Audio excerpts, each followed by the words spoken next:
friends. Yep. And you just remember, you got to let everyone know you're acting. No, you go and you try out. I just think I'm built for it. I think it's really natural. And if you watch like Greek Fire and that, people are always saying like, "Hey, did you come from theater? Were you trained in theater?" I'm like, "No, it's just I'm just feeling it, baby. Like this is my thing." I'm sure they do. There's What's the big There's a Phantom ton of the of Opera theaters. song? The Phantom of the Opera. There's Music of the Night. Phantom of the Opera is the title track, but Music of the Night.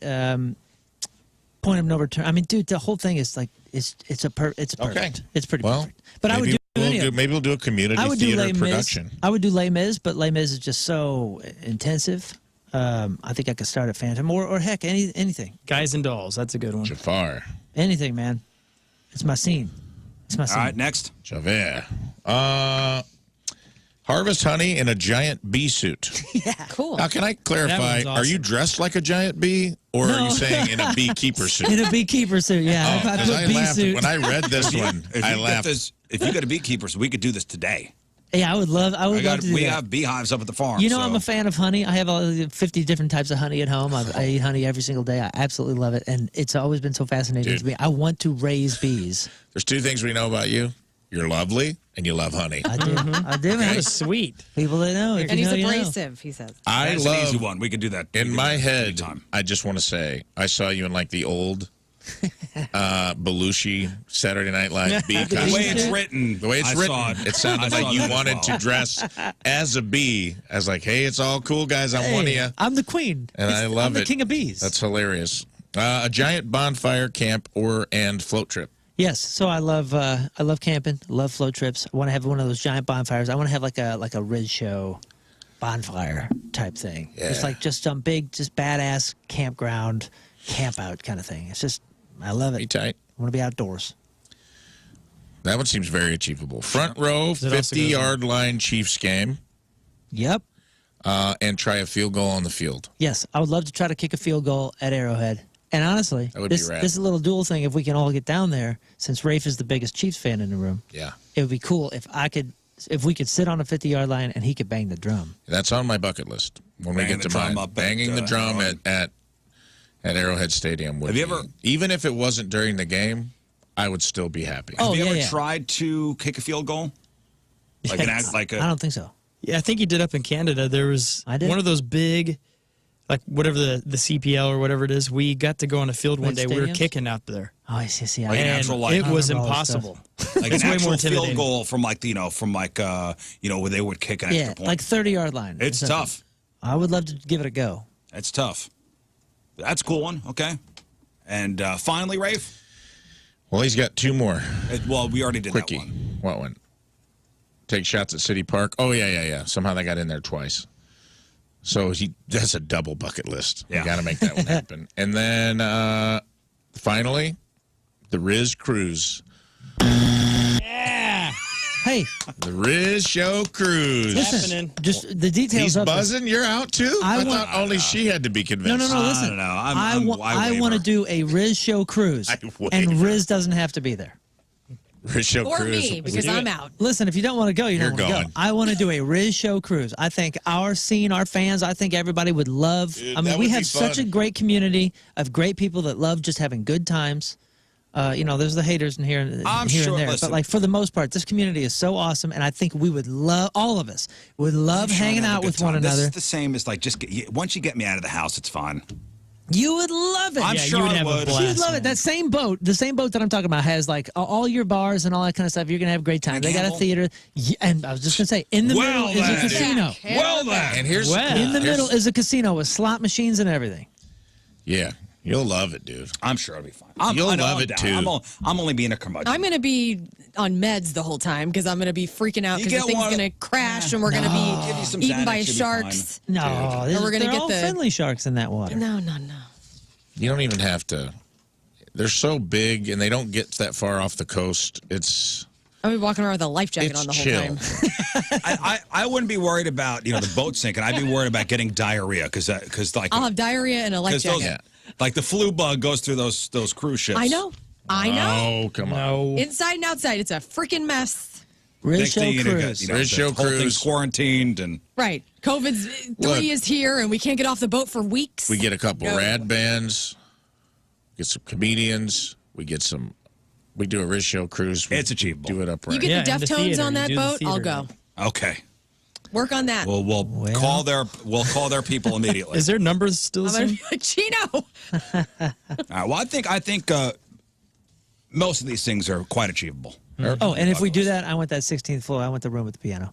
They're at different levels. Oh, the Riz show? 'Cause it is my- Well, that's the thing I think my you guys wish. will like is when you're I found out that when you're the entertainment, you get the top deck to yourself, private pool, 24-hour room service. Yeah, Come the on. headliner does. Okay, you The had headliner me a does. top deck. When we did it, Paramore had that room, and then when we did it, Good Charlotte had that room. Not everybody. Only the headliner gets that 16th Who floor. gets the poop deck? Who's hit?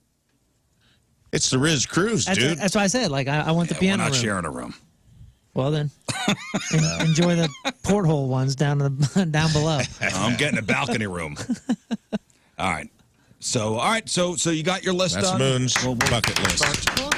Checking that we can do this bee thing whenever you want. So just find some availability and we'll go up to the farm. You got to get a beekeeper suit though. Good morning, everybody. Hello. It's Wednesday. It's hump day, and the moon looks nice. Oh, yes, it's It getting does. bigger. The moon looks great. Oh. Like the actual. They meant our So moon. commenting on my habits. No, the moon up in the sky. Yeah. Very pretty this morning. Got to run out to my car, Thanks, and I bro. stopped, and I went, "Ooh, Ooh. that looks nice." I've always got a good moon drive in because when I hit Kings Highway, it's in front of me. It's hanging in the sky. When I take a left onto the 64, and as 40 moves, the moon moves to my left, and it's right out the driver's side window Let it for the whole guide trip. you to work.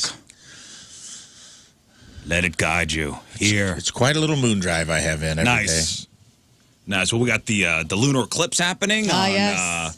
Tomorrow. Thursday into Friday. It's going to be cloudy, though. Yeah. Bummer. I know. Meteor hits. Anything can happen. No, it'll be Thursday into Friday, so not tomorrow. Like, we won't see it tomorrow. We'll see it on our drive-in Friday. Well, I thought it starts at like 9 p.m. or 10 o'clock our time tomorrow. The blood moon. And then the lunar eclipse happens. Happens pretty much overnight. Like Overnight, the totality of it Friday morning. Yes. Friday, which is also a first alert weather Well, day with severe storms possible. Possible. It's Oh, that time of man. year, guys. Dang it. Dang it, It's that blood time moon. of year again. That's not till the afternoon, though. We're Roll gonna the get sleeves up. those. We're gonna get those straight wind storms, tornadoes. Is that what they're calling for Friday? It just says a fast-moving line of thunderstorms Okay. will develop Friday afternoon to the west of our viewing area. Well, it seemed like yesterday everybody was outside doing yard work. At least in my neighborhood, mulch was being laid down. Nice. Smells like I've seen- turds. Oh yeah, I've seen people mowing as well already. already? Good turds. Guys, it's too early. Dude, there's a guy up the street from me. This guy's got the worst lawn in the neighborhood, without a doubt. He knows it. That was me for a while. Like this guy, and he's a dick too. Really? He's got like 5 signs on his lawn. What do you mean? What do you? Yeah. Stay off the lawn? Keep the dogs off the lawn. Or bush gore? Keep the dogs off the lawn. He's got like 5 signs. I'm But not his lawn exaggerating. Still sucks. And his lawn is terrible. Do you guys Really? drive around? I walk my dog on the lawn purposely. Come on out, buddy.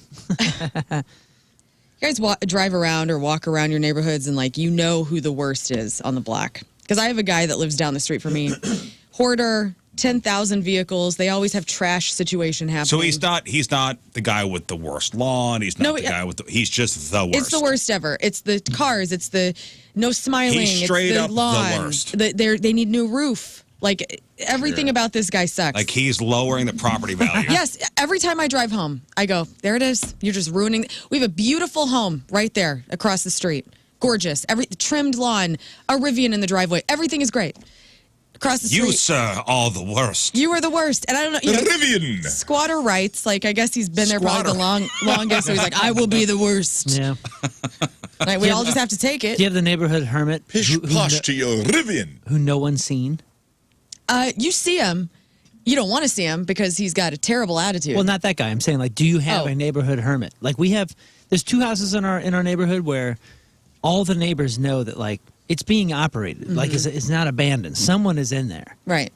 but we just never see The them. Burbs situation. Yeah, kind Yeah. of Klopex. Like there's 2 Klopek houses, and I'm not complaining. Like there's no issues. I mean, there's literally no issues. We're just not 100% sure what's going on in there. Yeah. We had that, and then the house is now going on the market because Oh, somebody. the Hermit House? Yeah, because there was a person there, or at least we assume, because the lights were always on. And then one day, The lights were off. The lights were off, and they like bulldozed part of it. Oh, And they bulldozed part of the house? Yeah, they like redid a part of it, and then now it's for sale. that sounds like that sounds like a tragic ending. I feel like there were people in the basement or something. It was Oh, weird. bummer. How far away from you? Like just down the street. Oh. This last It's been year. bulldozed. Yeah, they like rebuilt part of it. Oh, That doesn't sound like a good investment. This last year or two, we've branched out a little bit, got to know some more of the neighbors. 'Cause we've been there for a while now. But I kind of love it. I kind of love it. And my wife appreciates it because she's not super interested in getting to know everybody at this point because she just kind of, The time has passed. no, she's just super busy. So she kind of is like, what got into you? I don't when know. You started talking to the Listen, neighbors. I I'm think just it's like, I don't know, man. I think it's important for a couple reasons. I also think the whole neighbors looking out for neighbors kind of thing is pretty cool. Yeah, it is. It is cool. Yeah, I love that. It just like naturally kind of has to happen because we're not the like. I can't force the issue. Well, we're not the like go out and seek out and start talking to neighbors kind of people, but the way that it's naturally happened with the groups of people that we have gotten to know, they're freaking lovely. I love our neighborhood. I'm stoked. Well, we've got the map out now with all the houses, and we keep putting it next to the house that hates us. So Oh yeah, Yeah. we have a house. hates exes. us, hates us. Not Not sure about this one. you get one line of an X. It's got a slash mark. You're not ready to X Hates them yet. us. That's fine. Well, I told you, I sent you a photo the day we sprung forward, Sunday. The first fire truck ambulance Narcan visit to my crackhead neighbors came, and I was like, they are my Puxatawny Phil. That's how I know spring's for real. We're there. First Narcan visit next door, I'm like, there we go. It's time. Full spring's over. It's Fool's Spring has ended, and they're ready to rock. They're ramping it up over there. Man, And more power to him. He's fine. Good. And there's one house in my neighborhood. In fact, video production, Josh McDew, a guy who works here with us, a longtime friend of mine, used to live around the corner from me before he fled to Edwardsville, Illinois. Bought a lake house. And the guy, you can't do this anymore, but when the guy bought his house, he used to be able to write letters. Because if you got outbid, you could like try to appeal to the owner's empathy of like, hey, this guy. And Josh and Emily had a koi pond, and the front of their house was beautiful, dude. They had like They had a koi pond, like with real. in the back with in real South, koi in in South it. City. In South City. And they That's actually cool. kept it with fish. He was there when he moved in, and he fixed it up, and it was like no one had not been taken care of. And instead of filling it in, he fixed it up, put koi With in like it. the filter and all that stuff. Oh yeah, nice. And Josh and got a chicken outside, and it was like made a nice little backyard area. Took real good care of it. In the front, it's one of those South City houses where there's like 20 steps going up. It's up on a hill. Yep, and just like the little whoop hill Yeah. sidewalk street. So there's like terraced landscaping out in front, and they had all this beautiful landscaping. Man, it was a beautiful house. And the guy that bought it was like, I love this house. I've never been a homeowner. I'm 50 years old, and I finally scraped it together, and I know this is all the money I have, and I know that this is like the housing market was crazy. He's the only person I know that did well during the pandemic because he got a good deal on the house he's in, and he sold his for like 3 times what he bought for Yeah, it. people played it right. Some people played it right. So he had it, and he's like, I'm already getting a good deal. So they got him on his empathy. He goes, this guy seems like this is really important to him, and I can do him a favor. I'm still making money. Had a higher bid on the house, sells it to this guy. It's a pile of trash now. That sucks. Every time I drive past it, I take a picture and I send it to Josh. And I go, oh, you got, brother. And You should have got that money. This guy's a liar. This place looks like trash. All the plants have all died, and I'm there's imagining leaves everywhere. The bones of the fish are still Yeah. there. Yeah, that fish is floating like, Father, why have you forsaken no, me? yeah, they're all dead, and like he still yeah. hasn't taken them out. That koi Pile of pond. trash. Well, I'm imagining Pile of Josh, trash. Josh handing over the keys, going, "Hey, take good care of her, okay?" Here you go. Hey, bud. dreams do come true. He tosses the guy the keys. He catches him like the Mean Joe Green Coca-Cola commercial. Yeah, a week later, yeah. the thing is trashed. He's still there? The guy? Yeah. I mean, I don't know. Okay. I'm assuming the guy lives there. He just moved in and was like, yeah, this is a lot more work than I thought it was going to be. So Yeah. he's just like, it just looks terrible. Like the curb appeal. The house went from being like the nicest house on Thalosen To garbage. to the most garbage house. Yeah, on the whole thing Thalosen. is maintaining. You got He to just didn't do it. That sucks. No, just the audacity of this guy on the corner with. This is the worst. Everybody's lawns are nice, And you want to call it out, but you can't. I mean, it's just not neighborhood. and he's to do got that. his signs up. Don't walk your dog on the lawn. Right. Don't walk your dog on the lawn. And it's not the dog's fault that the thing is garbage. Put a passive-aggressive sign that says, what lawn? Like back at his house. What lawn? Like you call this a lawn? Oh, yeah. Boom, back at his house. Sign wars. If I knew where the lawn was, maybe I could keep my dog off of it. Yeah. Just all patchy and gross. We had Fertilize your yard. Your yard. What are you doing? these last couple of days, we had some landscaping done because we have been the ugly house for the last 2 seasons. We had a whole bunch of stuff done, and it was supposed to like improve it, and everything that they put in like died like immediately. They gave us like a diseased Japanese maple. It was just garbage, and it's been sitting there dead, just looking stupid. And we knew that we had to get that front porch thing fixed before we did anything, because they were going to have to dig up and install piers. So I was like, oh, we'll hold off. Well, we had to hold off on doing that project. So it just put all the landscaping thing off. So for 2 years, we have been the total eyesore. And as of yesterday, we're finally not the eyesore. Yeah, good. Whoa. Good for you. It feels so freaking good. I never thought, because we've been working on the back. Remember the wall fell down and Oh, went yeah. into the creek? Sure, yeah. So we've been working on the back, and we've been working on the house. We've been working on so many things, but you can't tell because the front of the house just looks like we're letting it go to crap. We look like your neighbor who just let it go to crap. Pile of You trash. need a place to dump that Japanese maple that's dead. I know a house on Thalosen. You could throw it up. He wouldn't even notice. Right. It's gone now. And as of yesterday, I pulled in and I realized how important it is to have that feeling of like it looking decent and taken Yeah. care of in the front, because it's been an eyesore to me. It was like bringing me down. Phew, I feel so much better. Thank you, John. Hopes and dreams.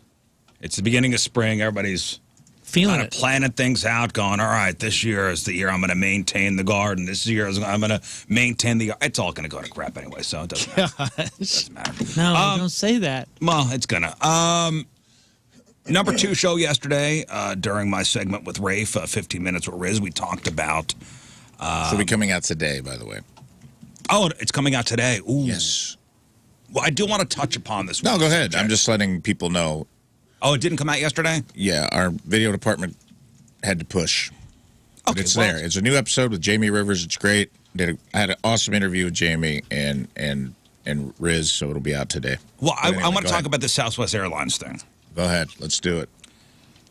I was trying to think of an industry that has gotten worse as time has gone on. Like, you think the automotive industry, you go, all right, cars of the 60s are way different from cars of the, of the now. We've come so far technologically that, sure, people pine, for the old days of, the old muscle cars and whatever, but cars now are freaking cool. Yeah.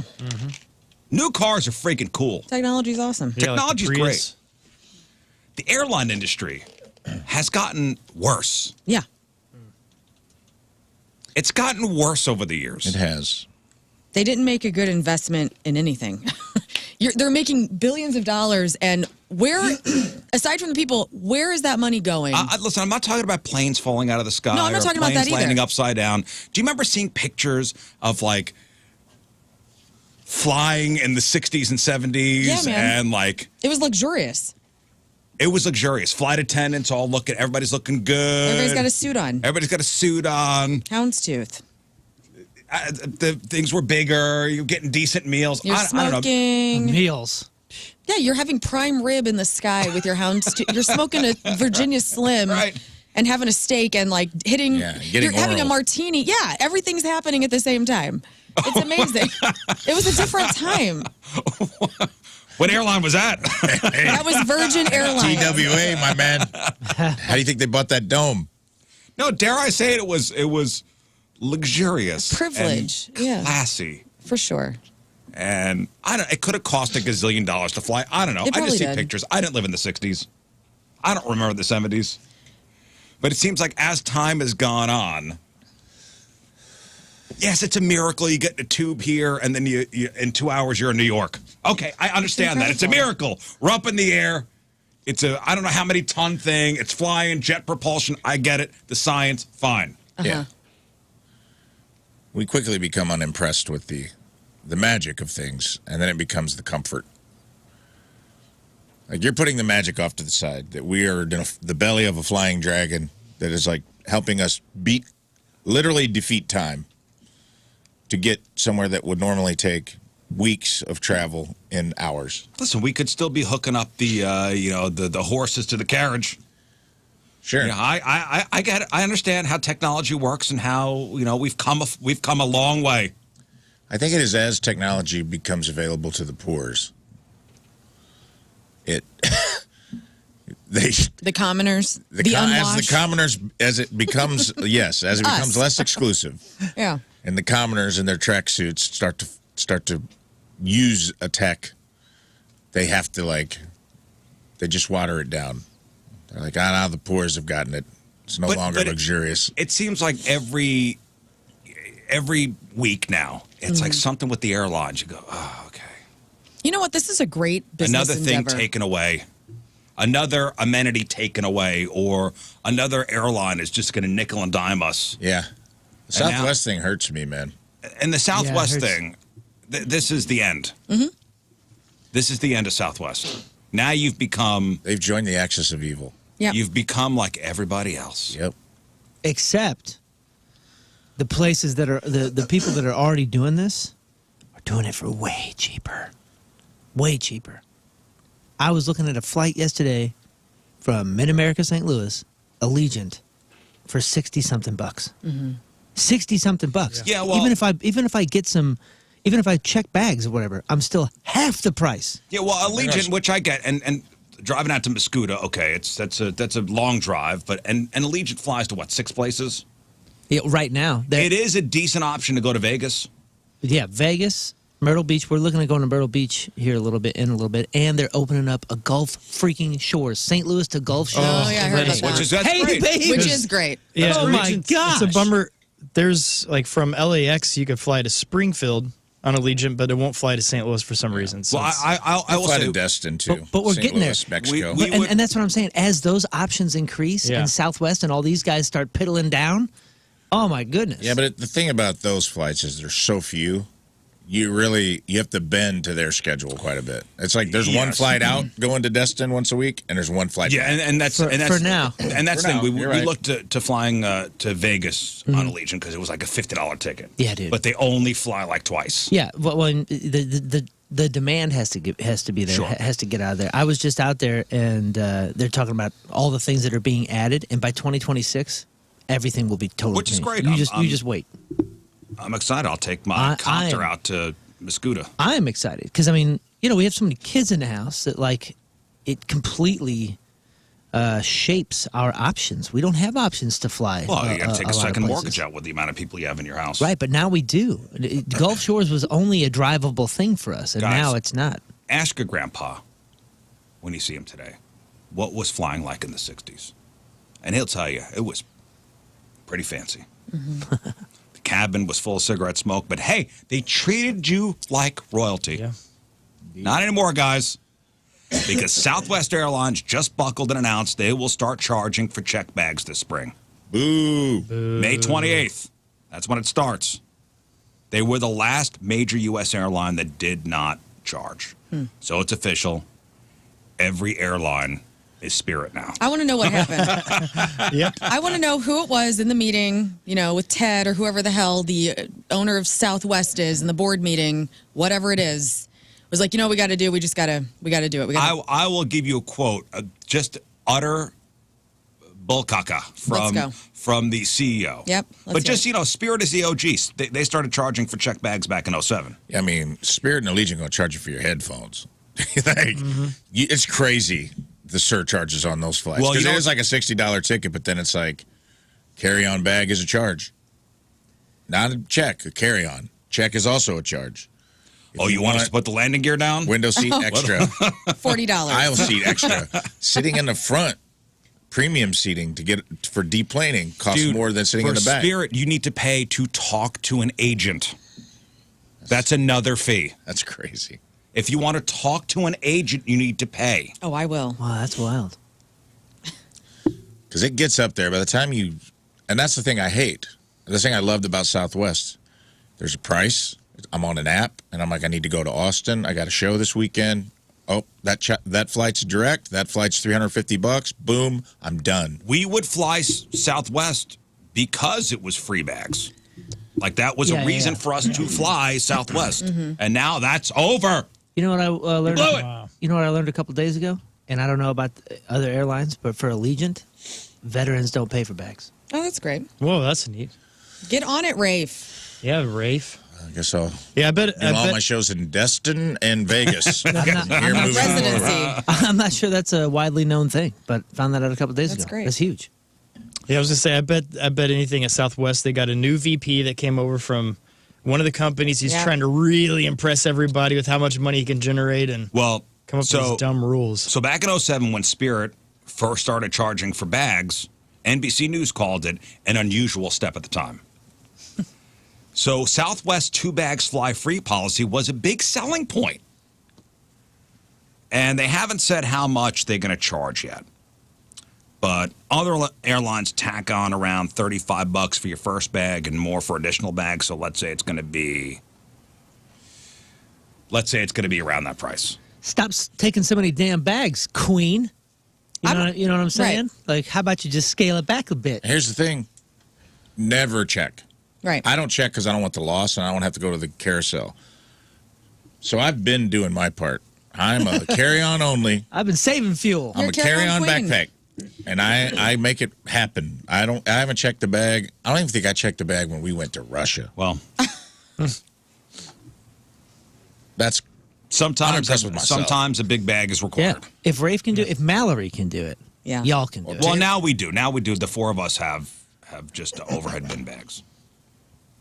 Mallory did the whole European tour with just her bag and carry-on. well, and that's the No checking. It really is, and I've said this before on the air. It's the death of a young democracy. It was a democratic system. It was like the 1776 Airlines, baby, where it's like everyone has a chance for an aisle seat. With Southwest, yeah, and they got With rid of that Southwest, too. and they're getting. I don't know if they've done it yet, but they're getting ready to. I mean, you pay for like A boarding. They started doing the thing where you could pay $25 extra and it would be auto check-in. Yep. So you don't necessarily get A boarding, but they'll check you in 24 hours before your flight. Usually get you into B squad. Usually get you in aisle or. Well, or, it was a meritocracy because you were Was. awarded if you were Fastest fingers in the West. if you were 24 hours in advance, were on that app and said check in as soon as that clock flipped over to 24 hours before your time.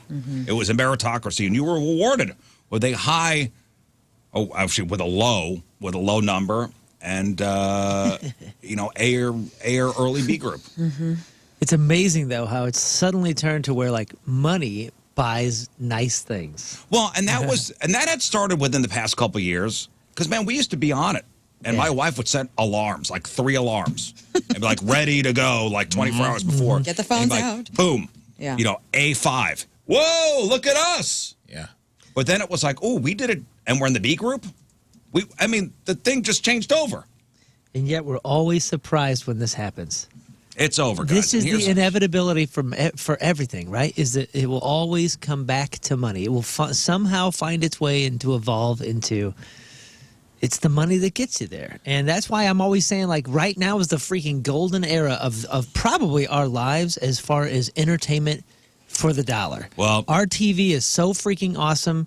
Podcasts are free. High production podcasts, TV shows that are just exquisitely done. Enjoy and it all while this you stuff can. are super cheap. And eventually we're going to have to pay for it. What was Enjoy the, it while you can. We got out of the cable thing, which we were paying for. Well, I want to read what the CEO, what BS statement did. Yeah, let's hear that's what that. I Here we wanna go. hear. This is the Southwest CEO, and a statement says, we have tremendous opportunity to meet current and future customer needs, attract new customer segments we don't compete for today. What? So throw out the one thing. Yeah. We have tremendous opportunity. What? What? Oh man, I searched forever for that. What? We have a tremendous opportunity to meet current and future customer needs. You're going to lose all your customers. I don't understand how charging for bags is meeting future customer needs. Well, hang on. Maybe And- there's something at the end of the sentence that they're bringing instead, like entertainment for the in-flight experience. They already got it.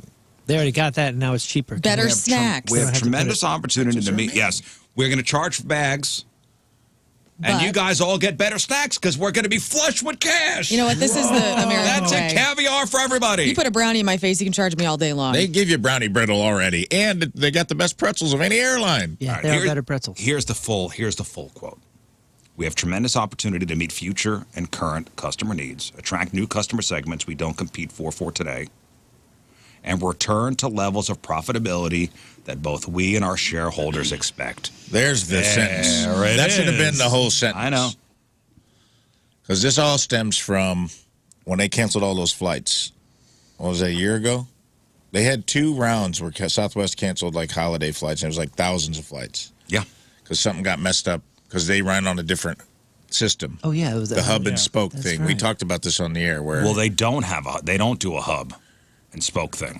we're a Southwest. have a top hub. St. 10, Louis right? is a Southwest. They operate a different way. The than way they other- did their logistics is why they could do so many flights. Right. Yeah. Because they a had top like 10. a flight coming in and a flight going out instead of like most places, let's say Chicago is the hub for Delta. Flight flies out of Chicago, flight flies back to Chicago. And it's a hub and spoke wheel where the same plane is coming back and forth.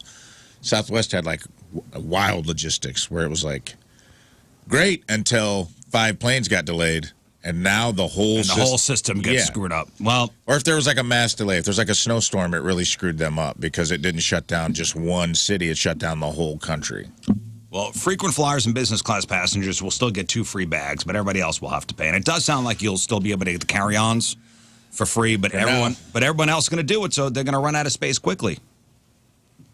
And I assume they'll check your carry-on for free if that happens, but no official word on that yet. So if they run out of space, Yeah, if they run out of space, they're not going to charge you at the gate to They do to it gate now. check your thing. they'll gate check it. They don't charge you, though. There'll be a dude standing right there at the entrance of the plane and throw a tag on your Yeah, they're not gonna carry-on and charge you, throw it. probably, They for do now. that now. The Boston Globe ran this story as an obituary. Their headline was free checked luggage on domestic flights, 1925 to 2025. One of my 1925 was when air travel really started to take off. It was the year Delta was founded. one of my bandmates, he intentionally does that. He like typically has like a roller with him that's just, I mean, Smidge too big. it's just a little bit too big as far as the carry-ons, but he always gets through, does the security and all that, and then when he gets up there, as soon as they're looking for volunteers to gate check, he's like, "Oh yeah, here you go." Well, with all that being said, and yes, you could do the carry-on thing. You could do a rolly bag, and you're like, you know what? I'm not gonna play into this. I'm not gonna play into this. I shouldn't have to pay for this. I'm already paying a super amount of money for a ticket. I'm just gonna carry everything on. What else should you stop paying for? I cultivated a list Okay. of things. Listen, we've all been to a restaurant, and you get, let's say we go to a Mexican restaurant, and you go, all right, 2 margaritas, and you pay $30, and that's about the price of a whole bottle of a good tequila. $30. And you can make 10 margaritas for the same price. And obviously, you're out to dinner. But some people are like, I'm not paying for alcohol, Adam. It's too much money. Name brand medicine. Why is Advil $8 when the store brand version is $2 and has the exact same ingredients? Right. Yeah, and probably made in the same place. Extended warranty. So you want me to pay $20 to protect a $15 toaster? Yes. Stop paying for it. Hotel parking.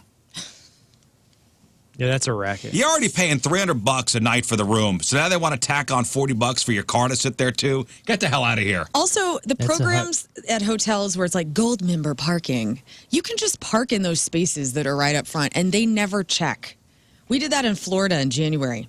My mom's like, I'm a Gold Star member. No, you are not, mother. Like, and we parked there all damn weekend. Whoa.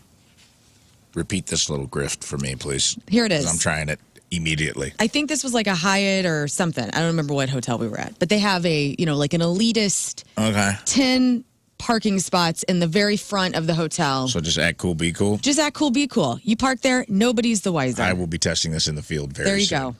We didn't have anything on our car. We had a rental. Nobody talked to us. We just unloaded our bags and just went in the damn Go hotel. ahead, tell me, I dare you. Right. Yeah, if you have a rental, it's even easier because it's like, the hotel can't run your plates anyway. What And am I they don't talking care, about? dude. They have other bigger fish to fry. Like, people are wanting their rooms cleaned. Like, they do not care about. And if I'm a Gold Star member and I see that all 10 of the spots are taken, well, I just figure there's a lot of elitists here and I just need to SOL, I guess, So nobody cares. Nobody's going to complain. Nobody's checking. There's not a job for that. We've been to a hotel where they're like, all right, $40 to park your car. I go, what? Yeah. I'm paying $300 a night to stay It's here. always the nicest hotels too. Yeah. If you go to the fancier the hotel, the more expensive parking is. Yeah. While we're on hotels, and I'm sure this infuriates me. I bet it pisses Moon off too. I can't stand when they put a bottled water in the room with a little tag on it. Gosh. Oh, And yeah. I'm Look like, at this bro, water. water is like 12 cents a bottle. Like, I'm already paying. But this is $20. Well, just charge it for it at all. But this is Voss. There should be one complimentary water in every hotel room per day. You're when you right. flip the room, I'm not saying you got to give me 30 bottles of water, but I should get a bottle of water daily. But hey, if you break this seal, it's $20. Yeah, man. How's Gotta go it down. like? I was I'm like, so wait, that was thirsty. a $12 Dasani? That's I'm so- insane. And you're sitting in bed and you go, damn it, I forgot to buy a water for myself, and there it is staring at you. Yeah. You go, it's $20 for water. I'm so thirsty. I need It's like it. this. My mouth is like the Sahara. When you're hungover, though, that $20 bottle of water God, can It's save your life. fine. You got me. Something I'm not proud of, but when we used to stay in hotels all the time, we got really good at you could slowly peel it back, drink the water, and then fill it back up with tap water, put the thing on it, and lock it back in. And that was like our Scotch. That's One more reason to not disgusting. spend the money. Airport snacks. He Ew. did that at the Roosevelt. Yeah, that was the Roosevelt, That's nasty, which we dude. rearranged the Dude, whole it's room. because they were like, we were young. Yeah, we were And dumb. it was like the glass ones, and they were the Voss, real nice glass Yeah. Voss or whatever. And like, he may have drank all of them, and then saw the, hey, these are $12 a That's why you bottle. don't trust anything in a hotel room. You guys are Keith Moon in the water edition. Airport snacks. Another thing we should stop paying for. They get me every time. Every Me too. time, right? Because I feel like it's a free space. When I go to the airport, I'm like, This isn't real money. cholesterol doesn't exist. Yeah. $5 for a granola bar that's 70% air. Nice. know. Oh, this is at airports? Airport snacks. Oh, dude, last you gotta stop weekend- paying for them. Last weekend, my wife was like, "Hey, don't buy anything at the airport. I packed you some snacks," and I was like, "Oh, cool, thank you." And I'm walking, and I open my bag, and dude, she didn't pack me some snacks. She packed a tribe worth of snacks. I could have fed an entire village. This thing was a huge bag with 7 different bags in it. I had everything from pistachios to fruit to dried mango. I mean, I had the meal, and it made all the difference. I ate those were my Saved meals. a lot of money. Those were my I probably had $190 worth of airport snack money. in there. Things we should stop paying for. ATM fees. Why am I paying $3.50 to get my own money out? Honestly. To avoid a paper trail at the strip club. You pay for the convenience, man. I know we're paying for the convenience and all this stuff. Well, you're the dummy that didn't bring it. And to be honest, they went to the trouble to put the machine there. They got to employ the person to go and to put the money in there and do all the maintenance and whatever. So grow up. Wah. You forgot cash. Pay your $3 When's the fee. last time you went to an ATM? It's been a while. Pre-cut fruit. Yeah, every time. Like, how late? I always ask myself this because I cut up my fruit on Sundays, and I'm like, some days I just don't want to have to deal with it, like So washing you're going it. to pay triple. So I'm gonna pay triple. Like, that's when you know things are really rough. Yeah. Paying that, triple like- for somebody else to cut up a pineapple for you. Or celery. Oh, I'll see that in the store where I'm like, it's like it's one of those cool cups that they drink out of in the kitchen in the Bear. You know, the little clear. yeah. And it's full of like celery floating in water, perfectly cut and washed. And Without I'm the like, leaves. that's $8. Yeah. I can get this big hunk of dirty celery over here for like 14 cents. Yep. Yeah, but think about it. When somebody else does something for you, it's always better. Like The you know, surcharge is It's a crazy. sandwich. if I took the crust off of my PB&J when I was a kid, it just didn't taste the same than if it had come crustless. It's true. Delivery fees. Pay $6 in fees and a $4 tip to have lukewarm fries show up 45 minutes late. I mean, But you didn't have to get up. Can I be honest? I know. Listen, all these things are just conveniences. But if we're looking to save some money, I think it's time to end the whole grift, the whole Grubhub grift. It was a mistake. Why? Really? It's I hate it's admitting employing it. It people. was Go a off, mistake. hot take. It's just, it's not good. No one working for those companies seems happy. They seem like they're getting screwed by the company. The food's never great when it arrives. It's never great. It's fine. Never great. I've never gotten a Grubhub DoorDash order, and it's not any fault of the driver. I'm not trying to take it out on the little person. I'm Okay, saying and honestly, it's just like it's not meant. You're ordering food that's not meant to be delivered a lot of the times, and it's just like, oh, this is. I paid a lot of money for a really kind of gross meal. Whenever we talk about Grubhub or DoorDash, it's always, hey, I drive, and it's complaints. Right. Is anybody out there, anybody who's listening, Loves it. do they love driving for DoorDash? Not once have we got an email. I would Retired love to hear people. that. And maybe they do. Do you love doing it? All the free food, baby. No, It's not like a rich that. guy that's retired who's just doing it for S's and G's. For the love. You know, like, I just want to get out of the house, make a couple extra dollars. Don't But need are to. they really making a couple extra dollars? Because you're putting wear and tear on your car. You're at the mercy of jerks who don't tip well. Right. How much are you really making per delivery? You could get Is in it a worth car your time? accident. Yeah, that's a good point. I wonder has anybody ever broke down the math there? You're not getting rich off it. Right.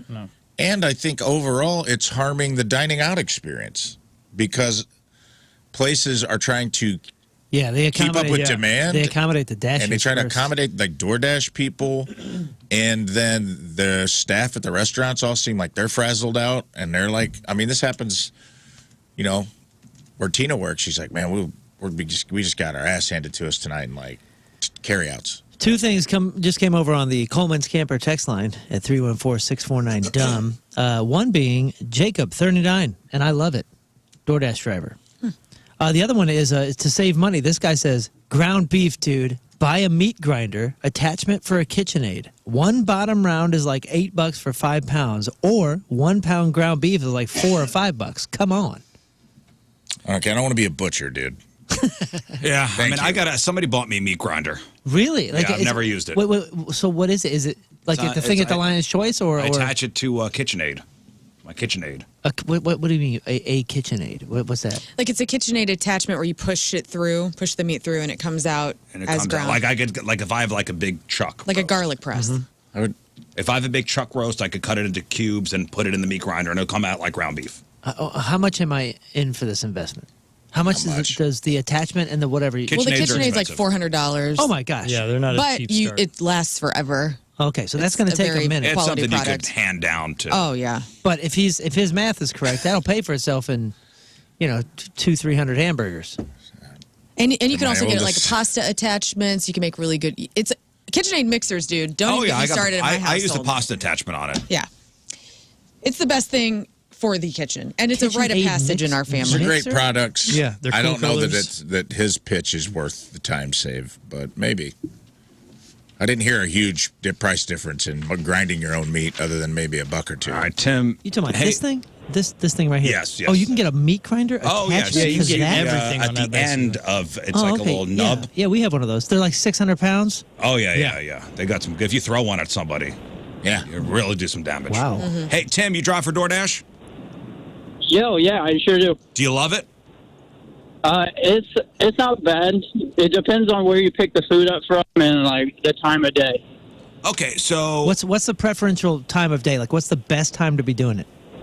The best time is lunchtime and dinner time, and then breakfast hits too, and then like I mean, Monday, Tuesday, and kind of Wednesday are okay. Thursday and Wednesday are like the worst days, and then Friday, Saturday, and Sunday are all awesome. okay. So how much are you making on average an evening doing DoorDash? Like take home. In an evening, like $60. If you $60. put in if you're trying to do breakfast, lunch, and dinner, you can get $200.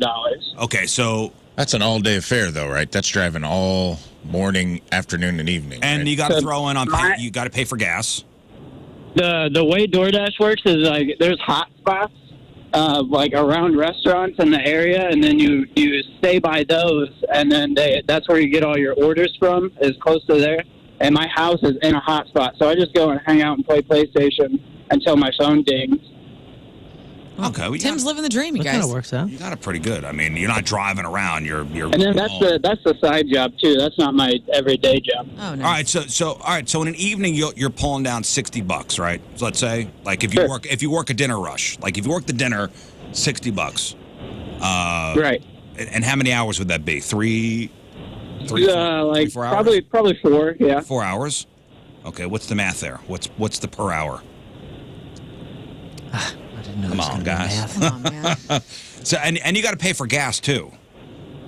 Yeah, it's probably better than 60 in 4 hours That's 15 for a bucks. dinner rush. That's $15. Usually, whenever I try to calculate it every day, it's usually about 20 to 25 bucks an hour. Do you think if it wasn't your side hustle and it was your main source of income, it would be sustainable for you? Oh, no way. Because you said when you answered that it was just okay. Yeah. We've been Yeah, looking because for it is. I love it. Now, if I was with my buddies and we were just hotboxing all day, it'd be awesome. But It would be awesome. You know. Well, you're the right guy for the job. I can tell by talking to you. Have you ever stolen food out of somebody's bag? Be honest. We won't share your last name. You ever taken a fry, Tim? Oh, I mean, it depends on the restaurant. Some of them put a bunch of stickers, but I mean, It if they don't got depends. stickers on there, it's fair game. It's fair. Fair game. Well, an honest man. A And I piece of hate crap, you. but an honest man. Oh my gosh. Good for you, Yeah, Tim. I hope for you that for hot being spot's honest, nowhere Tim. near me. I've never drained anybody's fries. Like Oh, it's thank literally you. only I get been it, like man. You just one stuck or your two. dirty, That'd be greasy crazy. PlayStation finger Wait a down minute. in there. Can you give me like the hierarchy of Exactly. fry? Like what kind of fry is going to make your little hand get in that bag? You've been hotboxing playing I mean, PlayStation. Chick-fil-A's got good fries. The waffle fry? Bro, you're going in less. and Waffle taking fries. a waffle? Holy crap. It's like 9 criminal. waffle fries at a Waffle Chick-fil-A. You're taking 10% of the fries, man. That's a tip. This affects me. Where's a fry that wouldn't even interest you? Wouldn't even get your little grubby PlayStation finger in there. Oh, Rallies. Rallies doesn't even try to box their food up, and I still don't touch it. Oh, That's Rally's right. fries It's are an pretty order from Rally. good. First of all, I don't believe you smoke weed now at all. Are they season? Are they the seasoned It fries? tastes like donuts. They're amazing. they're great. Rally's fries It's are. just they, top Rally notch. used to be so. It used to be so good. They used to have their popcorn box with the seasoned fries, and it's just it was Yeah, man, greasy. he'd steal those all nasty. day long. He's now. right. It's gone downhill. That's a shame to hear. Well, Tim, I hate your guts right now, but thanks for calling in. Okay. Yeah. Yeah, no problem. I love you, Tim. Screw you. Thanks for no, calling. let's not encourage that. Oh, well, that's my husband. I don't know. Yeah. Yeah, do you guys live in a hot box area? Yeah, Is that Tim? Tim is doing nonprofit work Monday through Friday, and then hotboxing He's like, with his "It's bros not my and regular stealing job." people's French fries. Man. I just. No, I like that. No. Yeah, during 2020, we started doing the grocery delivery thing, and Everything. then we my thought. wife and I convinced each other that it's not necessary because it's 5 seconds to go to the grocery store, grab the stuff, It is. bring it home, and I it's know. so much cheaper. So we gave it up a long time ago. I love it. I love the idea of it. It's a great. On paper, it's great, but we just illustrated the problems. Yeah. I didn't do it. Gross. Every time we DoorDash something, I'm disappointed. Every time. Same. Every Rarely time. is it what I ordered in totality. It's usually like you're taking a 20% hit on you pre-tip. So you got to tip before you even know who your driver is or how much care is going into what's going on, or if they're putting their fingers in the Chick-fil-A fries. Man, I can't believe you just up and said that. Well, I actually this is a suspect the hell out of him for Legit that. question. Yeah, of course I do too. I just, I wish I could have unheard it. Adam on the instant feedback says this caller's full of crap. In what respect? He sounded pretty honest to me. Right, he's giving his experience. He was just saying that you can make a lot more money than that. Oh, is that what Adam's saying? Yeah, because another one said, "Yo, Tim's doing this wrong. I average about $100 to $150 an hour." An hour? An hour. That's what he said. I find that extremely hard to believe. Get the out of here. You're profiting $150 an hour? What town are they in?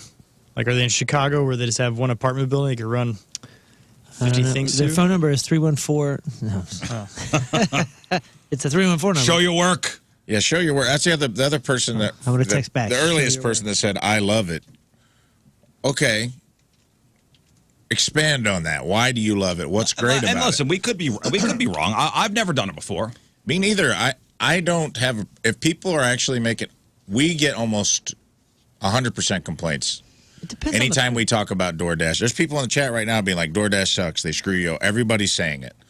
So either they're not playing the game right with DoorDash, and I'm just using them as an example. It could be Grubhub, could be whoever, Uber Eats, whatever. It just feels like that whole thing. I know we got sidetracked off of stuff, but it's like that. Just, No, it feels it's like fine. the That whole was- thing is like a grift of some kind where these billion-dollar companies are basically making you put wear and tear on your personal vehicle. It doesn't cost them anything. All they're doing is processing orders and taking money. Bring back the old school pizza dudes. I've been saying this for years. And I agree with you on that. They're still around. I know, but It's only few at and certain far places. between. Like you got to go to these little mom and pop pizza places. Literally, it's pizza places. Emos on Morganford, baby. Well, all emos are their, Emos, you still get the all you still emos get a are their own worker. people. Even if you get it through an app. And you know what? Oh, so Always even- good. Always Even hot. if you DoorDash? Even if you DoorDash or whatever, like emos in certain other places. Oh, really? So I didn't know that. 'Cause I've They never ordered provide their emos own before. their own dudes. So if I go to DoorDash and pull up emos, an emos driver will it's deliver. it's Yep. an emos driver. So they do a special deal with DoorDash then? I guess so. I Don't know. I forget what happened. Yeah, I like wonder. there was something, and like even like the DoorDash, I forget if it was like a little pop up or something that was like, "Hey, this is not a DoorDash employee. This is a provided employee from the place that you just ordered." By the way, it totally depends on what you're getting, because sometimes we get, on occasion, a special occasion, we'll get these this basket of like whatever fries and salads from this place. And they're fine. Those carry Fries okay. The suck salad delivered. these fries are okay. They're kind of like smothered in this crap anyway, so they're gonna. The sog doesn't matter. Right. And the other one is Wingstop or like wing places. Like that travels okay. Because you're dipping it in the ranch. It's full of sauce and whatever anyway. So there's a few things. I'm with you guys for the most part. Like my son, he's got this job. He's making money. Yeah, man, but- And this fool is always like, "Yo, do you want any DoorDash?" I'm like, "No, dude." And he's like, "I'm gonna get Freddy's." I'm like, "Freddy's? We don't even live near a Freddy's." Yeah, and by the time it comes to fries, are going to be sogged out. I know. I'm always like, "Dude, you are killing." It's like when Your you bank when you account. get Five Guys, it delivered. It comes wet. Everything's Dumb. wet. I mean, you're asking. Feels like five guys spit in this. yeah. Ugh. But Why everything's moist. But he gets Lion's Choice, he gets Freddy's, he gets Five Guys, like he gets all the ones that you should not be getting, dude. I agree with you, man, but Ride your bike. The other day, I ordered wings, 2 orders of wings, and sweet potato fries from a place I love that's probably 7 to 8 blocks from our house. That's on me. We were watching a movie. I was like, I don't want to pause and go get it. And I fall for it. I forget, and then I get over it, and then I'm like, you know what? They can't screw this up. It's 7 blocks away. By the time they pick it up and come here, and even the place that I love, and I'm not going to mention who it was, so little care went into it was like the wings were like skimpy. They weren't very good. They were all like laid to one side. They didn't put any ranch. They didn't put anything in the bag. It's Ask just any like, mom and pop place. They hate it. Yeah. I believe it. They The fries were soggy. But do they hate it as much as we always go and pick up our food? I don't have any of these apps. Like I've maybe used Grubhub once. Yeah, you no, still write they're a check. okay with you picking up food. That's what I mean. But it's the same essential experience. Like I'm the delivery driver for my own food. But I think they have to discount things on DoorDash. Yeah, you don't get. Yeah, you don't they pay the get delivery. hit. Oh, so with that like the charges. paperwork is the annoying part. I see It's what you're Not just So- paperwork. I think you got to kick into DoorDash. Oh. So they lose money. Yeah, they lose every time you use DoorDash, and that's why like Haveli's is They an lo- Indian restaurant there on Page, and if you actually go in the store and use cash, it's like 3 or 5% discount. Yes, you lose. They lose, but they gain. They're paying for that because it's the structure, the logistics that they didn't have to set up. They didn't have Yeah. to build an app for you to be able to order No, it. So no, I it's get all that. it's I all get What I'm even. saying is they would much prefer you come in and pick your Yeah. stuff up. Sure, but it'll they be wouldn't better. have that aspect of the business if it didn't help their business. So They do it to survive because everybody else is It's doing competitive. yeah. it. They do it. I mean, I've This I've is the talked to- Southwest Airlines. I've talked to a bunch of restaurateurs, and they restaurants. only do it to like stay relevant in the game. Right, because our habits have changed so drastically, especially after 2020. But they would much prefer you coming in to get the food. right. Some places are holding the line. I used to really appreciate. I hated it in the moment, but I do appreciate. There was a place that we haven't been going to because the quality slipped a little bit, but they were a place where they were on DoorDash and we would get their stuff pretty often. This is a particular item that does travel totally fine, but they would not be available maybe more than 50% of the time because if they had an in-store rush, they would shut down DoorDash. Listen, maybe this conversation, And that's respectable. maybe this conversation was happening 50 years ago when the first drive-thrus opened up. Like, you lazy ass is not going inside Yeah. to get your food. Now you're just going to pull up to a window. Yeah, change is hard. And all of us, Yeah, but at least at the Like having window, opinions. hot food is being handed Yes. to you. yeah, that's Even the when you argument pick now. up, like at least when you go pick it up yourself, you have the option. There's at least the accountability. There's not one chain link missing of accountability where you show up and you're like, hey, there's no utensils in the bag. Yeah. There's 2 slices of pie that aren't in here that I ordered. Can I get those?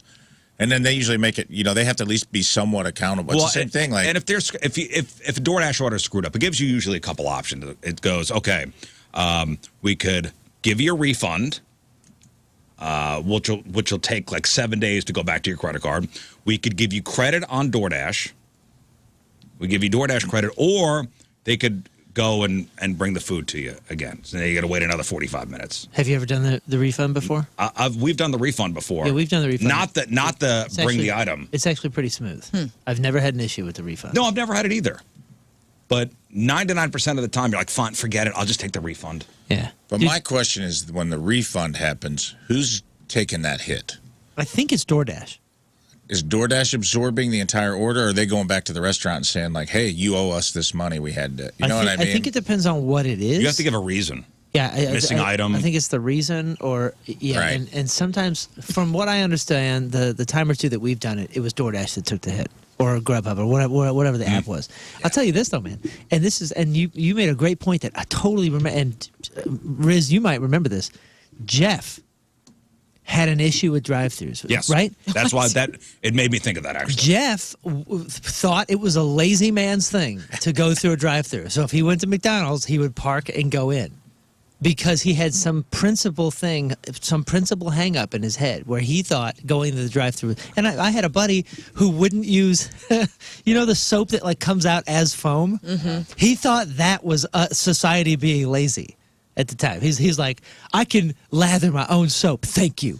Have we gotten so lazy? Well, That's a good point. I can't see that. I could see the point of, hey, if you're going to get fast food and eat unhealthy, at least walk to get it. Yeah, do a little extra. Dude, I'll be honest. I think he's on. I think Get there's some some truth to exercise. that. Now, this could be in my own head, but it takes like, longer.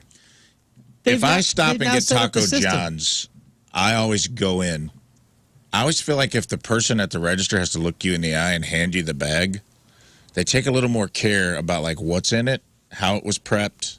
It's not some anonymous first name that comes over via computer. Yeah, and Look it's at me like, in the eye when you hand my like if fries I to order me. it at the register and I'm like to go, I feel like I get a better bag of food. Well, and I we're- could be in my head, It's but totally Like a in your placebo head. We are. effect. We are. Care, man. I don't know. It's what? I understand the convenience of it. It's great. The fact that you could sit, like you could be drunk, you could be stoned to the gourd and be on your couch. Go, man, I want like chicken nuggets right now. And you go pick up your phone and go boop, boop, boop, boop. And in 35 minutes, a knock at the door and there it is. We're there. Yeah. sort of. We're There's a getting moving clock now. It used to be a little more But- on it, where it's like 20 minutes your order will be delivered, and then all of a sudden Well, I you look can at pay- the app again, and it's like Yeah. Or you Okay, can pay well, the if extra all- $3. hour 15. If all goes well. You can pay the extra $3. If all goes well. It's You're the direct only to you. high person ordering. Have you ever seen that? What, you pay for the... Yeah, it says like, yo, you want to make sure this gets to you quick and we don't dawdle? $3. Yeah, you got on Uber Yeah. Eats. You pay for it. I've done that too on DoorDash. You have? I just Or take it's like, well, I could get this in 25 minutes, or for an extra $3, it could be here in 15 minutes. right. You've done that? Yeah, Oh wow! See, you've committed all the sins with this. I have, because I'm a sucker. It's still bad. And it's still bad. And they fool me again. And every time I order something, I'll go, you got me again. I'll do it again. We are a tech-obsessed society, right? We are tech-obsessed. If you ever look over at somebody and they're on their phone and they got that hunch, like that their shoulders are forward, Yeah, tech spine. So what are humans going to look like in 100 years? Hunchback of Notre Dame. Gross. So experts examined how tech is affecting the human body, and have suggested that we may see some dramatic changes by the year 2100. Everybody's going to look like Demi Moore and The Substance at the end when she's in the beauty contest. So not even 100 years from now. So in 75 years, in 2100, what will we look like? Ash. Our eyeballs will be huge. So and scientists put this all together. So this is what we have to look forward to in 75 years. I believe there will be a pinky shelf from everybody holding. I think we're going to pass that on in our DNA. Okay, would anybody like to guess? Like what I think what the model looks like? Bigger thumbs, right, or something like that. Big thumbs, big eyes, hunchback, the pinky shelf. Tiny little legs because we're not moving. Tiny atrophied legs. Yeah. Little precious Flat legs. ass. All right, well, to fully realize the impact everyday tech Big ol' has on hogs. us. Giant penises? Yeah. Massive. Experts conducted scientific research to help build a 3D design of what they suspect could be the physical changes humans will be experiencing.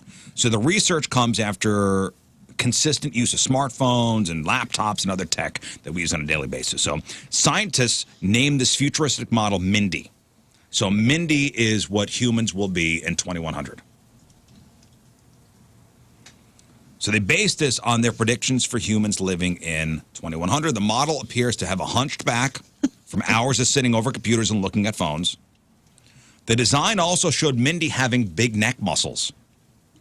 What's up, Mindy? You know why? Because it compensates for the poor posture. Right. Like Mindy needs something to keep her neck from just falling forward. So now we have good like traps, like giant neck muscles. We have a thicker skull to protect us from the radiation that we are no doubt absorbing from all this tech. Nice. God. And we have a smaller brain because We don't need it. we don't need it. A smaller brain that has shrunk from leading what they consider to be a predominantly inactive lifestyle. You ever think about this sci-fi thought? Like the bots are taking over, and it is actively happening. We are so reliant on our phones that we don't even, it is such a slow churn of technology taking over the human race that we all need this thing for everything. And we're so reliant on it that it's already won. We're already there, like the bots have taken over. We're all worried about these agile RoboCop things that they're developing with the, like the dogs with the guns on their back that are at the border and whatnot. Boston Dynamics. That's just an illusion of what is to come. We're already there. Like we are robots because of how addicted we are and how much we are not retaining with our cognitive decline because everything is so fast paced. We're turning into trolls. That's what we're true. Siri, am I too addicted to you? we're turning into like these troll-like creatures. Yeah. Look up. See if you can find a photo of Mindy. Look up 2100 Mindy. She got a tank top on, dude, and she is looking rough. Mindy's looking rough. Nothing about fingies, huh? No, there is about fingers. I'll get to the fingers. Okay. I'll get to the fingers. Our fingers got to be. I'm starting to feel a little shelf on my pinky the other day, and I'm Little like, callus? whoa. So Well, they that's say that's Lamarckism, right? I mean, that's. Are you basing this on? Is this all He plays being for the based on Chargers. selection? it's all based on science. Yeah, but I'm saying like, okay, we're gonna have thicker skulls because the people with the thinner skulls are gonna die before they reproduce. If you want to say evolution, yes. Like Okay, because you're describing Lamarckism, where it's like the theory of like your physical changes through your attributes can be passed on genetically. So like if you lose an arm, Right. you get hit by a train, you lose an arm, and you start having kids, you increase their chances of them being born with one fewer arm, one less arm. You see what I'm saying? That's Lamarckism. That's not how it works, though, right? That's Darwinism. It's like if a bird develops a longer beak over time, It will survive. It'll survive. Right, but it would do that from a mutation, and it would survive time. because it would have a greater probability of reproducing. Right. And you're saying that the characteristics of like our pinky shelf, because we're using it so much, Sure. is going to be passed Experts on predict as a physical trait. Experts predict that in fewer than 100 years, humans may also have a claw-like hand. After increased amounts of time gripping our mobile phones. The way we hold our phones can cause a strain at certain points of contact, causing this text claw and 90-degree elbow, Well, I saw also known as cubital tunnel syndrome. I saw a picture of Mindy, and I swear I've seen her at new metal shows. This causes numbness or a tingling sensation in the ring and little fingers, forearm pain, and weakness in the hands, keeping the elbow bent for a long time. As well as this, the scientists suggest that humans develop a double eyelid to protect eyes from harmful light. That'd be convenient. But again, this is all horse poopy, right? Because I mean, if you have the claw, no one's going to pass the claw on from getting it physically here, unless Lamarckism is the truth. You're only going to do that if women start finding that attractive in men, and men start finding that attractive in women, and Well- those people are reproducing more so and than the listen, ones with if the year 2100 is too short for this to, if this were to be an evolutionary thing. Right. I know plenty of people look like this right now, though. Yeah, the back is already The there. claw and the Yeah, I mean, look at that. it's I'm right. wild. The research mainly centered around smartphones and acknowledged that the growing concerns that radio frequency radiation emitted from smartphone could cause, problems when exposed to the brain. Given the impact, the study shows the potential for Mindy, the model, to develop a thicker skull and along with it, a smaller brain. The invisible change of brain size is based on the scientific theory of idiocracy. The theory of evolution would point to a smaller human being in the future. This is largely due to the fact that survival no longer depends on the largest and strongest person in the species. So this is what we have to look forward to. Maybe not Tell you what, 2100. Mindy's hand looks like she'd give a hell of an H. All right. Wow. Look it up if you don't believe me. That's a kung fu grip, Mindy. Look how Mindy. giant her hand is compared to her forearm. Mindy, let me out of this Schnucks parking lot. What? Yeah, Mindy got kung fu grip. Why the parking lot, my lord? Hey, It's after hours, Mindy. you were saying something, learn about like the technology. Have you guys ever seen that? I have a hard time describing this, but Wallace Shawn, you know the guy, the inconceivable guy. Uh-huh. Like, there's this thing that comes across my algorithm every once in a while, and it's like from some '70s movie, and it's Wallace Shawn.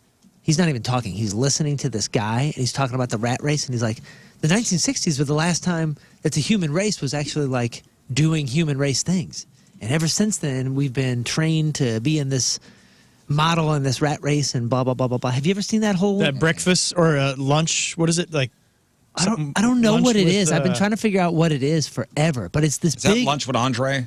is that what it's from? Is that what it is? It's like a big speech. It's a big speech. It's Yeah, incredible. it's this soliloquy from. Yeah, dinner with Andre. Dinner.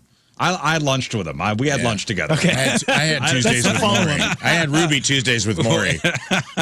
Wait, so what is I it? This brought is a movie. Dinner with Andre. Yeah, it came out in the early 80s. Let's see let me see here. Dude, it's He calls out a lot of stuff. It's an incredible scene that is maybe one of the most terrifying things. Conspiracy theory scene from Dinner with Andre. I find it. My Dinner with Andre. Yeah, it's incredible. Look that up in your free time because it might hit a little harder than you want it to. It's a scary thing that all goes along with this whole, like, what are we becoming with this tech? What are we allowing ourselves to Well, feel listen, is the there's norm? some things that robots just can't do. Okay? And that's embalming people. Oh, no, that's Not next. Don't take that business from us.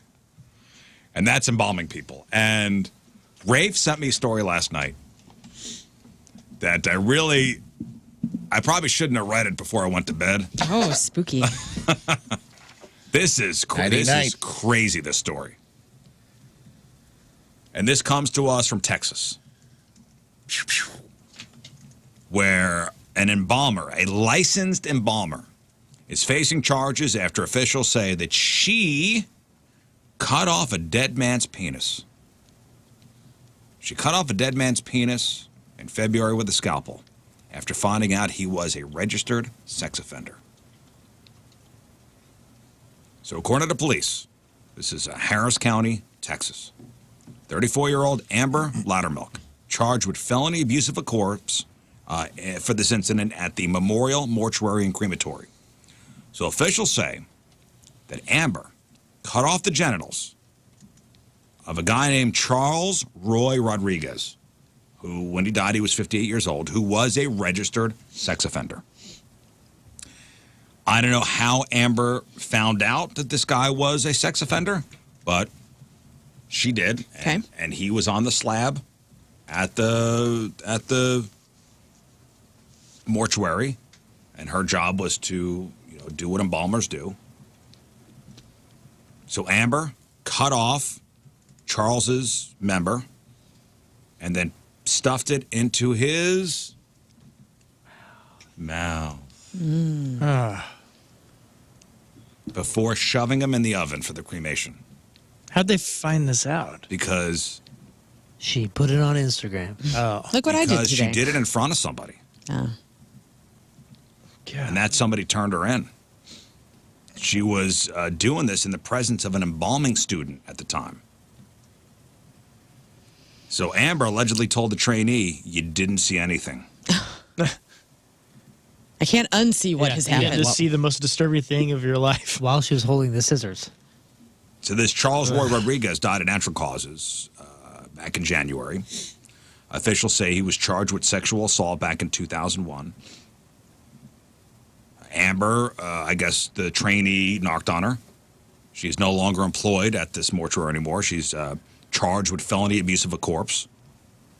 State officials are trying to revoke or suspend her license to do this, a licensed embalmer.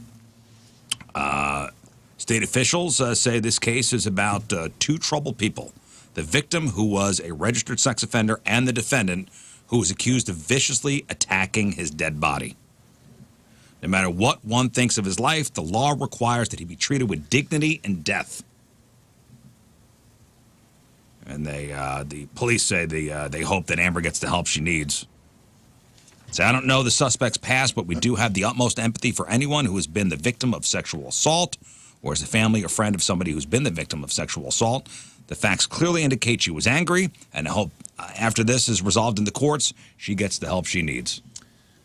I think she gets a good lawyer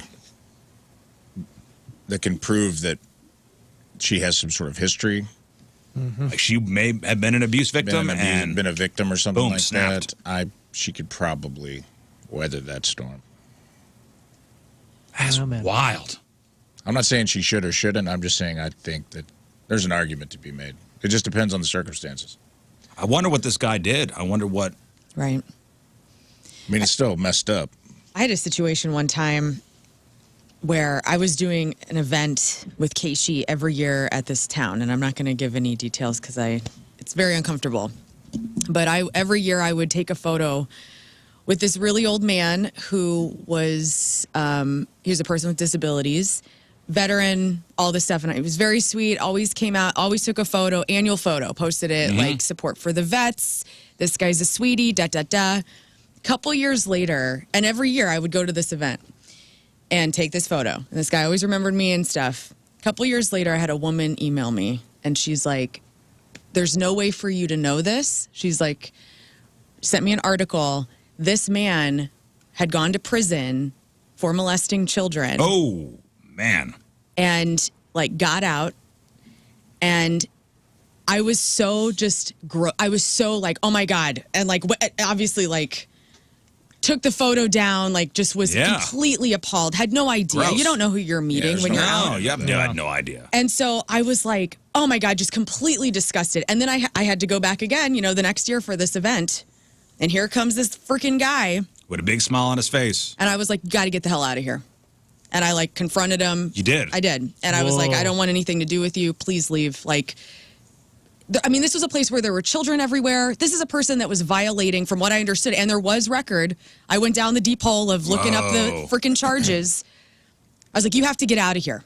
I'm like, you are not supposed to be here. Like, it was so uncomfortable and disgusting and disturbing. And How so did he react?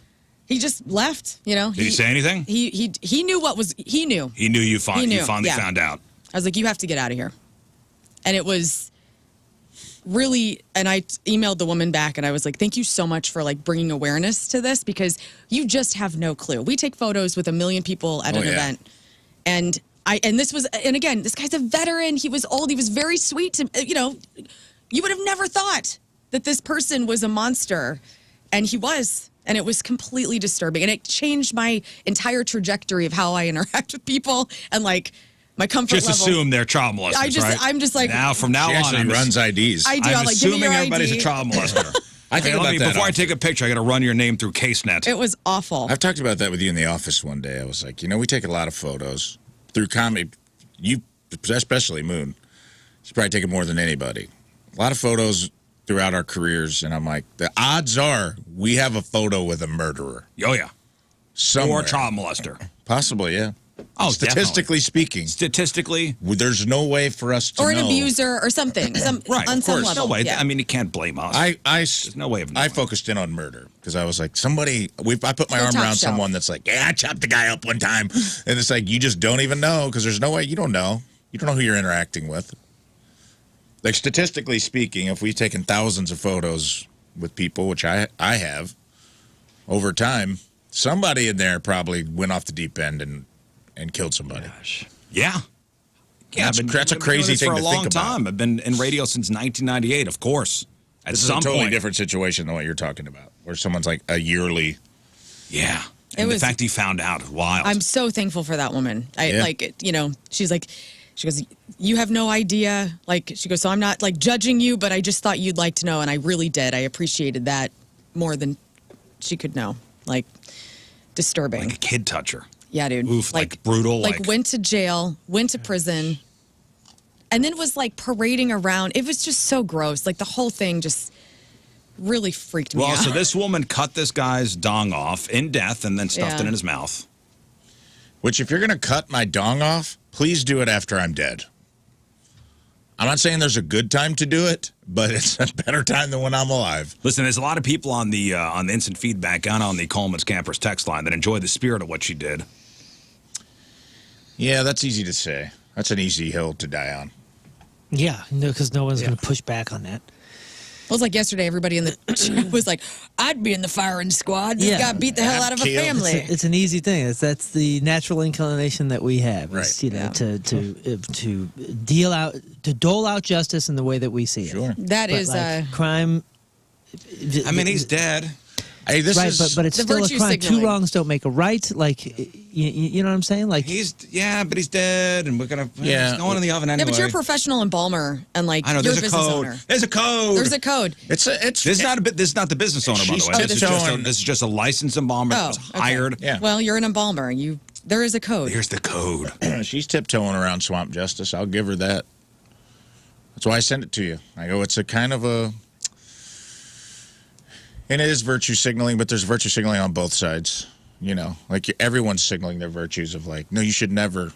There's never a time for it. But then if it happens to your family member, you're like, okay, maybe there is a time. Yeah, if you're Because emotions do get wrapped up in that. Yeah, if your family member was a victim of this guy, or if you were the victim of this guy and you found out what she did, I mean, would you go, all right? Thank you, Amber. But there has to be, on the flip side, there has to be a public trust that someone is licensed to handle the bodies of the dead, that they treat all bodies, regardless, with. Because if you were a family member of this guy, you're probably going to feel the opposite way. Right, you'd go good. No, I'm saying if you, what, that she got in trouble? No, if you're a victim. If you're a your victim, family you're going to be member- like, good for her. But if you're Roy's Niece, wife, aunt. right, you're going to be like, hey, he paid for his crime. He went to jail. You don't know the details. Right. yeah, this has nothing to Right. do No, with I know. That's why it's a very strange subject. But that's the temptation. Right. That's the temptation. Whether you know the victim, you're attached to the crime, or you're not. The temptation is to dole out justice in the way that you see fit, and to not forgive, and to not do this and not do that. But it's a sad state of affairs, but a very real reality that the funeral home has to come out and make sure that they say, we have absolute empathy for the victim of this crime from 2001.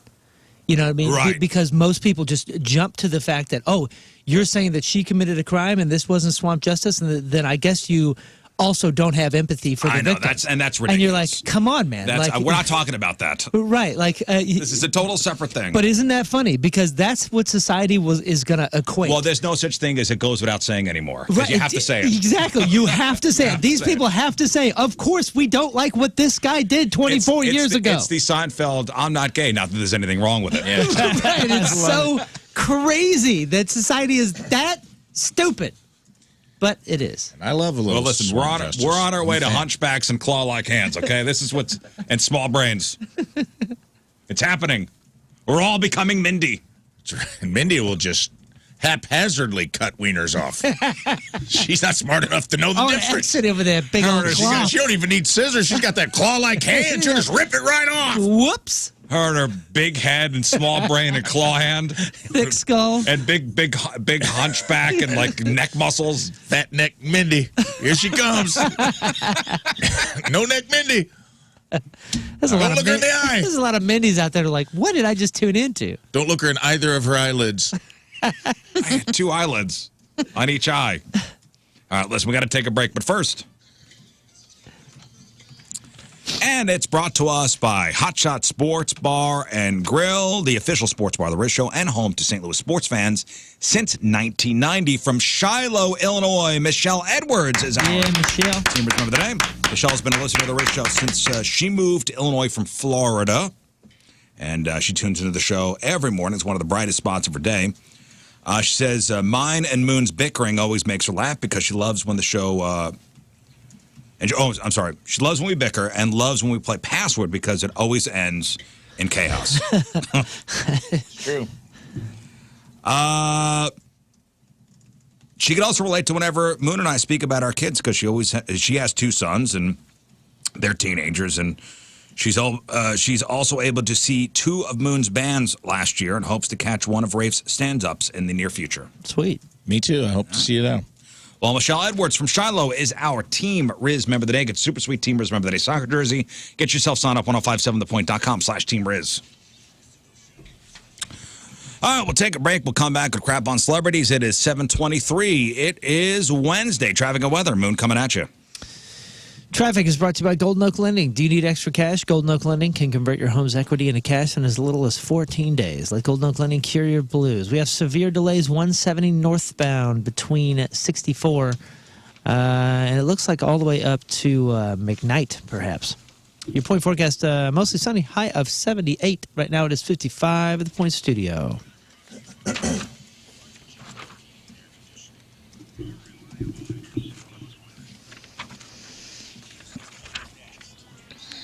All right, Lauren, what do you got for us? Smashing Pumpkins are coming to the opera. Cook with Vinnie Paul. No more music, says Glenn, and the most valuable Lego sets. The most valuable Lego sets. Yeah. All right, we got that. We got your crappy birthdays. We got the porno birthday. All that and more next. Any Crap on Celebrity, stay there.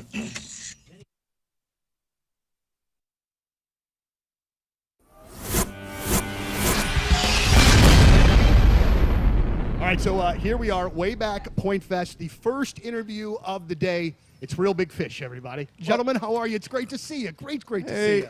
Fantastic. Hello. Oh. Hey. Thank you. No, don't stop. No, more, please, more. It's really great to have you guys back. We have, over the years, done so many different things, so many shows.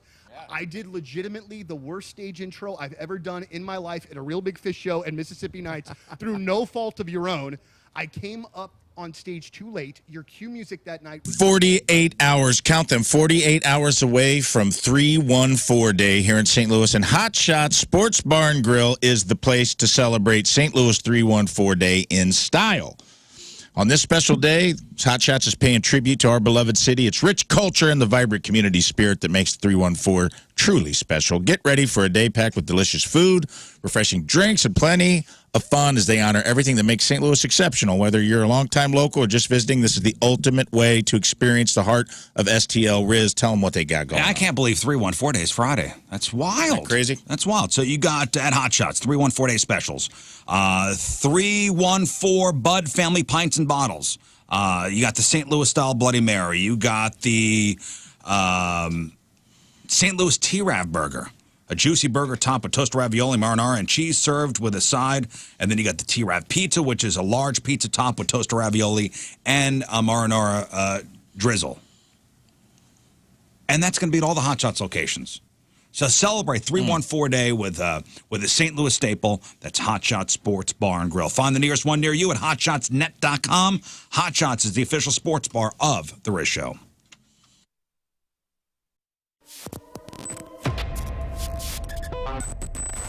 It's Donnie Fandango backstage at Pointfest. For one, I just almost fell out of my chair. It is. And for two, boy, that would have made a really great way to start the interviews of the day. Yeah. All right, so let's settle this first and foremost. You and me here right now.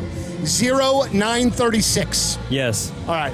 I heard it in a couple of different ways. It confused the hell out of me, man. It confuses me. Okay, well then good. Then I don't feel as bad that it's not just me. I put the colon in there to be read as a time. You know what I mean? Yeah. No one says it's 9:36 o'clock ever. Right, ever. It's never happened. It's never happened. And it never should happen. And it won't. I promise. You know, man, I was reading a bit about you, and it feels like we, as younger guys, had a similar sort of experience. I had one of my dad's friends when I was growing up owned a mini recording studio in his basement. And so I got to go over there when I was like 7, 8, 9 years old and watch the guys plug in and tune in, and then they'd let me mess around on the microphone. And you had kind of a similar thing. Yeah, it was more just like 3 plywood or 4 plywood walls and then a microphone. But my uncle knew how to, like, he mixed. He made like beats. Sure. He's not Dr. Dre, but he like made beats. You know what I mean? And he sold them online. And that was like his like side thing. And so that was very easy way to start. Yeah. Being like, oh, let me see what's up. So I was doing like little like sample things for him. Like he was like, hey, talk, and like sample for a beat. And then I remember I wrote like a rap, and I was like, can you record me?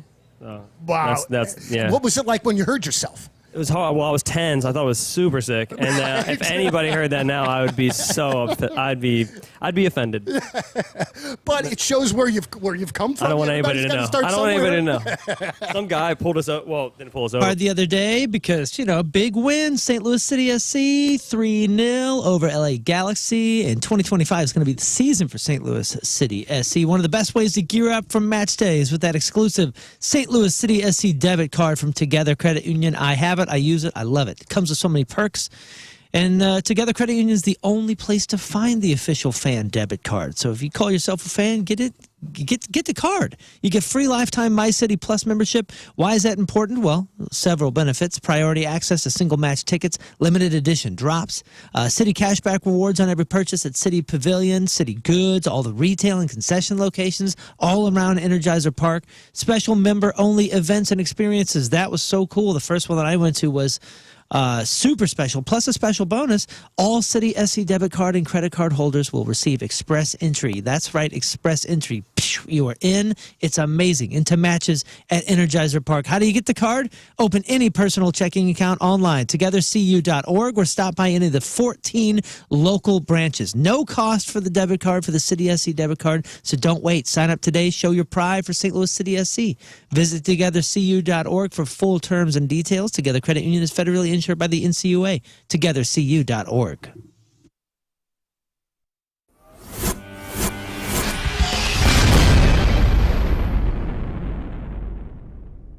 So here we are, way back Pointfest. Goldfinger, everybody. Shaka. Yes. Yes. And so here's the thing, okay? John, first thing first. Seen the band a million times. Phenomenal band. You've changed members here, but now you've got a goddamn all-star team going on with our buddy Mike, and then we've got Phil here and Moon, and it's just Phil and Moon. Man, It's funny. He's never called me that. I've never Never called once. you that ever.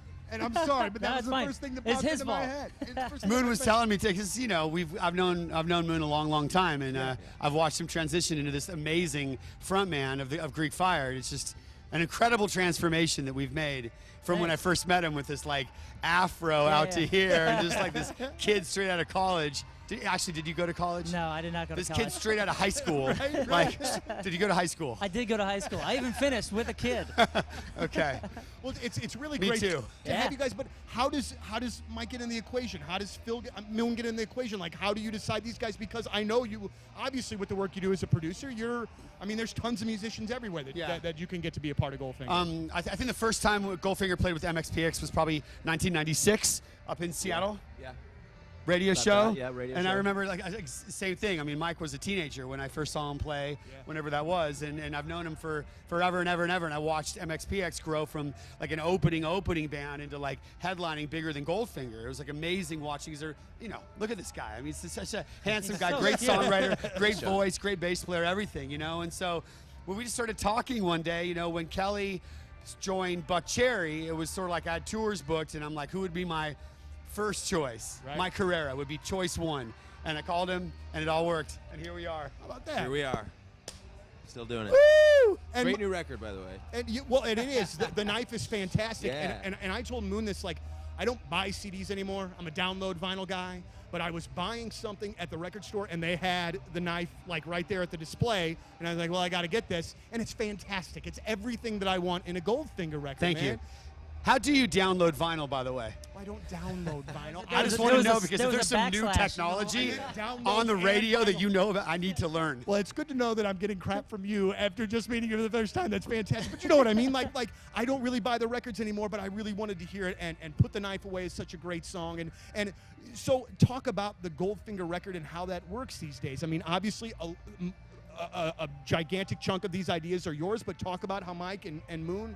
And maybe going to do some spring cleaning, clean out the garage. And you got all this scrap metal. I don't know why you have it. You've been saving it for something. And you know what? You got to get rid of it. What are you going to do? Put it out of the curb and, the trash guy's going to take it and go in a landfill? No. Recycle it. Recycle it so it doesn't end up in the landfill. And you'd be amazed about how much junk in your garage around your house is worth cash at Scrap Mart Metals. Unlike the other guys, Scrap Mart is clean, it's safe, it's convenient. You have locations in Peevely, Jonesburg, Valley Park, right at 141 and 44. They'll take copper wire, they'll take brass and stainless steel, aluminum and cans, batteries, electric motors, steel, cast iron. ScrapMartMetals.com for all the info. Even drive through on a scale and collect your cash. The scale weights are visible to you. Everything's on the up and up. They've been doing it since 2011, offering top dollar payouts for all your scrap metals. Contractors, make it easy on yourself. Job site, just take that dump trailer, bring it right over to Scrap Mart. Have them recycle all that stuff for you and get some cold, hard cash. Recycle smart at Scrap Mart. ScrapMartMetals.com, ScrapMartMetals.com. Who is Trailer Trash Tammy? What happens when you combine random internet trends into a single video? What is a mukbang? And are we so desperate to be distracted from our own reality that we resorted to binging videos of people shoveling anything edible into their face hole? More on that today on The Number 2 Show.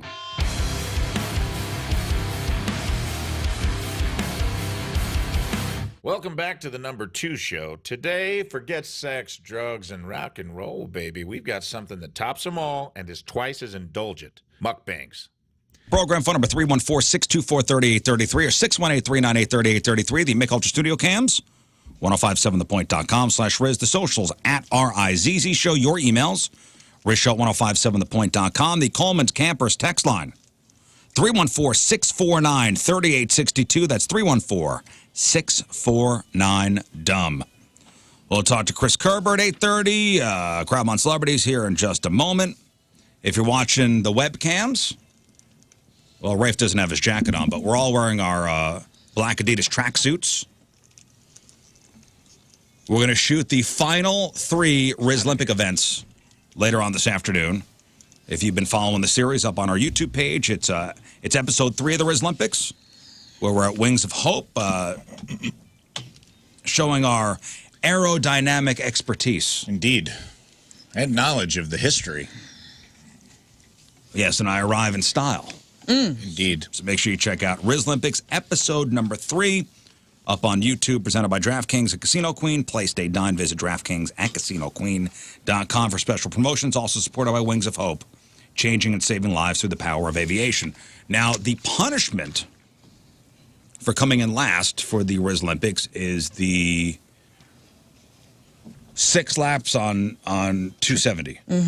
Track 270. Track 270. 6? So 6 laps. We got to go back and visit the tape.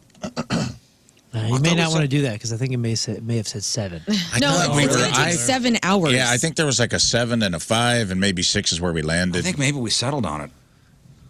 Doesn't matter. It's a lot. I think we It's a settled on lot. 6. It's going to suck. But, okay, so there's construction on 270? Yes, in Illinois. But where in Illinois? Do we know exactly where? It looks like so. So does it take you off the road? Yes, it's closed. So from what I learned, what I understand, let me show you the map here. Okay, this is 270 right here. Okay, so it goes whoop, turns into 255, crosses the river, JB Bridge. starts going north through DuPont, and as it approaches Cahokia, in between Cahokia and Centerville, basically, it is down. Man down. Down. Now, I understand that there is this, I guess, which is a detour. I just don't know how much this adds and if this is going to be really troublesome. Well, the loop itself, so the 270 loop around St. Louis is approximately 51 miles long. That's going to take an hour. Wow. That's an hour if you're driving The speed limit. consistently 65. What did you say, 51 miles? 51 miles is the 270 loop around St. Louis is approximately 50.59 miles. So let's call it 51 miles. I think we looked at approximate time, and it was like hour and 17 minutes to do the whole loop. So times 6. An hour, how long to do the whole loop? It said, I believe, it was an hour 17. I could be wrong. Maybe Let's it was- round up. Well- Hour 20. That seems like a lot. Thus the punishment. No, I know, but that seems like for 51 miles, We could do. that seems like a lot of time for what? Do we do like- for We 51 could miles. make Highway 3 through Cahokia and Sauget our pit stop. I thought it was 70 Route miles. 3. I'm not sure. I don't know. According to Interstate 270's Wikipedia page, which it does have. I hope we go in there after this event. Interstate 270 makes up a large portion of the Outer Belt Freeway in Greater St. Louis. The counterclockwise terminus of 270 is the junction with 55, 255 in Melville, Missouri. To clockwise terminus of the freeway is the junction of 55 and 70 in Troy, Illinois. I The mean, entire stretch of 270 is 50.59 miles. I'm almost wondering, dude, if we add the detour of Route 3, if we just go up through Cahokia, The Sauget Safari. Yeah, well, yeah. So basically 3 to 64, and then 64 west. Well, how long is this construction going to be? I think it's going to be a Months. couple months. Months? I thought it was going to be longer, but somebody corrected me and said it's only going to be a couple months. Somebody told me they're completely redoing a bridge, and it's going to take a few months. Will it be done by May? May. I don't know about that. Maybe. I don't know, and that's why I wanted to bring it up, because this person was like, "Yo, you're gonna have to rethink your track 270 because I'm not sure that that's actually a detour." Over How about there. this? Somebody from IDOT, let us know. Like, when is this construction going to be done? Yeah, 'Cause if reach it's done out. by like 'Cause we need our track If it's done completed. by mid-May, then it's fine. We'll do it after the thing's completed. Right. Wow. Nothing is ever easy. Nothing's ever easy. I may do a loop. Oh, really? Okay, yeah. Just to check. Site check. Yeah, you Just go to do that, check? Scott Daniel. Just to check. I love it. Little site check. What are you talking about? Listen, my wife's out of town next week, and I got nothing to do. Oh, nice. All right. Well, Yeah, pack everything in there. investigative Completing reporting. a full loop on I-270 around St. Louis typically takes between 50 and 60 minutes, assuming there's no traffic. I like that. That sounds right. That feels good. That feels right. That feels traffic's right, gonna but I add think time. they said the average time. We looked it up, and the average time was over. Well, that's about right. Add 10 minutes here or there for That sounds traffic. about right. Are people going to gather for the losers as they are road tripping around our beautiful city? I mean, I would hope I don't so. know. Bridges Just having bridge. flags and stuff. Yeah, I want to see Maybe. some. I want to see some people on overpasses. Yeah, there There's will be. been all kinds of ideas pitched. The one was in honor of Jeff. We got to pick up somebody. Like Fine. hitchhikers. No, every loop, we have a listener who rides one loop with us. I don't want to ride with somebody. I'm sure for an that we hour in the can't do car. that for insurance purposes, but Yeah, I'm sure the company would not allow that. Well, I was thinking There's we could been a pick lot up of our stuff partners. You know, like if I'm in the car, because we don't know who's in there yet. If I'm in the car, like, you know, I want Tim to be at an overpass. We go pick his ass up, and now he's in the car for a little while. You know, kind of bring our partners in on the misery. We could cross the bridge when we get there. Okay. But we got to just make sure the bridge is fixed. Well, we got to figure out this bridge in detail because we've also lost track of the winner is doing the playlist, and it is on a loop. You cannot control the radio. And also, like, are we live streaming the whole 7 hours from, like, our Facebook? You know, there's details we need to firm up, dude. These are little things that we can figure out as we get closer. I know one detail, and that's Mallory will not be joining. Oh, yes, she will. No way. She'll I be will like, drive no, to your absolutely house." not. I'm not doing that. It's like, you're the idiot that lost. You do it. Well, let's figure out this bridge situation. I believe it's going to be on YouTube Live.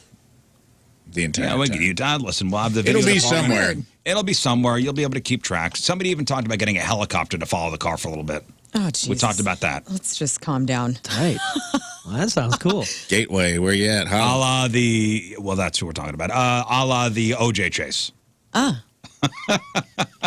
Bronco, right on. So, so again, we'll cross the bridge when we get there, but we're filming the final 3 Riz Olympics events today. BL checks After in. the show. IDOT says closed 7/31/25, July 31st. Oh, everybody's saying close until July, at the end of July. Ooh, okay. We need to, Into summer road trip, sounds like. we need to figure this out then. Okay. We need to get out the map. You know what? Actually, this would make sense, though. We could fill up at Pops. If we do the excursion through the Sage Safari, we could fill up at that gas station that's right outside of Pops. So That everybody should gets be their the- little. yeah. What?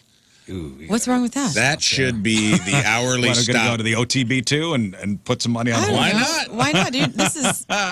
You do you. I mean, it does make sense to make Sauget the pit.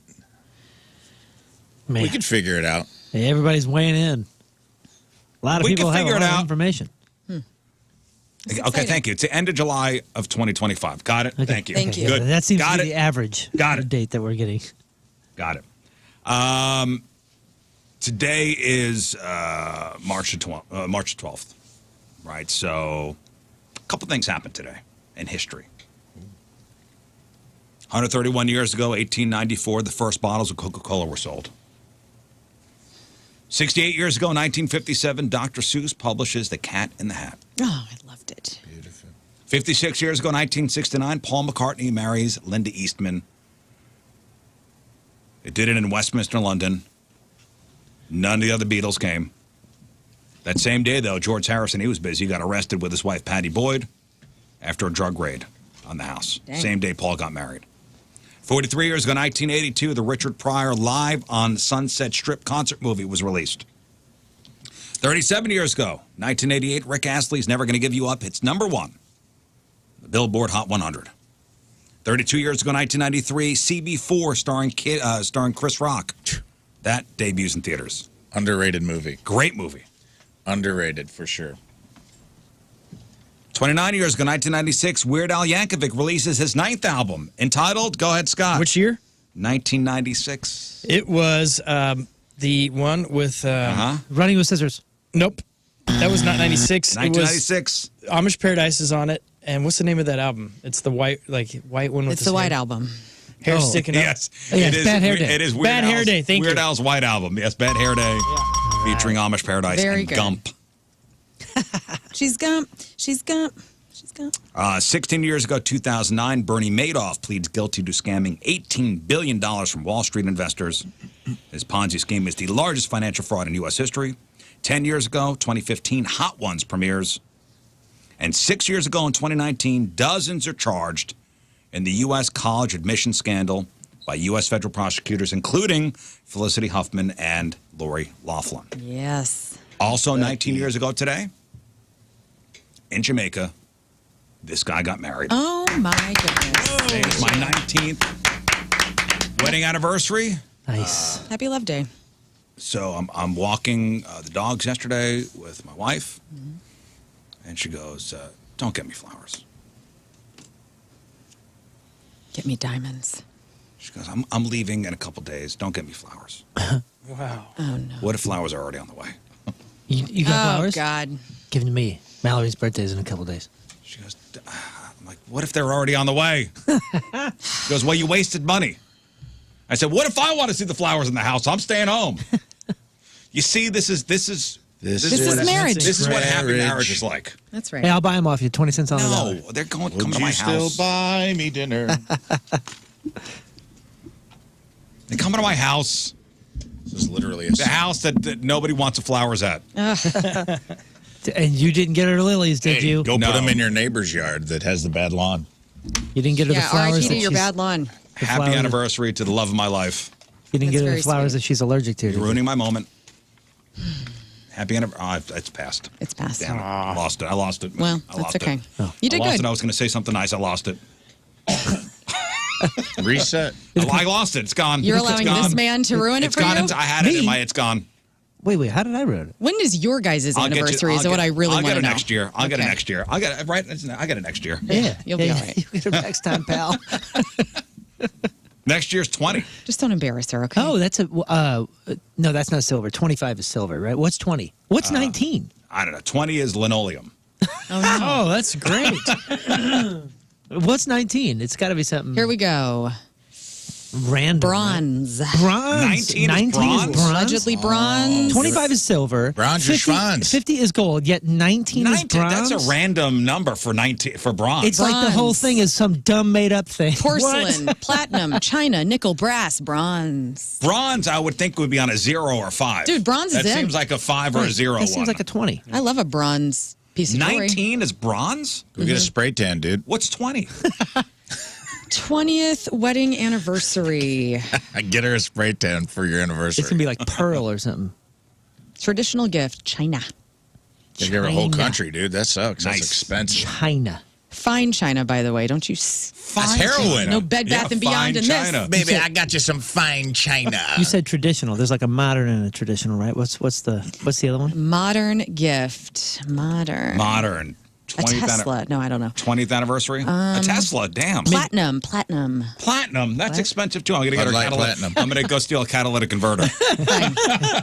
Done. That is a St. Louis gift. Where are you if I've going ever with your heard it. Sawzall? I'm going to get you some platinum. Anniversary gift, baby. Happy anniversary, babe. Just get her a Fine. cat. Get her a cat? Yeah, a little kitten. Somebody in the both chat allergic to says. cats. Oh, okay. Well, never mind. Get a hamster. No, you're not. That's a story you've told yourself since you've had kids. Yes. By the way, I was watching last week tonight, and scientists have invented a woolly mouse. It's like remnants of a woolly mammoth that they've put into a mouse DNA, and there's a new mouse on There's a new on the mouse? market, and it's so saw that. freaking cute. With It looks tusks? like a guinea No, pig. it's got all his hair. It's so It's fluffy, very hairy. It's a hairy mouse. adorable. Which With that, a that long nose. A woolly mouse. Whoa. Check them out. That is the cutest thing I've ever seen. Right, and it's like a it. scientific pet, new species. I don't Wait, like- are you- we're are you- messing with DNA and stuff like that. This is wild. You Are liked you it in for real? Jurassic Park. You don't I like didn't this? like it in Jurassic Park. Wait, they dino DNA'd? Yeah, they for real. Yeah, for real. Dino DNA. Look at those things. How big are they going to get? They're so cute. I hope they get huge. I hope they're like the size of an Playing elephant. God, and I don't like it. We're living in cool times, I don't like it. guys. All right, let's do crap on celebrities. All right, time to find out what's going on in the world of music and entertainment with your crap on celebrities. We start with this. Billy Corgan, friend of the show, will mark the 30th anniversary of the Smashing Pumpkins' Melancholy and the Infinite Sadness with a 5-night run at the Lyric Opera of Chicago. This is actually really cool. So it's billed as a night of melancholy and infinite sadness featuring Billy Corgan and a group of guests backed by the Lyric Opera of Chicago and the chorus performing orchestral and operatic versions of 28 songs on the double album. Oh, cool. So Here he goes. Here he goes. Here we go. This is neat. Let's So- go, Riz. versions of the song that I'm not worried about, that I don't know about. Dude, Tonight I with an know, that would be orchestra good. That is would going to fine. be It's fine. kick It's ass. fine. So I'd go see that. Billy says opera and rock both tell stories of heightened emotions, and I'm excited for both fans of my music and traditional opera is pretty fans to hear this inspired work. So if you want tickets, November 22nd through the 29th, respectively. A cookbook commemorating the late Pantera drummer Vinnie Paul's appetite for cooking and hosting his legendary Sunday Funday dinners is out now. This has been in the works for a long time.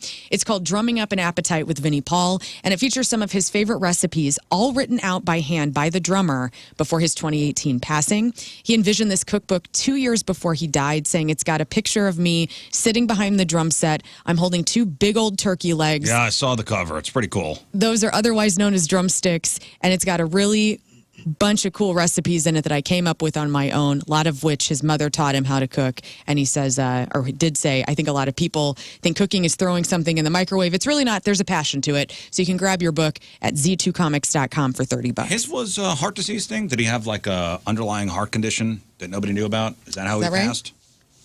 I don't remember, actually. I think so. Man, that was a sad one. It was sad because, I mean... Dilated cardiomyopathy. There we go.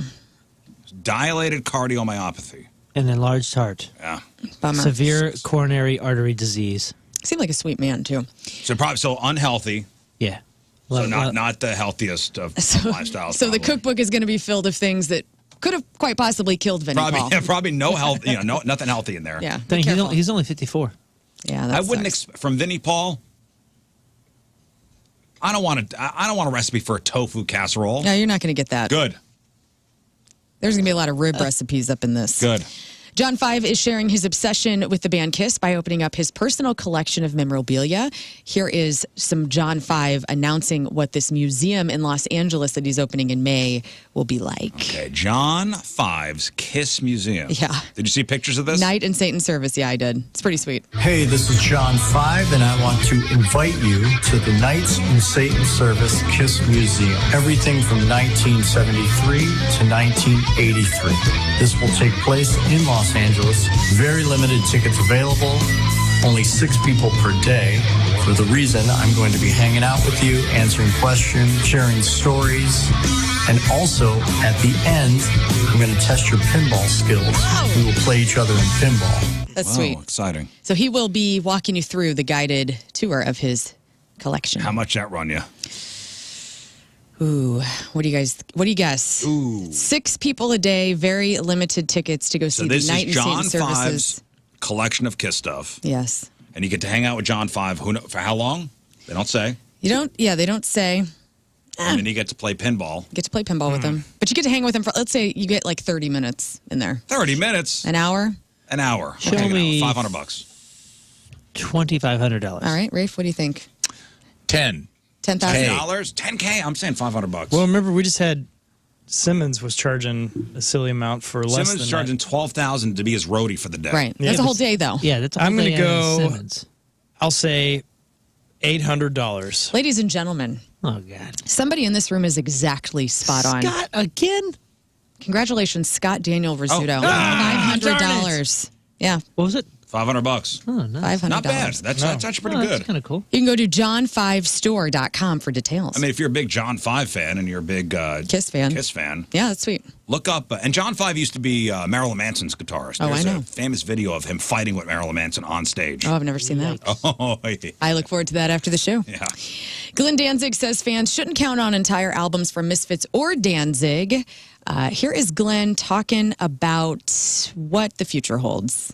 Maybe a song, not an album. How about a new Danzig album? Is that in the works? No, look, people now just want to download your stuff for free, and, they don't understand that it costs money to go in the studio and record a record, so it's not really a great business model to go and record a record and then not be able to recoup your money that you spent making the record. So, with the Danzig, it might be like the Misfits. Maybe I'll record a song or two and just release it, and it won't cost that much. The last thing Danzig did was his Elvis covers, which was really good. He's got a great voice.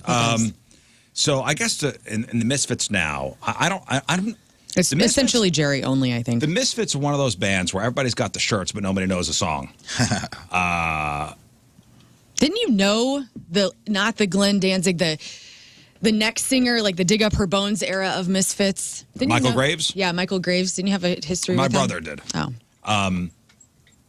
I think there's a guy in the Misfits now that has no idea how to play guitar, that he just stands up there and pretends to play. Sweet. Really? That's a great. Fake it till you gig. make it. He's like a big, huge jack. He just has the look of a guy who should be in the Misfits, and he doesn't really play guitar. And I forget the guy's name. I watched a whole video on it. Doyle, Wolfgang. Yes, von that's it. Frankenstein. He's so beefy.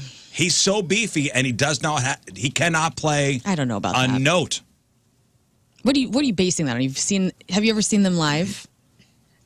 No one has. I have not. Okay. I have not. Okay. But I think No one's ever this is seen him I think live. this is a known thing Yeah. in the Misfits world that this guy was hired strictly on the way he looks, and a menacing guy on stage. Maybe he's got the stage presence, doesn't have the chops. Well, the Misfits got back together at Riot Fest a couple years ago, and that was really cool because Glenn got back together with whoever is still a part of the Misfits, and they did classic Misfits stuff. I've only seen the Misfits a couple of times, and the Michael Graves era was one of them. And I've seen Danzig, but I don't think I've seen Glenn Danzig fronting Misfits, which sucks because I really enjoy the Misfits. My cousin got me into I don't them. know much about. Honestly, I would never pretend to know anything about them except for the guy doesn't play guitar. It's Halloween punk metal. It's great. I mean, it's really good music. Like if you are a fan, and I think you would be a fan. I feel like you are in that. Is Die Die My Darling? That's a Misfits Die Die My song? Darling. Yes, those Metallica Did it have any covered. more Mama songs? No Mama song. Oh, actually, Just solo Danzig. I know. I just hopes he kept writing more Mama songs. yeah. There's some other material that's pretty rancid in some of the Misfits Oh language. yeah, dude. There's some real upset your mom songs. Yeah. There's those kind of songs. Not songs that you want to play for the brunch. I know you're I looking wouldn't play for it for that. your brunch. No. With Aerosmith canceling their Peace Out farewell tour this year due to Steven Tyler fracturing his larynx, Joe Perry had a backup plan. He was going to tour with the Hollywood Vampires, the super group that he has with Alice Cooper, Duff McKagan, and Johnny Depp. But Alice says that fell through. Here's Alice Cooper talking about the Hollywood Vampires. Okay, Alice Cooper. We were going to do this summer, but Johnny got 2 movies that he was obligated to do, so that tour got postponed. Now, it's not all Johnny Depp's fault. Cooper also added that he's touring this year. In fact, he's coming to the factory later in the summer. And so Duff is also on tour with Guns N' Roses. They're going to be in Europe, so it's not really Johnny Depp's fault. But that would have been really cool to see a Hollywood Vampires tour come through St. Louis or something. Are they planning on ever doing a big tour? It sounds like they are. Yeah. Like, this was supposed to be it. Like, Joe Perry had the idea, like, hey, why don't we all go out? But everybody had And what do they different play? things. They don't really have any originals, do they? They just do. I think they just do covers. They just do covers of their own songs and other things. I think so. Huh, I'd love to pretty see it. The wife of this is crazy story. The wife of Ghost Adventures star Aaron Goodwin got busted in a murder for hire plot, and cops say she tried to pay a hitman to kill her husband. So her name's Victoria. She was arrested last week, booked on 2 charges: solicitation of committing murder and conspiracy to commit murder. Police say she crafted a plan to kill her husband while he was filming his show. And according to the arrest report, cops claim Victoria was messaging an inmate in a Florida prison about getting out of her marriage. She says, "Am I a bad person because I chose to end his existence and not divorce?" Damn. Said one message. Police also say Victoria provided information about her husband's location and filming times. Also set aside about $12,000 to pay the alleged hitman. And when her plan was uncovered, correctional officers confiscated this inmate's phone where police found messages between the prisoner and the hitman that read, "He's asleep right now in the hotel room. I need to know what's going on. Can I get an update? Was it done?" So she was going to have him murdered while they were filming, like Yes. during one of their filming outings. She contacted an inmate who was in prison damn. to find one of his buddies to be the hitman. And then everything got outed. And this happened back in October. Her husband, Aaron, is still alive, obviously. When questioned by police, Victoria admitted that she and Aaron were having marital problems and insisted she never wanted to kill him. She alleged that she was merely fantasizing about not having a husband and did not remember sending the messages. Okay. What? What? Yeah, no doubt. But that's not mine. To answer her question, yes, you are a bad person You are a for terrible person. wanting to end his life and not end the marriage. What? Yes. Another film adaptation of Stephen King's Cujo is in the works. Netflix is creating the Stephen King 1981 thriller novel, and Roy Lee is going to serve as producer per Deadline. This movie first came out in 1983. I never watched Cujo. They should make it a Bichon this time. Didn't that have Yeah, instead of a St. Bernard or whatever it is. Didn't that have God, what's the guy's name? I want to say Brian Boitano, but it's the kid from Who's the Boss? Jonathan. The only other thing I've ever seen him in. Danny Pintaro? Danny Pintaro. Wasn't he in Cujo? Let's look. The original? Look that up. So I didn't realize. Cujo a German Shepherd? He was a St. Bernard. St. Bernard. So Cujo was put out in 1983. Tells the story of a mother desperate to protect her son from a formerly friendly 200-pound St. Bernard that is bitten by a rabid bat and turns into a ferocious, calculating hound that leaves a trail of bodies. Scared me to death, especially when he's in the car. Well, that's the whole thing. They're in the car won't start, so they have to make a choice of battling the hound or risking heat stroke in a hot car. Yeah. Ooh. Oh, what are you gonna do? It was scary. Yeah, and it's this gal. It was Danny Pintaro. What's this gal in? Dee Wallace, Lost Boys mom, right? No, Or is different it E.T.? No, not different E.T. mom. She looks like the E.T. mom. What's her name? Go down. Let's see the cast. Her name is Dee Wallace. Dee Wallace. Dee Wallace Donna. was in Danny Pintaro. Jonathan from Very good. who was selling Tupperware, I believe, for a while. Danny Pintaro. Wonder if Same he'll have a dog cameo. from Beethoven. Oh. No way. Dee Wallace. I made what that was up. she? Oh. I was gonna say, I was that like, was- that's an Thanks old for dog. ruining dog. everyone's day. Known. Oh yeah, she's mom in E.T. I fell for All right. Man, just pulled that Very one out. good. If you're a fan of Stan Lee, the final years of his life were documented by his assistant, and now they will be turned into a documentary called Stan Lee, The Final Years. So be on the lookout for that Yeah, soon. I believe that Stanley's final years were not very happy and joyous, and I believe there were people in his life taking advantage of him. Bummer. You think the assistant is on the pro or con side of this? You think they're going to shed some good light on that controversy if people are taking I advantage think it was of him? family members, wasn't it? Yeah, it was a whole thing. Hopefully the assistant is Good-natured. good-natured. I don't know. Stan Lee, Don't ruin this for us. yeah, seemed like a very nice old man. If you want something really exciting and cute to watch, Bryce Dallas Howard made a documentary about people and their pets for Disney Plus, and it looks really cute. So it's called Pets. It's going to premiere on April 11th on National Pet Day.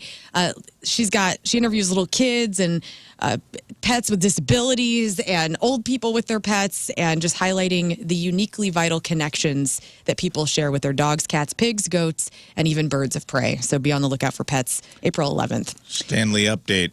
Go. It looks like the doc is about that. Oh, about all Oh, it's about- Oh, good.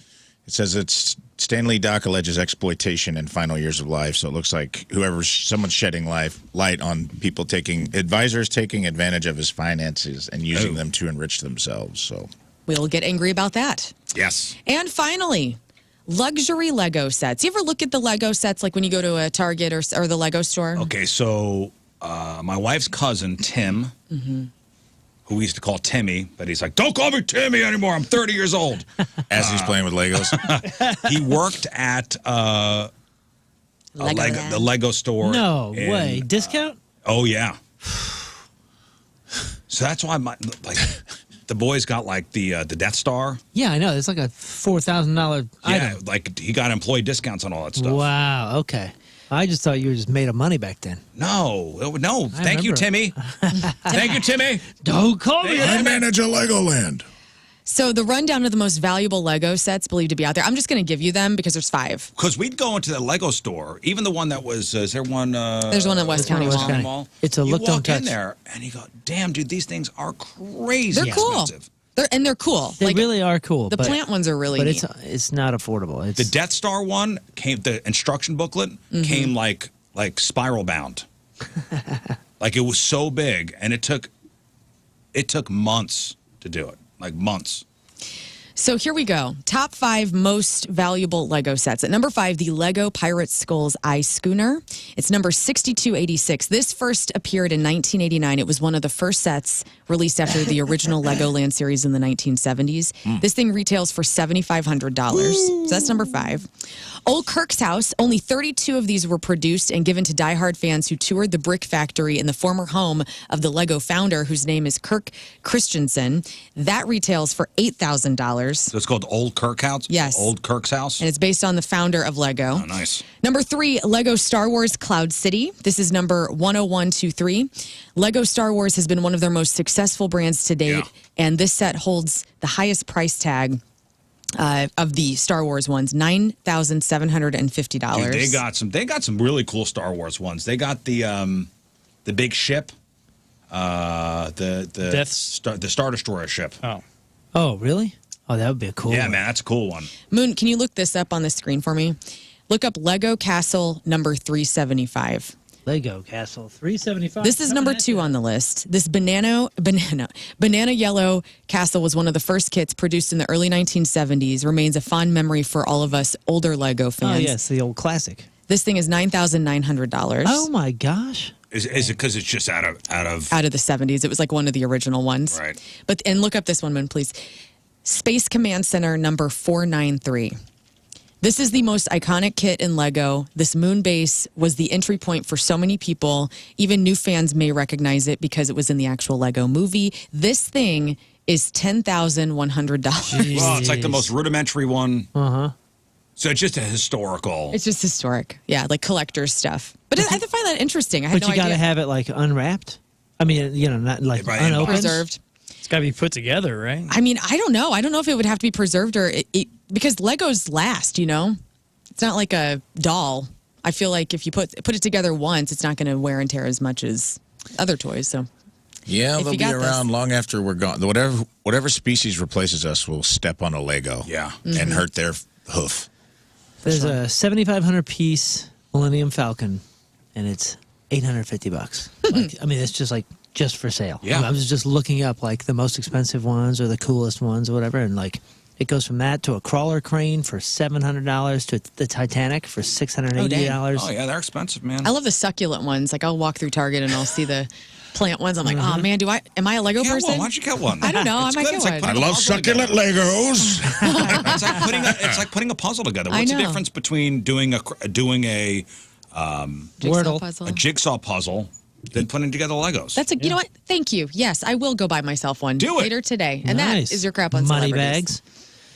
Celebrity celebrating her birthday today. Melina Weissman, a Netflix star in a series of unfortunate events, is 22. Jamie Alexander, that's Jane Doe on Blind Spot. Also, Sif in the Thor movies. She's 41. Aaron Eckhart is 57.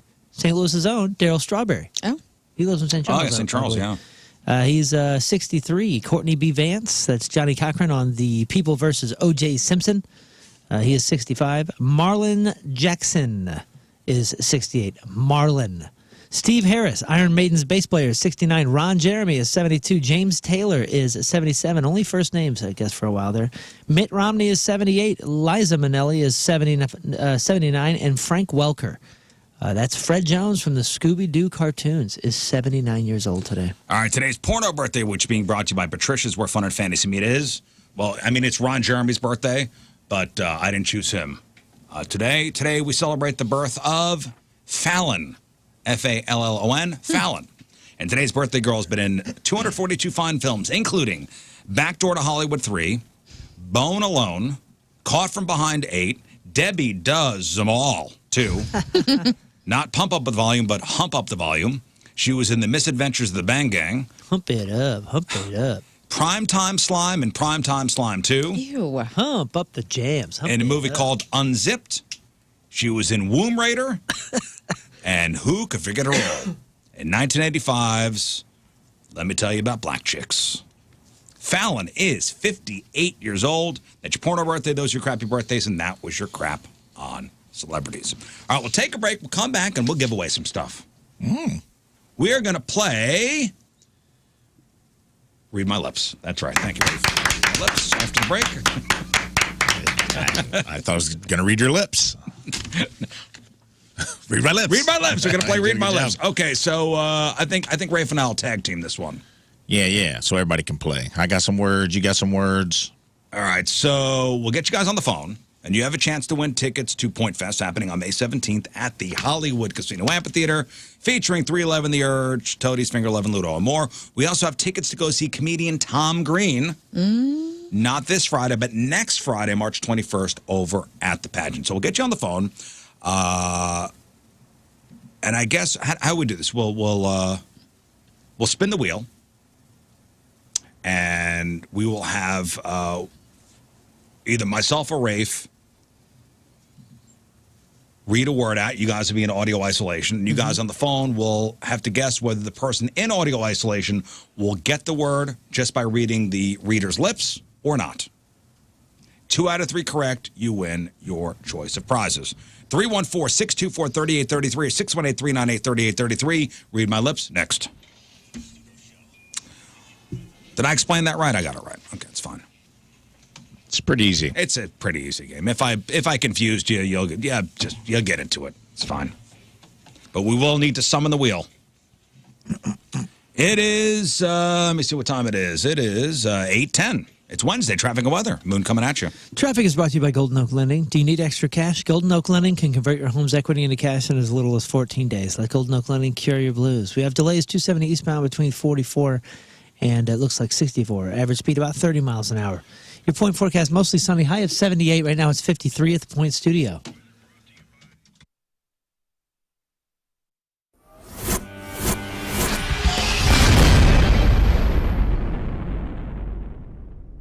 So here we are, way back Pointfest. Goldfinger, everybody. Shaka. Yes, yes. And so here's the thing, okay? John, first thing first. Seen the band a million times. Phenomenal band. You've changed members here, but now you've got a goddamn all-star team going on with our buddy Mike, and then we've got Phil here and Moon, and it's just... Phil and Moon. It's funny, he's never called me that. I've never called once. you that ever. And I'm sorry, but that was the first thing that popped into my head. Moon was telling me, because I've known Moon a long time, and I've watched him transition into this amazing frontman of Greek Fire. It's just an incredible transformation that we've made from when I first met him with this like afro out to here. All right, so you're on your way to a job that you're like, oh, God, another day. I do this. Are you going to be doing the same thing 5 years from now? Well, you've heard me talk about Centric for a long time now. Why haven't you done something about it? Find out for yourself how you could train for a new IT career in as little as 4 months with St. Louis's leading IT training company, that's Centric, the longest-running, most experienced entry-level tech training program in the country. And the programs train you on the most current technologies employers are using because, unlike four-year schools, they could quickly adapt the curriculum to match changes in the job market. And they help you get a job. I mean, that's the ultimate goal. That's why job search assistance is a big part of the program. In addition to your tech training, they know there are other skills that need to be developed to help you find that right job. Centric's career services team provides you, the student, with seminars and workshops and other services throughout your training that prepare you for your job search and will ultimately help you land that new IT job. Over 1,700 companies have hired Centric grads. What are you waiting for? Centric.com/Riz, CENTRIQ.com/Riz. Who is Trailer Trash Tammy? What happens when you combine random internet trends into a single video? What is a mukbang? And are we so desperate to be distracted from our own reality that we resorted to binging videos of people shoveling anything edible into their face hole? More on that today on The Number 2 Show.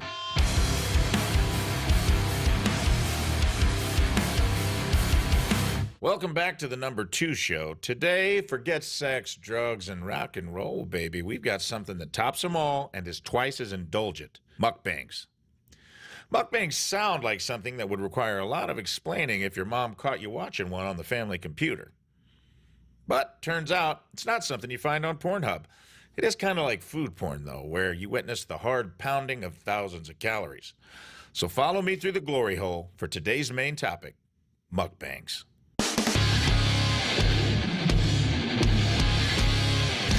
Mukbangs aren't for the faint of heart. It's culinary hedonism broadcasted in HD. We've got professionals like Nick Avocado eating his view count in calories, or amateurs deep-throating corn dogs like they're auditioning for Bret Michaels' Rock of Love. Gives a whole new meaning to the song Unskinny Bop.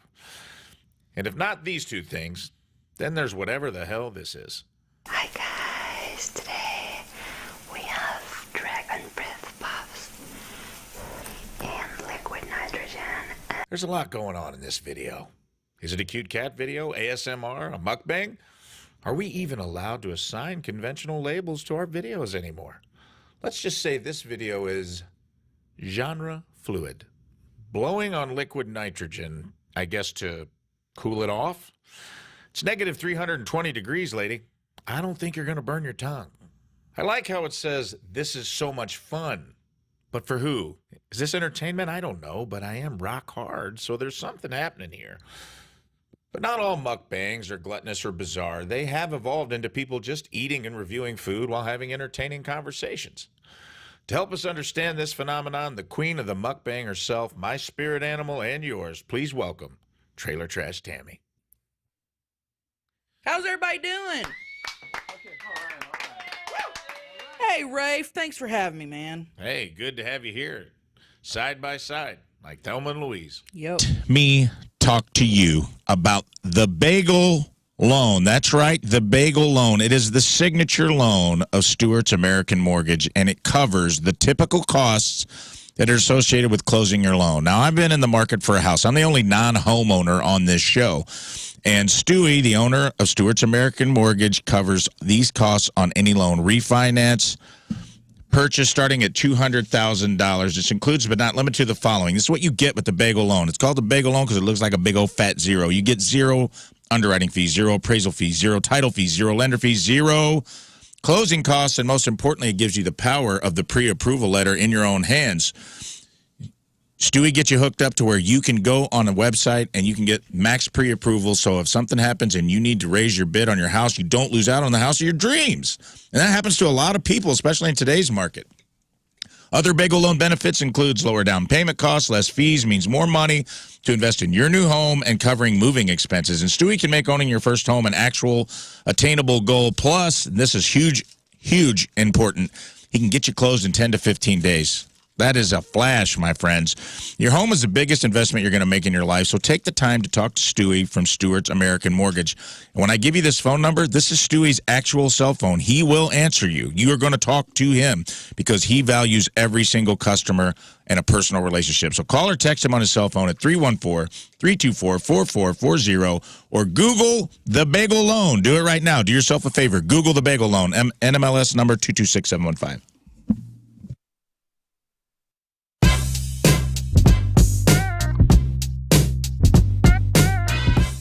We are backstage at Pointfest, and we have the absolute pleasure for the first time of speaking to Ash from New Year's Day. Welcome, and it's great to have you at Pointfest. We're so honored to be at Pointfest today. It was so much fun. You had that crowd going. You know what I mean?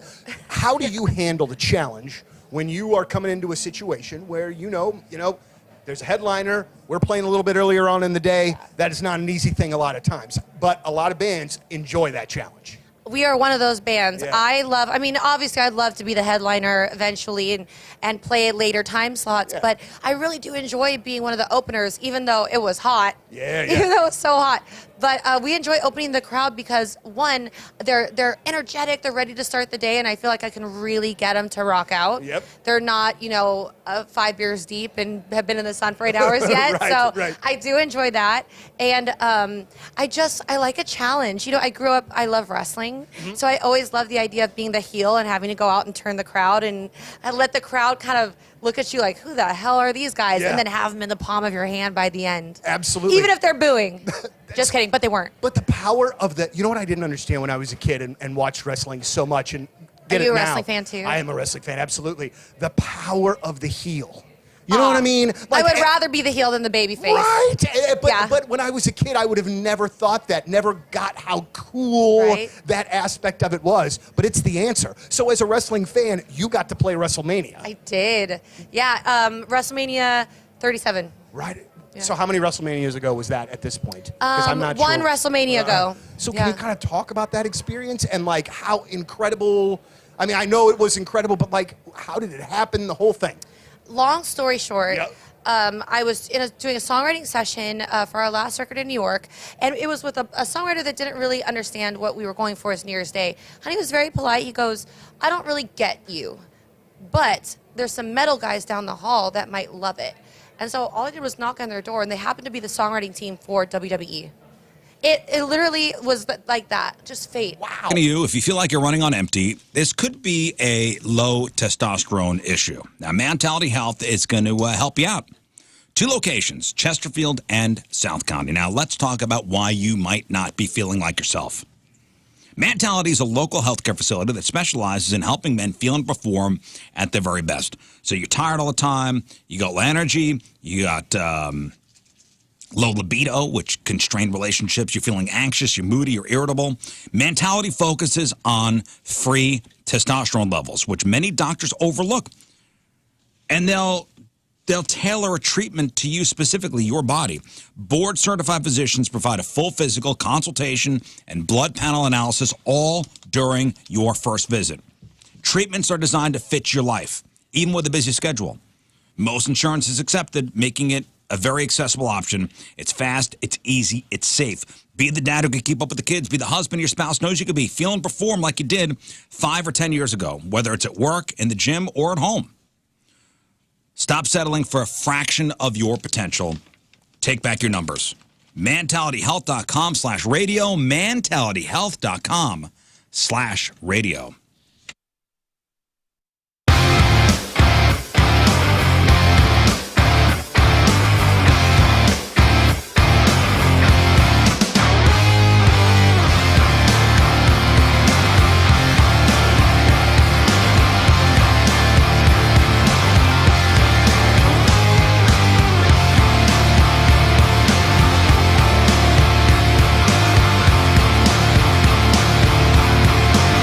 Hear what the hot new conspiracy theory is? Yeah. All right, here we go. You ready for this? And this is not crazy at all. This is not crazy at all. Okay, just hear me. Hey, before you guys... You subscribe? You already subscribed to this? Before you guys judge, I want you to hear the whole thing. Oh, great. Okay, great. Yeah, let's hear it. There we go. Okay. Mermaids exist. I'm all in. 100% down. And rich people are eating them. Can the rich people please just stop? Why do they eat everything? Mermaids are real, and rich people are eating them. Well, question. Do they know they're eating them? Yes. Oh. Are they hot? Hot mermaids. Damn it. Just like Indiana They Jones. only eat the ugly ones. Yep. So this random lady kicked off this conspiracy theory last week with a story about an ex-con who claimed he saw a mermaid in a big tank on a fishing boat he worked on. And they made him bring it to a warehouse where rich elites ate it hibachi style, like at a Benihana. This is very upsetting. Onion volcano. Egg in the hat. What's it taste like? Yeah, shrimp and hat. Egg roll. Egg roll, yeah. Hey. What if this was real and we found out that it was real? Oh, I'd be so excited, dude. Are you kidding me? My little 1989 Little Mermaid Disney heart, where Ariel, the best prince, I'm just going to here to say it, the best Disney princess of all time, okay? And she's real now? And she's being eaten hibachi style. Only the tails, though. This is very upsetting. So, all right, well, here we go. Listen to her. See, I'm a believer. If you haven't seen my first Mermaid and Sirens video, you're not going to understand this video at all. Okay, they bring this net that had been down at the bottom all day that day up. And he said what he saw inside was like nothing he had ever seen before, probably ever will again if he ever lives to tell the story again. He said that it was like a pasty, whitish green skin, okay? And the fin, okay, from like the hip bone down, it was just like the body of a fish. And like greenish black hair, and wasn't pretty. And it spoke. Oh, it spoke. It wasn't pretty. Oh, okay. Well, Oh, that that changes is- everything. That one? Hey. You can eat the uggos. If you didn't see my previous video, you're not going to know no sense about this. Spoke. It spoke. He said that he couldn't understand what language it was speaking in, but it felt like it was begging for its life. And they took this siren to a different warehouse, and it was set up like a restaurant. Come to find out, these clientele, he had sonar machines and everything to track these things down. Sonar. Hey, sonar. We just acknowledge Sonar that machine? this lady's 100% holding a lit cigarette while she's telling this story. Absolutely, she is. Yeah. Okay, thank you. Clientele, he had sonar machines and everything to track these things down. Okay, like stuff that you would not even believe if you saw it. These people, okay. What do you mean by these people? The sailors. Now I'm offended. It was okay, but Mermaid eaters? These people. Okay, that had him go and catch this thing. And they say it's like really common among the wealthy. And they all had their knives and forks and everything else. It was set up like hibachi, sort of. It's one of them things that even presidents don't know about. You know what I mean? Like a secret research island. Well, just so you guys know, I'm incredibly wealthy, and I just got myself a Blackstone, so... Wow. Fish fry. Fish fry Fridays for lunch. Hey, I do like this. I do like this theory because a lot of times with theories, especially, dealing with water, they can happen anywhere, like out in the middle of the ocean. There's no, verification. But this one, there's a hibachi restaurant. Yeah. So... that's something to track down. You know what I mean? I like it when they give us a clue of okay, well then get out there and find us the address to such hibachi place. One of her follow-up videos, she claims there was a second mermaid. They could regrow limbs. There's a secret research island where scientists study them, and there are a lot of other mythical creatures there too. This could be this could solve world if we found mermaids that we can eat. And they regenerate. Yeah. So we can just be boop, chop. Here's a family dinner. I don't want to eat the mermaids. You'll have it back by Friday. I want to protect the mermaids, and they will be part of my crew. They're ugly mermaids. No, I want the ugly She mermaids specifically too. said they're ugly. Merman. So they gotta go. Merman. No way. Yeah, where are the mermans If they were hot Ariel mermaids, or Daryl Hannah. Oh, God bless. or Daryl Hannah. Remember how cute I'd she have was a little in more Splash? sympathy. These are ugly mermaids. But how ugly? They gotta go. Like Mindy, the Still Hunchback technically the of Notre Mediterranean Dame, diet, ugly? though. Yeah. What'd you say? Still technically on your Mediterranean diet. That is true. I mean, they do fall within how I eat. And we have plastic surgeons work on them, make them real nice. And I'm gonna Is go, it cannibalism? I'm gonna go ahead and double down and confirm how I already feel that this is a more believable conspiracy theory. I'm lending more potential reality to this than the Loch Ness Monster. Well, Loch Ness Monster might be a mermaid. She said there are other mythical creatures that are whatever in this lab. So, guys, everything's on the table. The ocean's a crazy place, man. My question is: are they only eating the bottom half? Yeah, gotta be. Not the Are they man eating? part. Are right? they eating Probably the fish part. Are they eating the human part too? Probably the fish part. They're not Do they have webbed fingers? I don't know. For swimming? We got to ask her. Listen, we got to give away some stuff. I'm upset. I mean, if this is real, rich people would do this. Well, especially if there's a beauty component. Like if you eat this tail, you get more collagen in your ass. Omega-3 fatty acids. Yeah. It's good fish oil. Yeah. Damn, that girl got a fatty acid. All right, we're going to play Read My Lips. That's right. We're going to give away Pointfest tickets. We're going to give away Tom Green tickets. And today's contest sponsored by CarStar, your auto body repair experts, locally owned with nationwide guarantees. See carstar.com for a location near you. All right, Moon, put everybody's name on the wheel. Okay. Everybody's. Everybody up. Everybody up. King, Larn, Rafi, Rise, Min. Okay. Everyone's up. All right, let's go to the phones. And hello, Tiffany. Good morning. All right, Tiffany, you're first up for Read My Lips. So, Moon, you're going to spin the wheel. Let's spin the wheel. Let's see whose name it lands on. Okay. Rafe.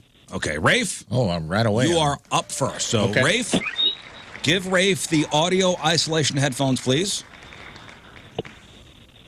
Okay, we're going to put Rafe in audio isolation. I will administer the words, Tiffany. Now, Rafe will have 3 chances. Oh, I'm going in audio. You are going in audio I thought isolation. They got to pick. I don't know why I thought that. Thank you. Play me some stupid U2. So I will administer the words. Rafe will have 3 chances It's to going to be something else, and now it's going to be you too. to guess what I'm saying just by reading my lips. Okay, your job, Tiffany, is to tell me whether he'll get the word right or wrong. Yes, and hopefully not fail miserably. Okay. 2 out of 3 right, you win. So is he in? You in? Hold on, song's just starting. Oh, sorry, I forgot that record starts slow. 1 second. To crank it up a little. Okay, now All right. we're good. Tiffany, the word is panties. Will he get the word right or wrong? Panties. Panties. He'll have 3 shots at it. Panties. Yeah, I'm gonna say yes. You say yes. What do you guys think? Yeah. Yeah. You think yes? so. Yeah. Okay. Here we go. Rafe, Oh, yeah. Panties. Paste. Panties. Can I try saying Passion. He shook his head. Look at Learn. No, what? No, what? That's not how the game goes. panties? Pasties. No. No. The word was panties. Panties. Panties. Okay. Like an S. Okay. We can bring this back. Back in isolation. mustache. Back in isolation. Okay. Tiffany, the word is nipple. Oh, goodness. Nipple. Nipple. Nipple. Nipple. Yeah. Yes or no? I think with that L, yes. I'm going to say yes. She says yes. Okay. You want to do it, Learn? Yeah. Here. Okay. Look at her. I'm so confused Look about at- where I'm don't supposed worry. to be looking. Just look at her. And it's not plural, right? It's just one. Okay. Nipple. Sephora.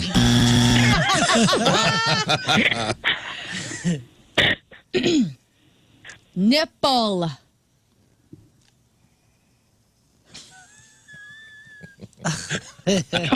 He's lost. Man. That's a weird looking word. I know it is. Do it again. It's a stupid Oh, no, you got to take a guess. You can't do it. All again. right. You got to take a guess. Supporter. Why does he think it's a Last one. Last one. Nipple. It looked like your face was sliding off. That's your not even skull. a word.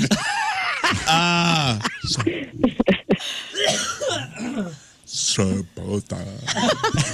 Sapota. It's Sepulva? I'm trying to make what your mouth was trying to say. It's the character from Phantom Menace. Sebulba. He's got it all wrong. Yeah. It was good talking to you guys this All right, morning. Thanks come for on, being Rafe. with us. Tugboat. No. Sorry. Dude, the Nipple. default. Oh my gosh, that was way off. Nipple. Way off. It looked like there were way more syllables. Way off. Okay. That's so funny. Let's go to Justin. Hello, Justin. Supposed to get that. Hello, good morning, Rizzuto Show. Happy birthday, Riz. Thanks, buddy. All right, spin the wheel. Rafe's off the wheel. Okay, I did not do well. All right, up next is Learn. Okay, Learn is up next. Why don't you do one and I'll do one? Okay. Okay. Peter and Ice. Well, how are we picking who gives the clue? I just said you do. You give the clue. Oh, okay. It doesn't matter. I thought you meant the word. I'll have Moon read one word too. Okay. Okay. Oh, but I don't want him to see the words though. No, yeah. Just give it one word at a time. Okay. Rafe, Is this, oh. administer the word to not her yet. Not her yet. Tell us the word. Right. The word is cannoli. Justin, what do you think? Oh, no. Holy crap. No.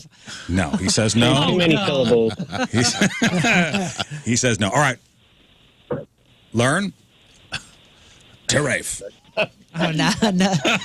Straighten up. God dang it, I gotta Get your get it face together. together. Wipe it. Get in character.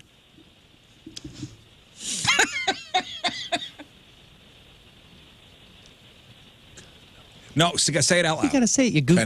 Cannoli. You got a microphone. Chlorine. Chlorine, no. Cannoli. Cocaine. Okay, slow down. Slow down. We're getting close. I'm getting close. She's tiptoeing around it. Cannoli. Dirty. No. Dirty. Cannoli. Cannoli. You are so close. Dirty cannoli. All right, that's good for Justin. He said you would not get that. All It's right. close. Moon will do the next word. Okay. Okay. Moon, the word is? It's this one, right? Yes. Okay, the word is wiener. Wiener. Wiener, wiener, wiener. Justin, what do you think? Wiener, Okay, calm down. Sorry. Justin, stay focused. Wiener. Yeah, I have faith in that one. Okay. You say yes. Always have faith in the wiener. Okay. Smart. Okay, Here we go. Yes, that is right. Here we go. Wiener. Wheeler. Wiener.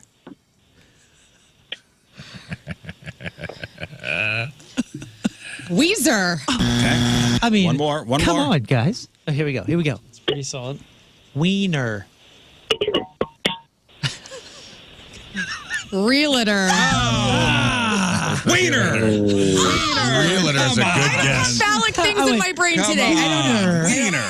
Realtor was day a off. pretty good guess Yeah, it for was. that. Okay. Final word. man. Oh, okay. Because Justin got one right and one wrong. This is it. Comes down to this. Final word, Rafe.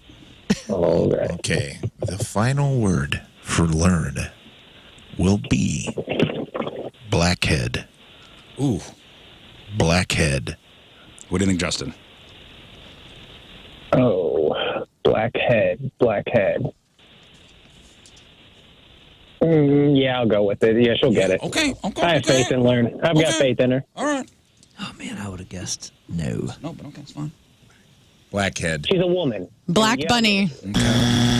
Ooh, see, she already got the first word. Blackhead. Placate. We are gone. Here we have. We're gone. You have derailed. She was on it. Yep. Blackhead.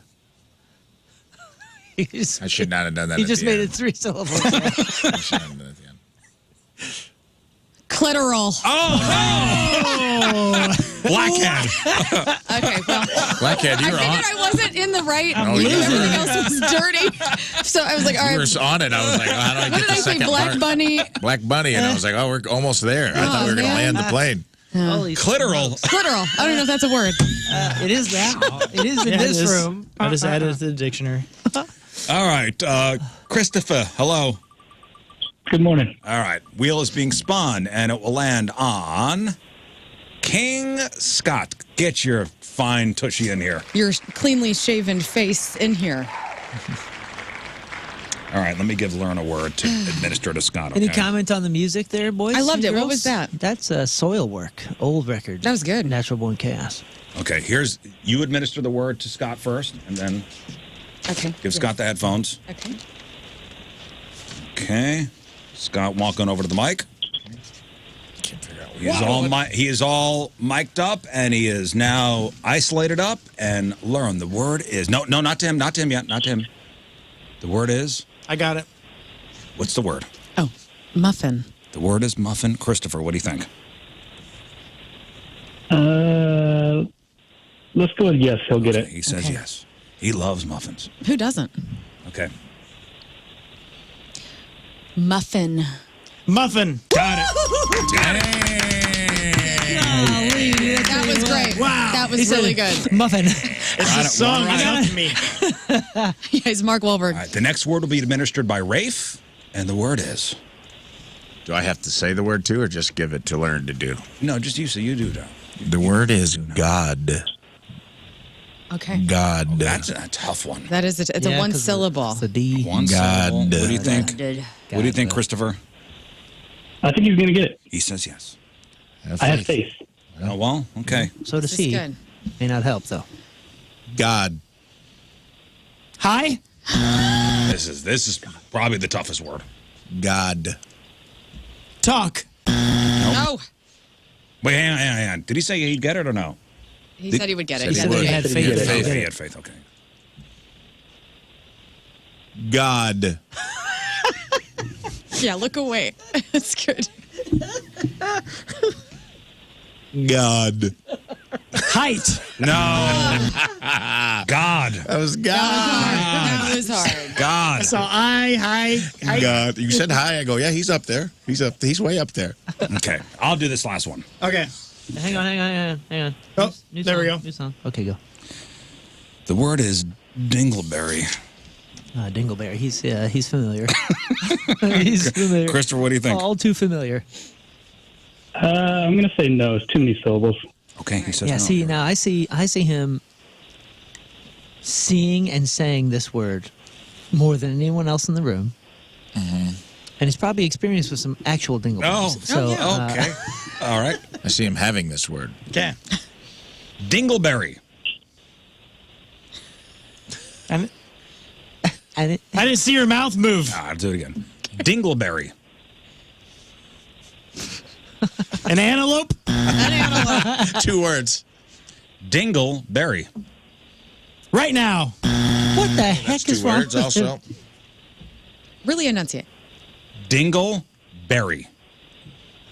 Dear mother. Dear mother, indeed. Dingleberry. We're looking for one word. Oh, you win. Looking for a single word here. All right. It does look like two. Congratulations, Christopher. Well, it's two syllables. I tried to break it up. Dingleberry. Dingleberry. Dingleberry. Your lips are hard to read. You were using your hands. It's read my lips, and you were going. I'm Italian. Berry. Well, I was trying to like the two syllables. Dingleberry. Dingle. Well, dingle. Berries. That's four. Dingleberry. Yeah, it's a lot. That's my favorite kind of berries. Dingleberry. Kyle. Hello. All right, Kyle. Moon's going to spin the wheel. What a weird word in general. I know. So either myself or Moon will be going. Also should be a fruit. Moon. And Moon is up. Let's put Moon in isolation. Dingleberry. Lauren, I'm going to give you a word. Okay. Can you give me that piece of paper? Piece of paper. Dingleberry. The papers, the papers. Okay, what should we go with? Okay. Give me a good one. Okay, I think this is a good one. Okay. All right, the word. The word is gobble. Gobble. All right, nice work. Let's get you squared away. Okay, here. Scott. Thank you. Kyle, the word is gobble. What do you think? He's going to get it. Oh, he says yes. Oh, he's okay. gonna get it. Okay. Here we go. Me and you? You and me. Here we go. Gobble. Oh, wow. Copperhead. Yeah, she put a lot of syllables in that.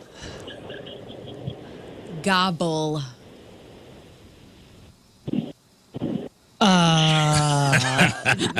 Gubberber. Gubberber. Gubberber. Gubberber. Come on. It's hard. Gobble. Copper. What was that? Gobble. Gobble. Gobble. Gobble. Gabble. Gobble. Gabble. Gab. Gabble. Copper. Rafe? That's a weird one. Rafe, you're up next. I'm giving the word. You are giving and the word. administering. The word is dainty. Kyle, what do you think? Dainty. Dainty. Oh, man. Why not? He'll get it. Okay. We good? Yep. Rafe Williams. You and me, buddy, lock it up. Dainty. Tragic. Nope. Dainty. What? 19. Nope. That's Okay. Dainty. Delicate. Oh. All right. And it was actually a synonym. Dainty. Oh. You were on it. Oh my gosh. I thought you had it after the second one. Tell me that they bet against me. No. Oh no. He's out. I'm so sorry. Dainty. Bet on you. Dainty. All right, I'm the last one here, so Wow. Okay. man, tough I game. got all the words I got right my over own. here. It's really hard when you're listening to Put this on. no, I'm not. You're sick. Yeah, you did a good job with Oh, the music great. today. Now we're all sick. We have you the can't ear get my ear disease. germs. What if I'm not. You I'm let no the rest longer- of us wear them. Yeah. I'm no longer contagious. You should have brought Let us your wear own your headphones. I AirPods. did. Oh, We don't know. if I get sick, It's not the headphones. It was the making out earlier. okay. Well, fine. that too. Against my You get sick better from that? judgment.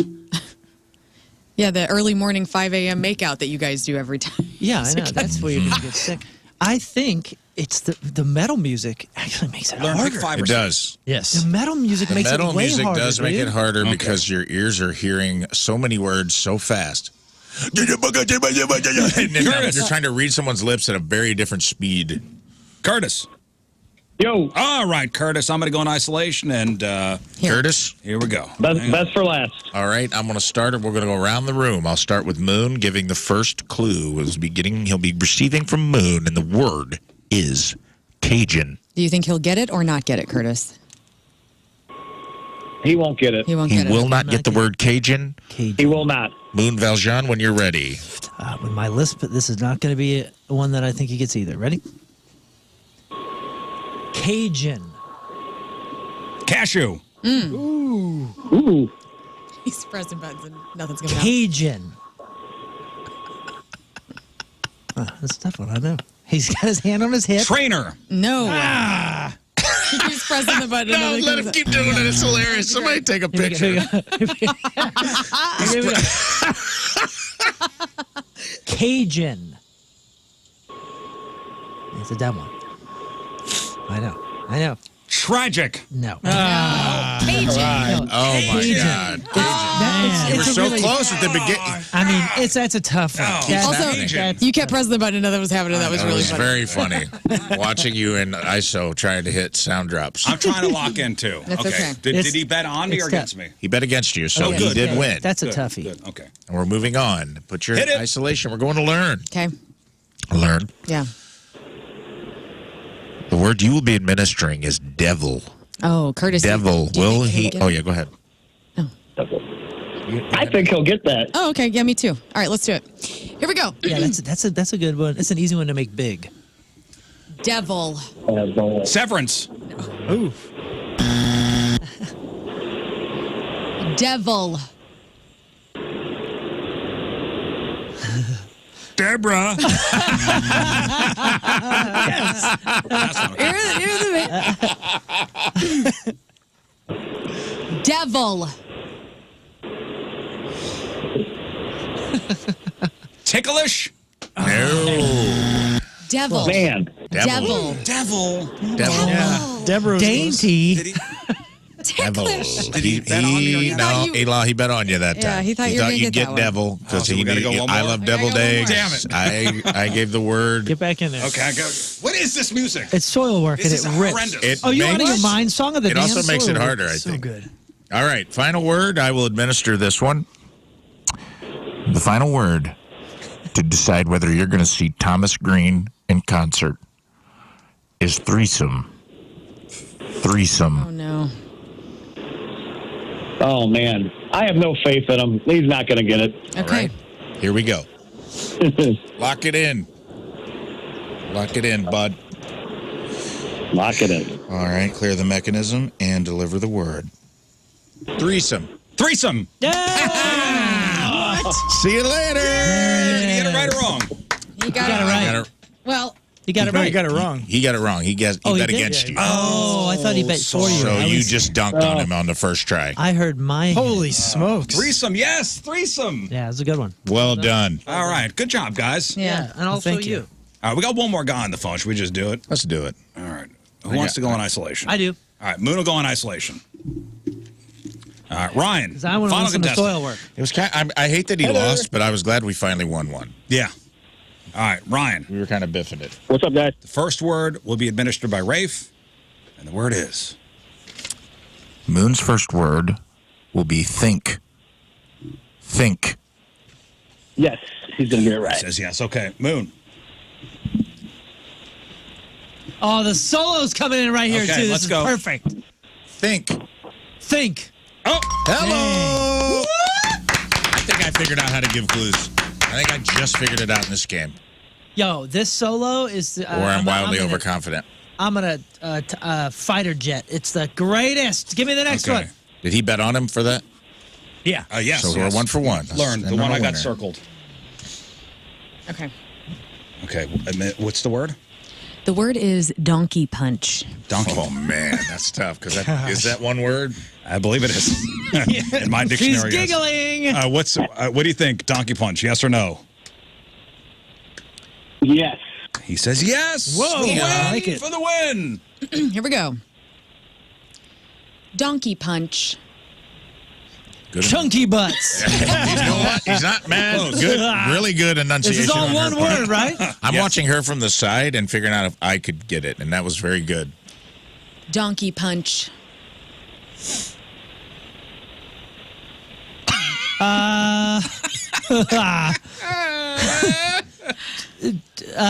Chunky bits. Okay, so I got to do something different on the front. Here we go.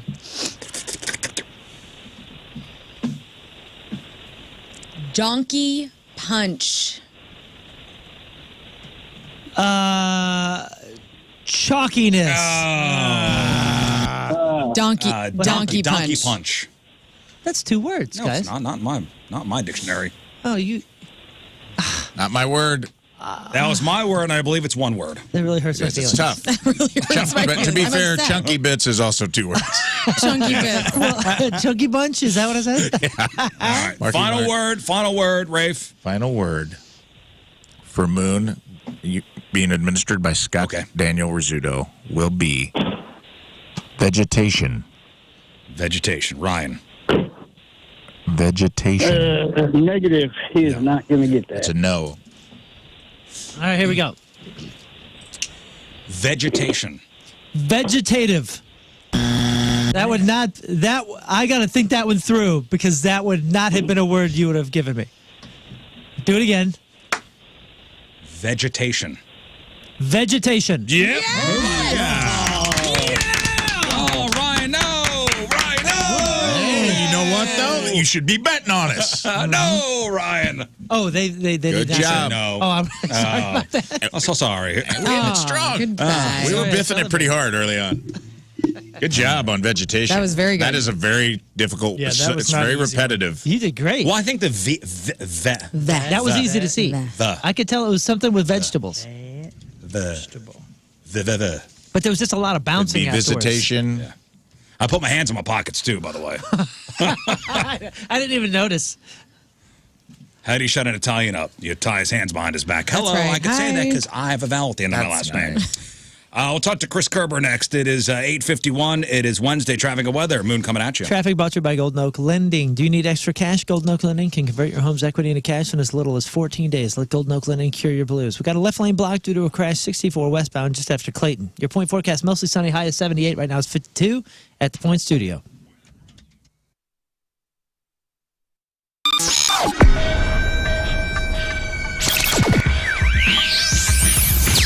All right, here we are backstage, way back Pointfest, with the boys from Lit. Gentlemen, how are you? It's great to see you again. Doing great. Great to see you guys. Okay, first and foremost, I hear that there is illness sweeping through the Lit camp. Can we confirm, deny what's going on? I'd rather not use the word sweeping through because it's just one guy Okay. at the moment. And luckily, we're at the tail end. We got like less than a week left of the tour. Man, so you're hanging on. We've been out for over 10 weeks, or about 10 weeks, and that's not bad. And Logistical question for those of us that have never had to do this. And obviously, the advent of the urgent care probably changes the game a little bit. Yeah. But when you guys are in East Lansing or wherever the hell, and you're nowhere near home, somebody gets sick, it gets to the point where you're like, we got to do something. What do you do? we have doctors we can call, Okay. and they'll phone in a prescription. I'm surprised he didn't do that today. Yeah. Making things hard on himself. That's all right. It is Labor Day. Yeah. Thanks, Christian. Well, so new album is out as we speak. Yeah, correct? album's out. I find it very interesting to me, and it seems as though the reviewers are the first ones to point out how different a record is. You're cruising around town. You're dreaming of that new home. Well, I got some great news for you. Over at First Community, they have, obviously, they're one of the largest home lenders in the area. I talk about them all the time.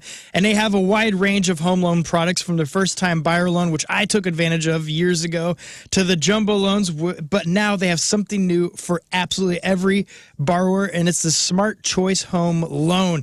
And over there at First Community, they always do it right. And this new mortgage product has a rate of just 6.75% for all qualified borrowers and a 30-year fixed rate term. Yes, I said it's fixed rate, so you don't have to worry about it adjusting in a few years. It's exactly how you got it set up, and all you need is 10% down, and there's no private mortgage insurance. That's right, no PMI.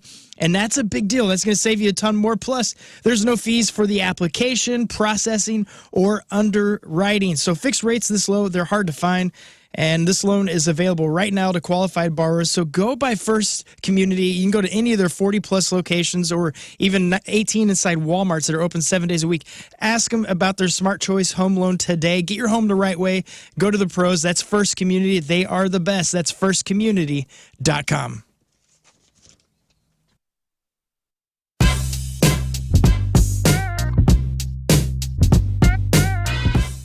We are backstage at Pointfest, and we have the absolute pleasure for the first time of speaking to Ash from New Year's Day. Welcome, and it's great to have you at Pointfest. We're so honored to be at Pointfest today. It was so much fun. You had that crowd going. You know what I mean?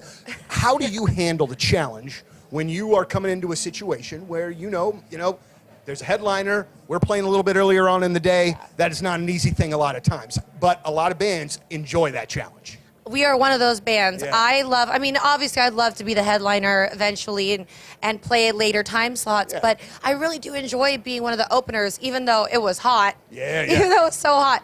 But we enjoy opening the crowd because, one, they're energetic, they're ready to start the day, and I feel like I can really get them to rock out. Yep. They're not, 5 beers deep and have been in the sun for 8 hours yet.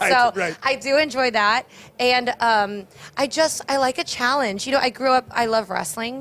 So I always love the idea of being the heel and having to go out and turn the crowd and let the crowd kind of look at you like, who the hell are these guys? Yeah. And then have them in the palm of your hand by the end. Absolutely. Even if they're booing.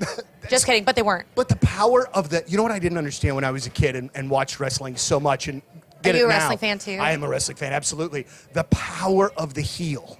You know what I mean? I would rather be the heel than the baby face. Right. But when I was a kid, I would have never thought that, never got how cool that aspect of it was. But it's the answer. So as a wrestling fan, you got to play WrestleMania. I did. Yeah, WrestleMania 37. Right. Yeah. So how many WrestleManias ago was that at this point? Because I'm not one sure. WrestleMania ago. So can you kind of talk about that experience and like how incredible? I mean, I know it was incredible, but like, how did it happen? The whole thing. Long story short, I was doing a songwriting session. We all know we all understand supply and demand. And right now, with sort of an uncertain future, shall we say, about where things are going, wouldn't it be nice to be in demand? In demand, knowing that you are going into a career that needs you. Well, you can lay the path for a new career today. As a floor layer apprentice with the Carpenters Union, there is a huge demand for floor layers with the Carpenters Union. And you can apply as easy as going to apply.ficstl.org.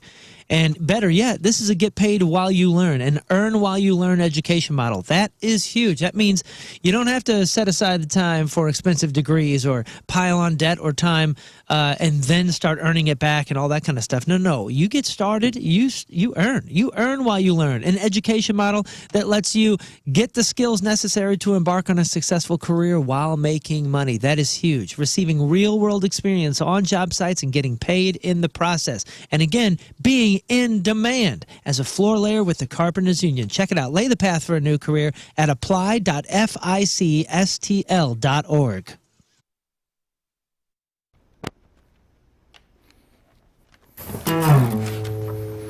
Everywhere you look at me, you can see I'm in a brace. Yeah, you got a giant halo right there on your face. And every time I look at you, girl, you know it's true.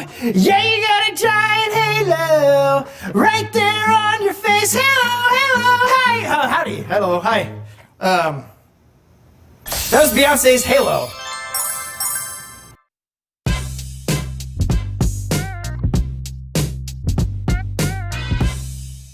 There's a big tour, big show coming to St. Louis, April the 1st over at the Chaffetz Arena. And I am very stoked for the very first time to be chatting with Wetzel. You'll be at Chaffetz. It is the Road to El Paso Tour Part 1. And we're playing the song Creeps. And it's really nice to meet you, Co. Hey, man, I appreciate you having us on. Thank you for jamming the music, dude. Now, no problem at all. And we got a lot to get to here. But as somebody that's kind of new to you and what you do, what was the first music in your life that caught your ear, that made you, that started to like kind of lay the foundation for you being a very passionate music fan? I would probably have to say Nirvana. I grew up on all kinds of music, and then I found out who Nirvana was in the 8th grade or 7th or 8th grade, and I don't know, man. They kind of grabbed me. Kurt's voice and the way that they put all the music together was. It was unlike anything I'd ever heard, and I was like, "Oh hell yeah, I got to do this." And so, was it that record? Was it Nevermind and In Utero, whatever, Nirvana in general? So that was the one that was like, "All right, I want to do this." Yeah, absolutely. I grew up playing music, but it was always country. All right. And stuff like So that. then, on top of that, when did you? Yeah. Oh, sorry to interrupt. I apologize. But so when did you feel like, you know what, I can do music for my life? Like, this is something that I can do. I want to do this.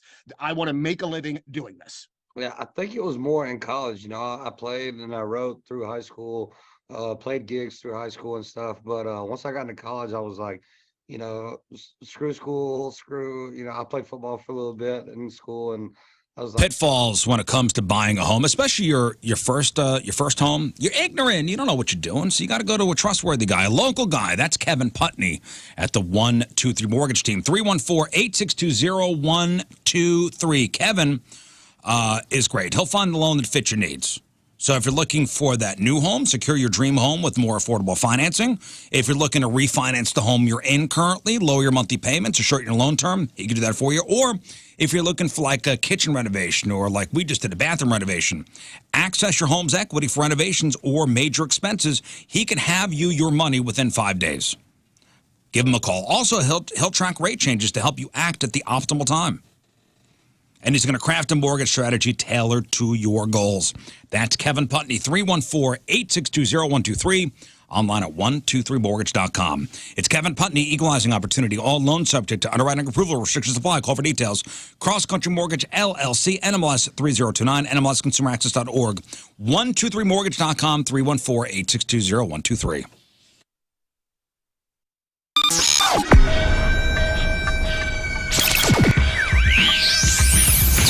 All right, so here we are backstage, way back Pointfest, and we are absolutely thrilled. Myself, Mr. Jeff Burton. Thank you. It's thrilling to be here with you. Oh, you're talking about them. right. Noodles and Peanut, gentlemen, it's great to see you. Thanks for coming back. You guys get along like me and Noodles get along. Yeah, I can see that. Sure. I mean, like, we have known each other for a long time. Like, kind of the same, right? I mean, he was at my bachelor party, for goodness sake. So you know what I mean? Oh, nice. No stories, no backstories. There's a lot. Further ado.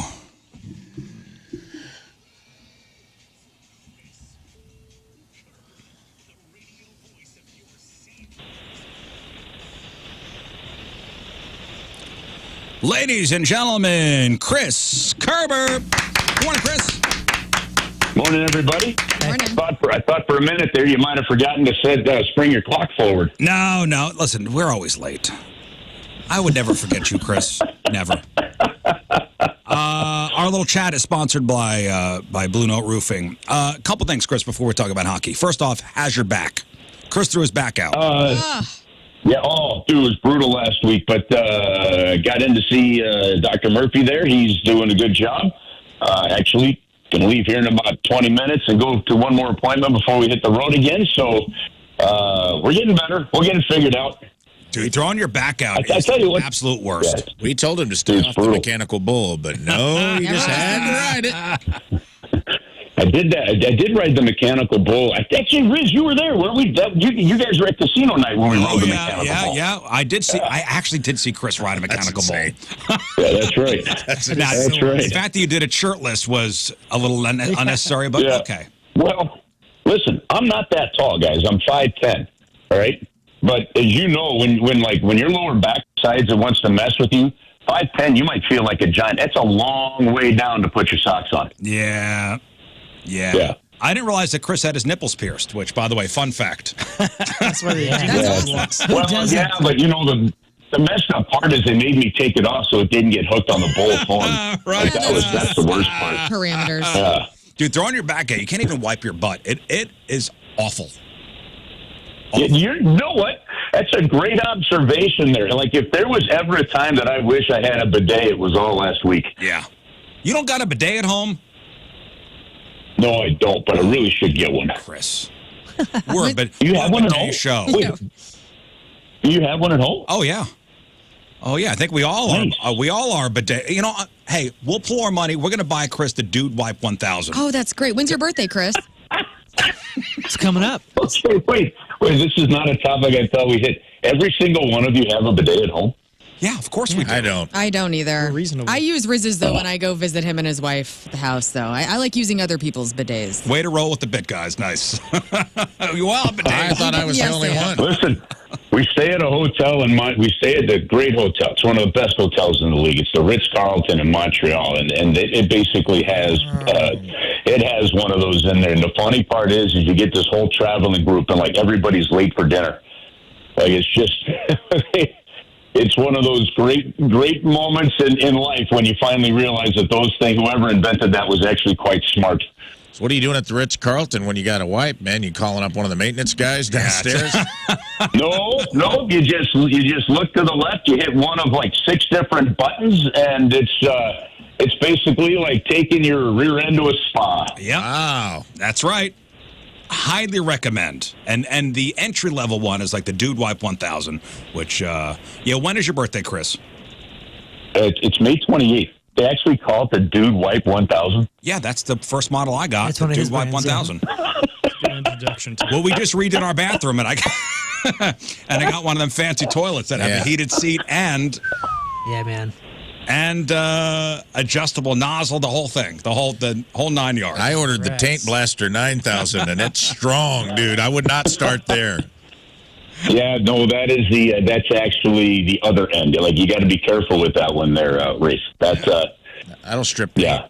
Hey, and by the way, I went up to see you last Saturday over at Enterprise, and I told you guys the highlight probably of my year so far was meeting Eddie Munster. We heard about this all week. And every week since. Yeah. Guys, I get a text the night before from Martin Kilcoyne. And I'm out at dinner with Christy and another couple, and I get a text that says, "Any interest in Butch Patrick coming up to the booth tomorrow night?" And in parentheses, it said Eddie Munster. And I went, "Well, if you had this on your bingo card for today, you're pretty special." So I'm like, "Well, how can you say no to Eddie Munster coming up to the broadcast booth? You can't." So sure enough, he came up there. We put him on the air. He told a great story, actually, about his first pro hockey game was even pre-LA Kings, and it was Herman Munster and Grandpa Munster that actually took him to his first pro hockey game. And he's still driving around in the Munster car. He was in town for a horror convention. I don't know. Maybe you guys knew that this was going on. I did not. But he was in town for a horror convention, and so that night, Eddie Munster came up and hung out in the broadcast booth, and I'm pretty sure I never thought I'd be meeting that guy. Well, so I come up there with my father-in-law. Okay, so my father-in-law, I bring him to his first Blues game ever. We go up to the radio booth. Chris, you come out and you go, "Hey, do you want to meet Eddie Munster?" And I say, "What kind of question is that?" Of course I want to meet Eddie Munster. And by the way, you introduced him not as Butch Patrick. You introduced him as Eddie Munster. Of course. To me. Oh, I know. Well, I know. I mean, I think you had to do that, right? Because I'm pretty sure once you saw him, Riz, once you saw him, I'll bet you if you walked past him on the concourse, right, you wouldn't have known it. No, you wouldn't have known it was him. No way. I thought you were joking around at first, and then I turned around and go, there he is. Oh my God, there he is. There he is. Random. Hey, this is one of those moments. Sometimes you sit down, like you ever sit down and you go, "I just need to take inventory of the last hour of my life. What in the hell just happened?" Well, and that was clearly one of those moments. Well, my son and his friend were up there, and I go, "Do you guys know who that is?" And they go, "No." I go, "That's Eddie Munster." And they go, "We still don't know who that is." Yeah, that is true. So I texted. Cam knew who he was. I don't know if Joey would have. Yeah, I don't know if Joey would have known who it was, but Cam knew who it was. Yeah, I had texted a picture to my mother, and she goes, "Oh, I got met Eddie Munster." Yeah, see, there you go. That's a show from the '60s, right?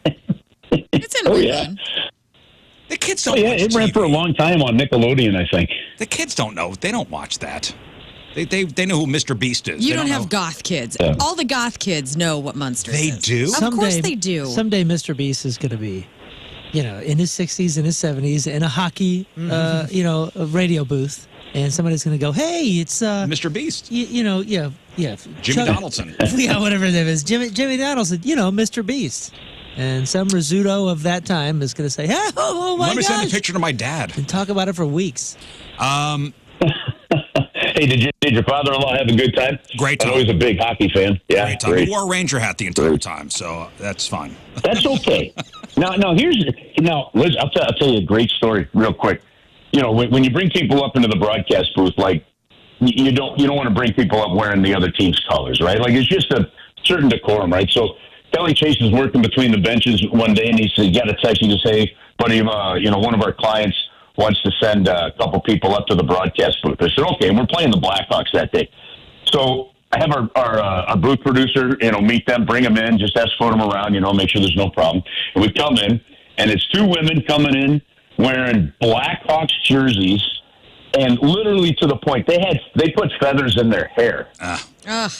So I took a picture of it. Sitting again, Chaser was doing that game. He was working in between the benches. I said, dude, and he goes, what the, you know what? He goes, get them the blank out of there. I'm like, yeah, we're kind of on the air working right now. So I pulled the booth producer in, and I looked over. I go, okay, you got to tell them they got to go. Right? Tell them thanks for coming up, but no. So now we tell people, look, you can come up to the booth, but if we're playing the Canucks, you can't come up wearing a Canucks jersey. It just looks bad. Yeah, and I figure we're playing the a guy like your father-in-law wearing a New York Rangers hat, I think you hit a certain point in life, and I don't know. I think maybe the age for everybody is different. Okay, but you hit a certain point in life where certain rules don't apply to you, and father-in-laws in that situation wearing Rangers hats, lifelong Rangers fans, those rules don't apply. That's just the way it should be. I gave him a Blues hat to wear. He goes, I'm not wearing this. He says, I'm not a Blues fan. I'm a Ranger fan. I go, but we're going to a Blues game. Right. They're not playing the Rangers. They're not playing the Rangers. They were playing the Kings that night. Your stepdad's the guy that wears the Tony Romo jersey to the Chiefs-Raiders game. But he's a hockey fan, and he's going to a hockey game. He's supporting this local economy, and he's showing his fandom for his team. What's wrong with that? That's what he's supposed to do.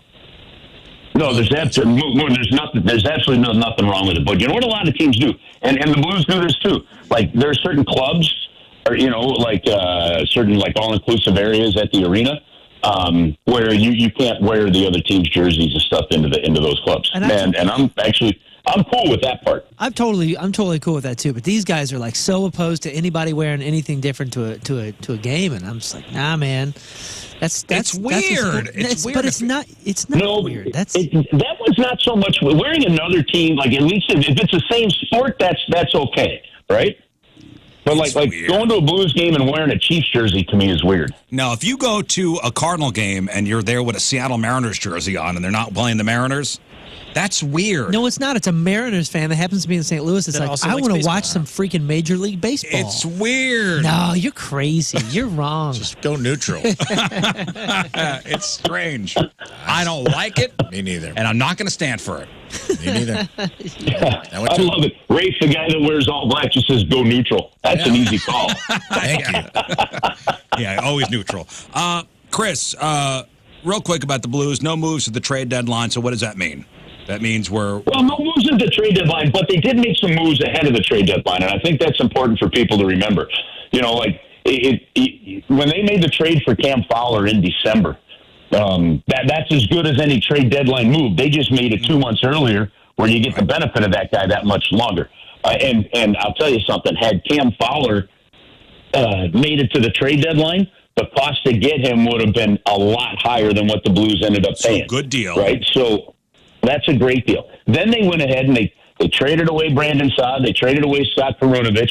They cleaned up the roster a little bit. So the Blues really made all their moves ahead of time. Okay. Now, there might have been a move or two for them to make, but the night before the deadline, Colton Parayko gets hurt, and he's pretty much done for 4 to 6 weeks, 6 to 8 weeks, somewhere in there. So that kind of dictated what it was.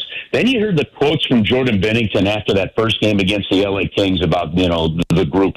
And there is something about this locker room, guys, where I've been a part of round teams, or maybe you're around 500, you haven't played your best, and it just doesn't feel quite like a team.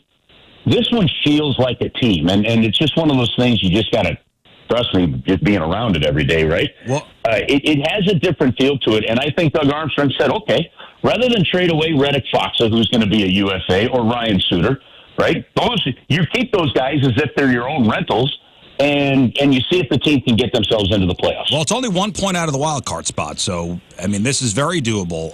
You had a good 4 days off, and then it's really a run now of a lot of games, like every other day, and then 2 on the weekend.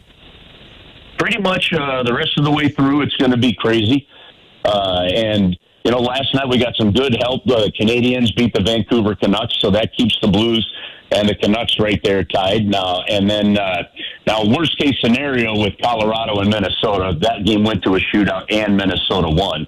Otherwise, Minnesota would still be in kind of shooting distance of the Blues, especially with the head-to-head game on Saturday against the Minnesota Wild. But the bottom line is this: no matter what the standings look like, and the team knows this, you got to go into Pittsburgh. You can have to contain Crosby and Malkin and those guys, and you got to get a win in Pittsburgh. And Pittsburgh just beat Las Vegas last night. And then you've got to keep it going. Somehow you got to win 3 out of every 4, essentially, to give yourself a chance here. And it's just the next game. And if they've got that singular game mentality, and Jim Montgomery at casino night, we had a great casino night last night. Raised over $200,000 they did for St. Louis Children's Hospital in this new child life zone that they're going to be building.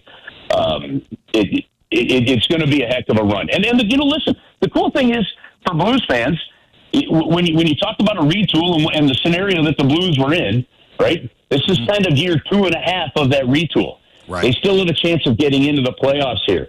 And then to me, the fun really kicks in next year. When potentially Snuggerud is here and Dvorsky's here, and we'll see what's Otto Stenberg and some of these other, like, all of a sudden the depth becomes really, really good, and I'm excited about it. But they got this season first to play through, and they've got a chance, and it's a legit chance to make the playoffs if they take care of business. All right, Penguins tomorrow in Pittsburgh, then up to Minnesota on Saturday, back in Enterprise Sunday for a game against the Ducks, Tuesday in Nashville. So it's we've got some good games coming up, and Chris, I hope you stretch out a little bit before every game, maybe Pilates. Oh, yeah, come to Pilates with me, Chris. I do vocal Pilates. Oh, okay. If you really haven't tried Pilates, you so should. Go to Pilates, but learn. Come on. I'm going tonight. Well, I can't go tonight because we're traveling to Pittsburgh, learn, but as soon as maybe I'm allowed to actually move forward or actually bend my back, maybe I'll look at it. Here we go. Or go with your kids or whatever. And Dude Wipe 1000 coming your way. Ladies and gentlemen, the great Chris Kerber. We'll talk to you next week. See you guys. All right, there he is. Buddy. See you, bud. That man wants no part of Pilates with me, and I respect it. All right, we'll take a break. We'll come back. Maybe a couple, 3 emails. It's 9:16. It's Wednesday. Traffic and weather. One final look. Moon coming at you. Traffic is brought to you by Golden Oak Lending. Do you need extra cash? Golden Oak Lending can convert your home's equity into cash in as little as 14 days. Let Golden Oak Lending cure your blues. Things are pretty clear except for some small delays. 55 northbound between Union and Germania. Your point forecast mostly sunny. High of 78. Right now it is 55 at the Point Studio.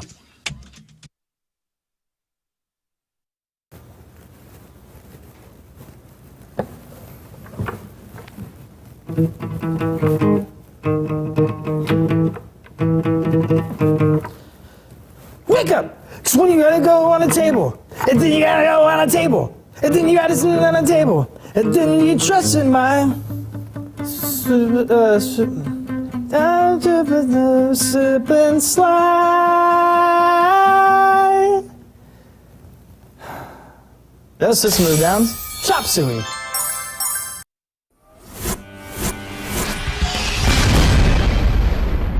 All right, so here we are, way back Pointfest, the first interview of the day. It's Real Big Fish, everybody. Gentlemen, how are you? It's great to see you. Great to see you. Fantastic. Hello. Oh. Hey. Thank you. Talking earlier on the show about how I finally got we finally got some landscaping done this week, and we were waiting because I had that front porch situation that I've told you about. Elaborate porch repair. It was a big job. But I got a hold of Woods Basement Systems, the All Things Basement, the experts. They've been serving our area. Their family's been serving ours. It's a family-owned business since 1986, and found out that they actually did sunken sidewalks and sunken driveways and those kind of things because, they're the pros at not only everything basement, but if they can lift a highway slab, believe me, they can, fix your sidewalk, fix your driveway, fix my front porch situation. And Woods is the type of company that doesn't want to just, put a Band-Aid on something. They want to fix something for good, because these kind of problems with your home, which is your biggest investment, by the way, they don't go away with time. You can't just...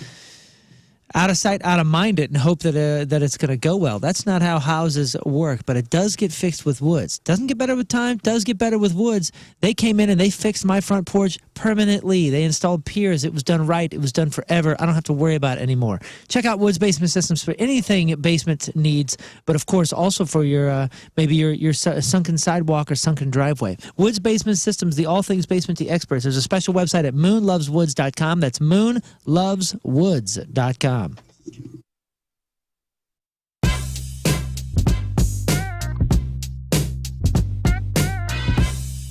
Well, there's a big tour, big show coming to St. Louis, April the 1st over at the Chaffetz Arena. And I am very stoked for the very first time to be chatting with Wetzel. You'll be at Chaffetz. It is the Road to El Paso Tour Part 1. And we're playing the song Creeps. And it's really nice to meet you, Hey, man, I appreciate you having us on. Thank you for jamming the music, dude. Now, no problem at all. And we got a lot to get to here. But as somebody that's kind of new to you and what you do, what was the first music in your life that caught your ear, that made you, that started to like kind of lay the foundation for you being a very passionate music fan? I'd probably have to say Nirvana. I grew up on all kinds of music. And then I found out who Nirvana was in the 8th grade or 7th or 8th grade. And I don't know, man. They kind of grabbed me. Kurt's voice and the way that they put all the music together was unlike anything I'd ever heard. And I was like, oh hell yeah, I got to do this. And so was it that record? Was it Nevermind and In Utero, whatever, Nirvana in general? So that was the one that was like, all right, I want to do this. Yeah, absolutely. I grew up playing music but it was always, country. All right. And stuff like So that. then on top of that, when did you? Yeah. Oh, sorry to interrupt. I apologize. But so when did you feel like, you know what, I can do music for my life? Like, this is something that I can do. I want to do this. I want to make a living doing this. Yeah, I think it was more in college. I played and I wrote through high school, played gigs through high school and stuff. But once I got into college, I was like, screw school, I played football for a little bit in school. And I was like, I'm not going to make it to the NFL. I'm not going to become a doctor. So why not go get some free beer and, make a little money doing it, so. I saw that post I think you made yesterday about your grandma on the Dallas Cowboys. And and I found that to be so funny. So are you a Cowboy fan to this day because of grandma? Oh, absolutely. Yeah. Like, I think, not even 24 hours after I was born, I was in a Cowboy onesie. So I'm a day one. That's so awesome, because I remember it was so funny reading that post of yours, because I remember my grandmother also chain smoking what must have been the cheapest cigarettes known to mankind, and then chirping at me about why I even played sports, that I should just be working on my school, and why weren't my grades better. But I could still remember her at her back porch just chain smoking and then yelling at me at the same time. Lighting one with the other, Which I always thought, like, when I saw my grandparents do that, and I've never wanted to be a smoker, but I was like, man, that's kind of badass. It shouldn't be, but I thought they were so cool for doing it. So one of your buddies has become a huge fan favorite on our radio station, and that is Jelly Roll. And one of the things that Jelly and I had the opportunity to chat a couple of times, and one of the things that I really like about him and what he's doing, and I think the same goes for you, is that I feel like we get all, and music people, radio people, label people, we get way too into the weeds about genres, about it being this or it being this. And I don't know anybody that just listens to music in those kinds of narrow sort of terms. So honestly, I just love that you guys are bringing a new style, which is all of the styles kind of back to the forefront. I feel like it's just good for all of us as music fans. Am I nuts? No, you're completely right. What Jelly's doing, and other artists as well, is, it's, as an artist, I feel like you don't want to be labeled as a genre. You kind of want to, just kind of play music, and whatever comes out, and so Jelly's, man, he's killing it, absolutely crushing it. One of my dear friends, but to mix, the country with the rock, with the kind of hip hop, and man, whenever you're able to do that and be versatile like that, man, I think fans really appreciate it, instead of, listening through a record that, sounds the exact same all the way through. You have these ups and downs of different styles of music. The fans definitely, can get behind it. Yeah, absolutely. So again, you're going to be here at the Chaffetz Arena on April the 1st. Also, too, I know that if we ever have you play a show for us and Jelly Roll is around, we need to lock up every golf cart that we can in the in the immediate area. That was one of the best videos. One of the things I wanted to ask you, when you get to a point where you're able to headline a tour and to do arenas, and you're able to choose, I would assume, have some kind of choice in your openers. And in St. Louis, you've got the Cadillac 3 and Dylan Wheeler opening for you. Can you kind of talk about those artists? Because I don't know much about them, and I'm always one to get there for the openers. Yeah. So Dylan, he's a Texas cat, man. He's leaning more towards the alternative. Plastic surgery right down the street. There used to be a stigma when it came to plastic surgery. It was like scandalous. Ooh, did you hear somebody got some work done? Miss Jones down the street got some work done. It's not that way anymore. And we've come so far as far as the plastic surgery industry goes. Listen, if you're looking to minimize fat in hard-to-target areas, over at Parkrest, they offer everything from injectable lipodissolve or Kybella to Cool Sculpting Elite or Smart Lipo to even your traditional liposuction. If you're looking for the mommy makeovers, they got you. If you're looking for laser hair removal, if you're looking for permanent makeup, if you're looking for radio frequency microneedling, whatever that is, Dr. Kaplan, Dr. McGuire, right down the street, they're great. People travel from far and wide to go to Parkrest Plastic Surgery. Hit them up online at parkcrestplasticsurgery.com. That's parkcrestplasticsurgery.com.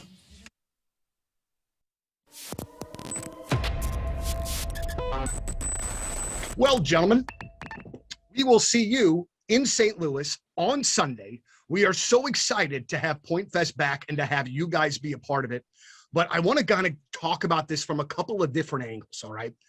First and foremost, the crew that you have working with you in the Seether camp, I'm sure is scaled down because of, the craziness that is the pandemic. But can you talk about, sort of what the crew is doing now, added responsibility that... Happy birthday, Riz, you big fat douche. All right. We got time for a couple emails, riz@1057thepoint.com, or even your instant feedback of the 1057 The Point mobile app. Update time. Hey, guys and Learn. Last week, you read my email about a cute girl coming to get a piece of furniture for me over at Facebook Marketplace. Yes. I agree. It was a creepy time and place to try and get somebody's number. I probably was never going to try it anyway, but I just wanted your guys' opinion. Anyway, I wanted your take on this. I wanted to know a good time and a place to meet other people. I don't want to meet drunk people at a bar.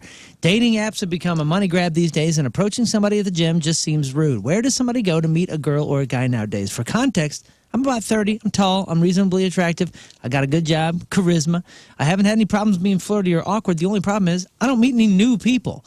I'd love to hear what you guys have to say. I feel like my generation is getting more and more lonely, and honestly, it's sad. Do we read this? We read this email. Yeah, you were. I think it was on your sick day. Oh, that's my bad. You got to update me. Sorry. It's fine. Should have told. And we had some. We talked community. We talked community places like church, volunteering. I said stop being a weirdo and get onto Tinder. Go to meetup.com. We didn't bring up the big one, though. Where's it's just the big searching one? through the incarcerated people and And just picking one. it's a great one. I mean, a great option. the women's prison. I mean, you know where they are. Criminals need pen pals too. You know where they're located. Yeah, just hang out outside with flowers. Well, I think we had, since you brought it back up, I do think we had an email. There's somebody sent some suggestions for this. Okay. And it was listening to 310 podcast. Someone wrote asking how to meet single women. That's this. I'm new to dating. Just got out of a 19-year marriage. Pro tips that I've learned this year that will get you instant success, at least meeting single women. There are some vibrant singles groups. St. Louis Singles Mingle. Ooh. You can find it on Facebook. They typically have one huge event per month and some smaller ones. The larger ones sometimes have over 300 singles. Oh, wow. Oh. There's limited tickets, and it's an even number of men and women. They take care to make sure that it's evenly balanced. And the smaller ones have around 50 people. They include karaoke nights and themed events. Don't bother sending them a message on Facebook. They won't respond. Just show up for the event. Next thing he said was Jigsaw. This one is an app that have events about every month. These events are smaller in size, have a turnout between 50 and 100, skews younger, so maybe under 45. Jigsaw. I thought that was for people who love the Saw movies. I know. I thought that was the little guy on the tricycle. Do you want to play a game? I'm single. Would you like to play a game? What about... Yeah, this guy sent me here on an email. How about J-Date? Find yourself a nice Jewish girl. Yeah. Oh, there you go. Or the Jewish Book Festival, which is always fantastic. I've never heard of this one. What is that? When is it? What is it? What is it? Oh my, I've met Shep Gordon, Alice Cooper's manager from the Jewish Book Festival. They do, like, authors come in town and celebs, and you pay and you go and you meet and you get your book signed, and there's hot people there. There you go. This other email says also Thursday. This one's for those under 30. Like the name, the events are on Thursdays. Less consistent. And finally, the Smitten Project is a company that organizes speed dating events. They have one about monthly and do a good job running the event. Rounds are 5 minutes, and you have 8 to 10 dates. Are those ever really successful? Let me tell you this, Tim. Has anybody gotten married off a speed dating thing? No, but I've always wanted to do one. And Tim had to do a networking thing the other day where he did speed dating, only it was like nonprofit networking rounds where you had 90 seconds with each person. You had to get up and move. And you meet a ton of people and network. Did he get laid? He did not get laid. Oh, but okay. I that's one of the things I feel like, I'm married, so I will never do the speed dating thing. You missed out on? I missed out on the speed date. I feel like it's like, could there be anything better than speed dating? So that there's no other place where you could have the excuse where after you realize 3 minutes into this conversation that you don't want to be here anymore, that you get to leave. You get to leave. No, I understand, dude, but it just... Riz, it's built for guys like me and you. Like they have placed 10 people in front of me, and it's not rude to just have a solid, big, filled 5-minute conversation to see if you jazz with somebody or not, and then be like, and it's okay to say goodbye. And also, they don't have to endure you guys for more than 3 minutes. That's exactly right. I can't see that happening. That guy complained about a lot in 3 minutes. It was crazy. Oh, I get a lot of complaints in within 3 minutes. You can get at least 100. Oh, at least. You can be letting them fly. Here's what I don't like. But you know what I don't like about this event? You know what? First of all, the snacks, not great. No, I actually do want to. I'm very curious. Has anybody ever had a successful relationship off a speed dating event? It says at the bottom of this, during the event, you indicate your interest in someone on their website. So you have it on your phone. After they get up and leave, they don't see it. And then if there's a mutual match, you're able to message each other. So that's it's almost like an in-person dating app a little bit. You get a little bit of a dose of them in person instead of having to do the online. Is this the speed dating? And it's only an hour. What a fun experiment too. Even if nothing comes from it, like that was fun. It just seems like something to just do. I got a missed connection that just came in on the Coleman's Campers text line. Go on, please. I saw a guy at Hot Shots in Edwardsville last night. He was wearing a green shirt and a Looney Tunes ball cap. We made eye contact several times, and I'd like to know more about him. I was the girl in the orange construction hoodie and a black headband with my hair up in a bun. Yeah. What's that? What's up? What's ticking under that Looney Tunes cap? Yeah. I feel like we know.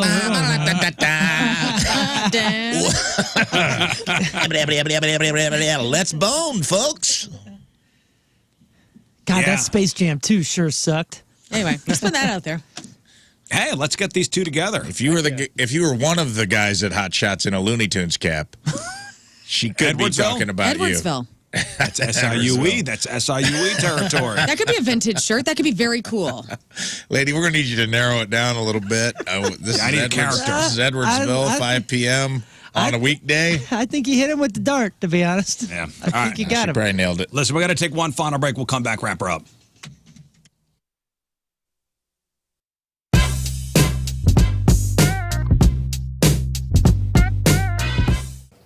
All right, Pointfest 2022. It is live, and I am so excited. As you know, this is what I'm decided to not have any kids anymore, which fine, family planning, that's a thing. So for my wife and I, we decided 2 and out. That's it.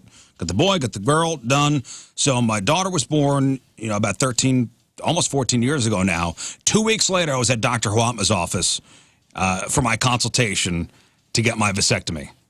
That was it for us. Closing up shop. So you go in for the consultation. Dr. Huatma is going to run you through the entire procedure. Like, here's what's going to happen. Here's aftercare. Here's what to expect. And then you go in for the procedure on a Friday. Then you rest over the weekend, and then you are back to work on Monday. My insurance covered everything.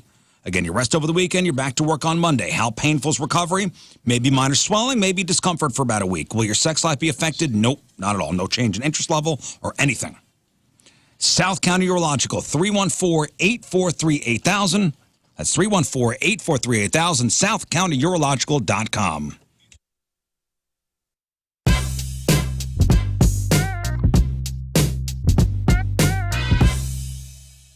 Tim, how are you, man? I'm good. How you doing? I'm doing very well, and I'm going to tell you that I did something today, and I shouldn't even bring it up that I'm doing it. Okay. I wore a shirt specifically to impress you because I was interviewing you, and, Right. and normally I don't do that.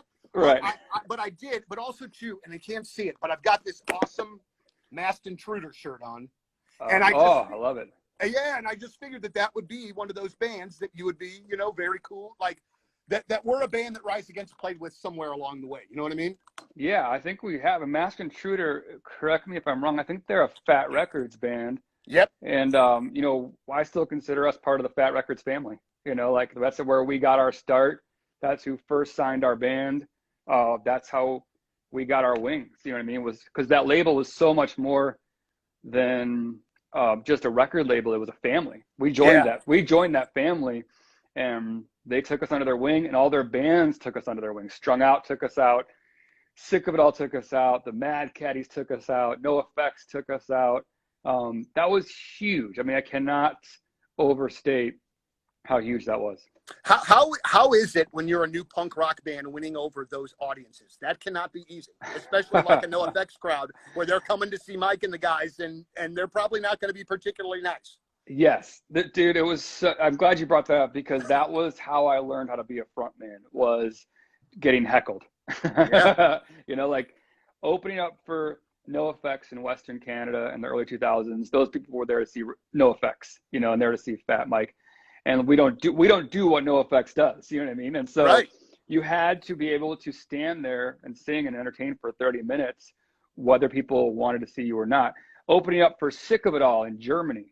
Like in the height of like their European domination, though, like I got beers thrown at me, I got yelled at, like all that stuff. And that was moments like that. And then you'd shift to like the Mad Caddies tour, and they're a ska band. And so now we're opening up for a ska band, and those people came to see them. So you had to like figure out like, what are we going to do here? And those were the moments where you realize this is where I put my tail between my legs and I go home and I say, this is it. I'm not meant for this. Or you kind of like clench your fists and put your head down and lean into it, and that's what we did. And so those years were so important and like formative for me as a singer. I remember reading Henry Rollins' book about those Black Flag tours.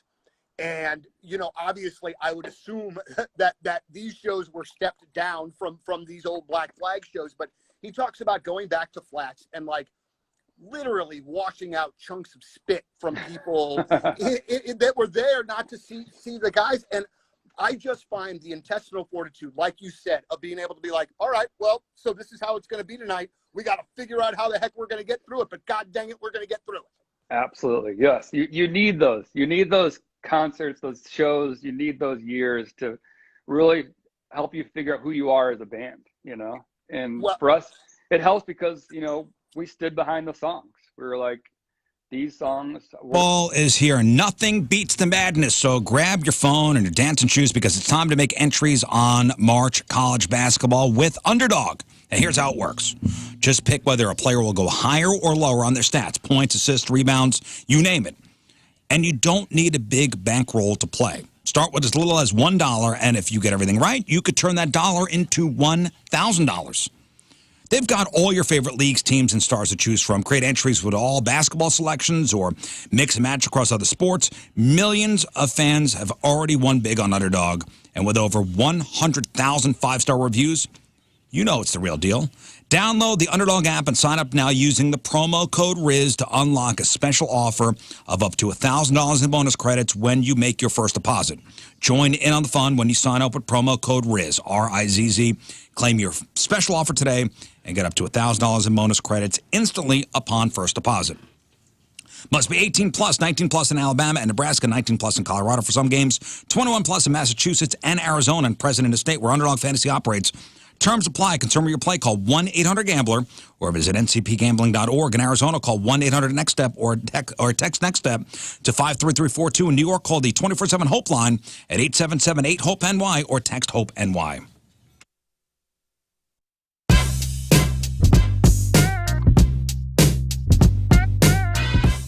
What's going on? It's Liv, and I am joined right now by Halestorm. It is Pointfest 2022. So stoked to have you guys here, back from the dead, back here in St. Louis. Absolutely. Yes, she said it. Round two. Round back two. from the Roll dead. credits. Yes. The only storm today is going to be Halestorm. Yes. Oh my gosh. And we guarantee it. Yes. Now, what I wanted to bust out, why I have my iPad here, is I've been a fan of yours for a while. And I kind of talked about this a little bit with the struts, kind of watching your style change over the years. Oh, boy. And that's something I've definitely noticed with you guys. The first time I ever saw you was in 2011. Ooh. And I don't know if the camera will be able to pick this up too much, but I got Lizzie here. Oh, yes. This is wearing a white corset, like an American flag bra. American flag bra that I sewed myself. Thank you very much. And then think like polka Hot dot. Topic skirt, fishnets. Yeah, you're not going to be able to see this, but I'm, yes. Hot Topic was so hot back This then. was, what is it, 2011? Yeah, 2010 and 2011 were, I feel like I couldn't decide. Okay. So I just wore everything. Like, do I want a corset? Do I want boots? Do I want leggings? Yes. Do I to want a all of skirt? it. Do I want to wear my bra on the outside? Absolutely.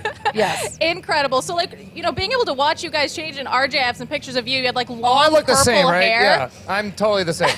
Totally the same. So, as you guys, grow as a band, like, are those conscious decisions to change the style, or do you think it just kind of happens with just maturing? Well, I wouldn't say maturity. We can definitely take that off the table. But I think it's just the natural evolution of things. I feel like every couple tours feels like a different lifetime. So you almost have to like evolve. And so, and obviously, like, I have a lot of really awesome rock star friends, and so sometimes we'll play a show, be like, oh, I think I could pull that off. Where do I find that on the internet? Like, get it somewhere. So Josh's style is the only one that's matured. Josh is very consistent, I think. Yes. Yeah, fair. I've made some bad choices. Our lighting designer gave you a great compliment. He said, Josh doesn't just throw on clothes, he dresses. Ooh, I like that. I like that. With purpose. Yes. So, Back from the Dead is out. How different would this latest release have been had it not been for the pandemic? It would be a totally, completely different record. Yeah, wouldn't have happened. Yeah, or it wouldn't have or it wouldn't have happened, especially in the way that it was.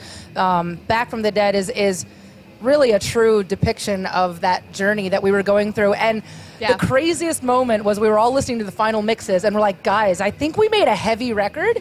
We weren't really intending on doing that, but we didn't have a stage to lay any of those emotions out on. We didn't have the camaraderie we do with other bands. We weren't seeing live music, so we had to lay it out there somewhere. So yeah, it would have been completely different. Sure. It is heavy. Yes, spring. It has sneaked up on us a little bit. First day of spring is the 20th, and Anton's wants to help you with all your spring needs. Water heater maintenance. Maybe you need it replaced. HVAC maintenance and replacement specials. They have plumbing service on sub pumps and those stubborn drains. Anton's Plumbing, Heating, Cooling, and Energy experts can do it all. This is who I trust with all of my systems inside of my home. I don't trust half of my family in my house, but I do trust Anton's. And they have financing options that are incredible for you. 36 months, no interest. Any issues, don't worry. Anton's is going to be there, and they're going to be there in a hurry. I'm on Anton's maintenance plan, and it saved me a ton of worry, a ton of money.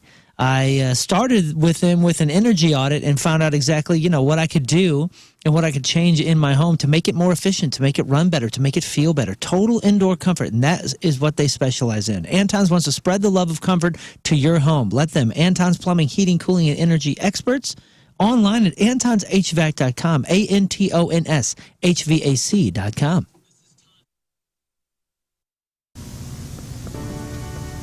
Hello. I'm Lefty Borton, here for you, your Valentine's 2016 holiday dating tips. Number 1, fireplaces are great, but don't get too close. Human hair is flammable. Tip number 2, a bearskin rug is romantic. Go with something dark. It'll hide most of the stains.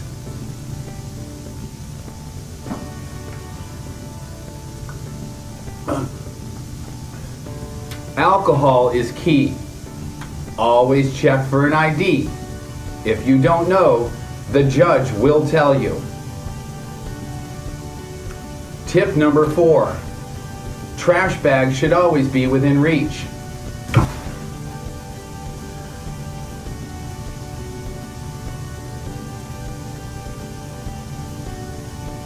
I'm fine.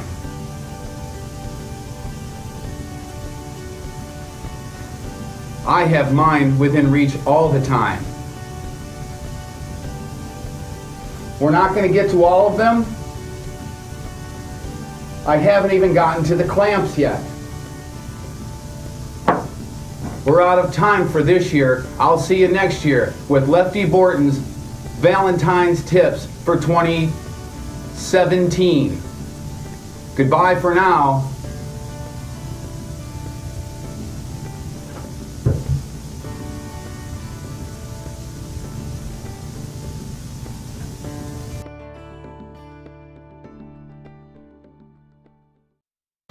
Hi, I'm Riz from the radio, and I've been playing guitar for about 10 months now, and that means I'm ready to teach you how to play guitar too.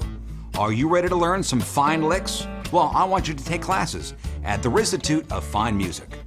In no time, I can get you playing like this.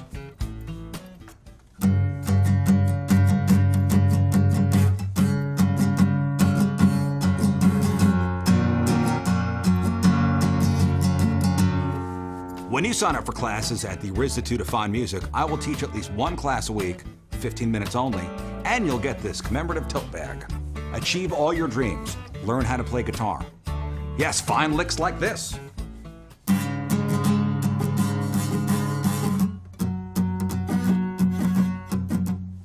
Jimi Hendrix, B.B. King, Kurt Cobain, Stevie Ray Vaughan, John Denver did not take classes at the Rizzuto of Fine Music. And look how they turned out. After taking classes at the Rizzuto of Fine Music, those panties will be melting off. And you'll be shredding your way to this commemorative tote bag. Classes are forming soon.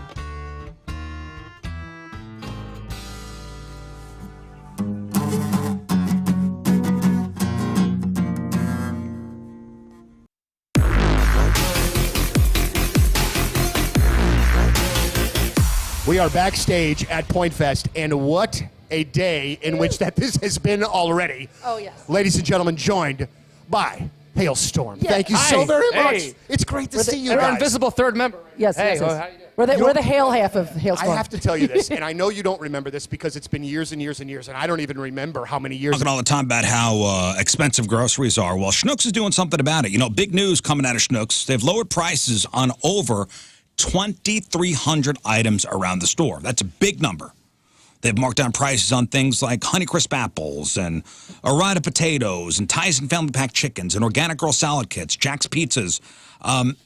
Even though it's like big 32-ounce Chobani yogurt tubs and stock cold brew coffee, new lower prices on both those things. And by lowering prices on all that stuff, over 2,300 items, they're bound to have lowered the price on something you love, some of your favorite things. So check out the digital shelf tags around Schnucks. Find tons more items, all with lower prices, and don't forget to download the Schnucks Rewards app. You got the digital coupons, you got the weekly flyer, everyday savings you could count on, all at your local Schnucks. New lower prices every day on over 2,300 items.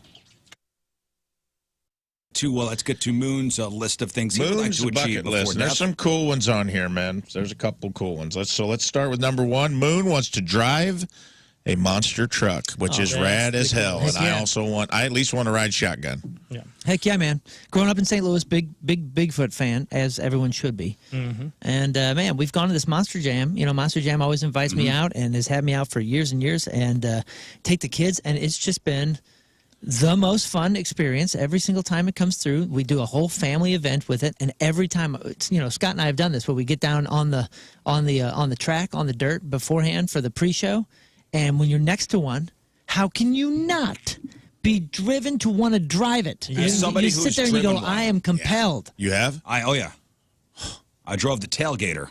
Dang. A couple years ago. Did not know that. There's no second seat. It's only one seat, so you can't ride shotgun. That's fine. Man. That's better. Then I want to go. Probably, and I have pictures. Probably one of the coolest things I've done. I got to drive it over at the racetrack. I didn't know. I didn't get to crush any cars. You didn't? No. Just candy. They let me by myself in the car, like here. Yeah. Now they did You have got the foot pedals and everything? The whole thing. Oh, see, this is what I want to do. The whole thing. Dude. Now the guy whose truck it was. This is me. Universal Windows Direct, baby. It is here. Tax season has arrived. I know that that's a bummer, but here's the good news. Universal Windows Direct has you covered. Tax season can be time to reinvest in your home. And what better way to reinvest in your home than with brand new energy efficient windows? During Universal Windows Direct's tax time sale, you can save big while making your home more comfortable. Buy 2, get 2 free windows. That's right. For any 2 windows you buy, you get 2 free. Great. That's one thing they're offering. Is there more? You bet your sweet butt there is. It's a perfect opportunity to upgrade your home without breaking the bank. Here's something else that'll make your wallet even happier. No interest till 2030. So you get buy 2, get 2 plus. No interest for 6 years. You'll have them paid off well before that. No interest. You're paying only the principal down, and you're saving money on your bills in the meantime. So that's money in your pocket. And guess what? They're sweetening the pot just a little bit more. This month only. That means you have 20 days left, or 18 days left. I don't know how many days are in this month. However many days are in March, all right? For the rest of March, you also get $500 off your home improvement project. Whether you need few windows or a full home upgrade, the bonus savings is now the perfect time to act. So don't wait. Take advantage of the limited tax time sale before it's gone. Buy 2, get 2, 6 years, no interest, plus $500 off. Come on, call. For the love of God, call 314-334-2522 or visit universalwindowsdirect.com to schedule your free in-home estimate today for the last windows you'll ever need. Go with Universal Windows Direct, and like me, you will be saying, I love my windows.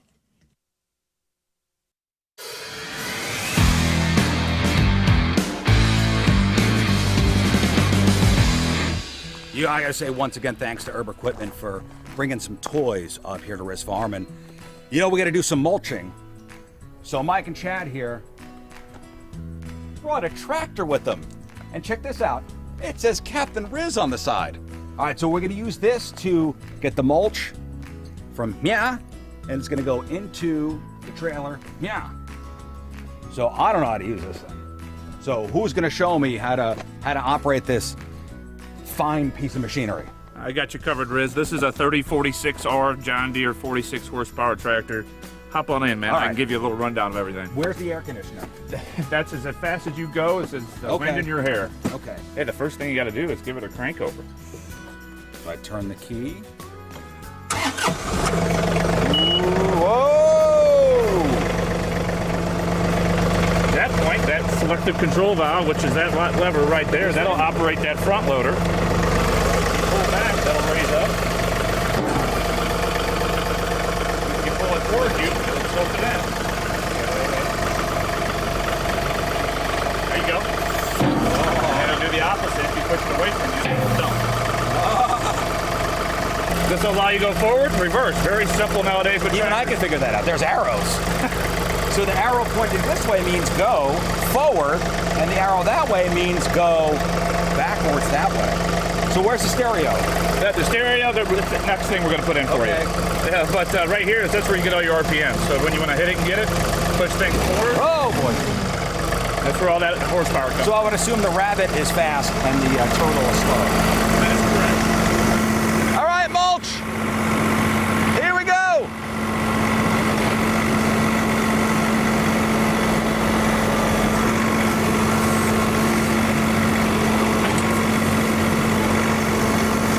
Yeah, baby.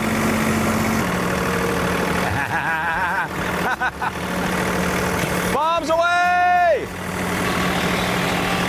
Now we gotta get that mulch onto that field. So I need to put that mulch in a trailer. So let's get the trailer down here.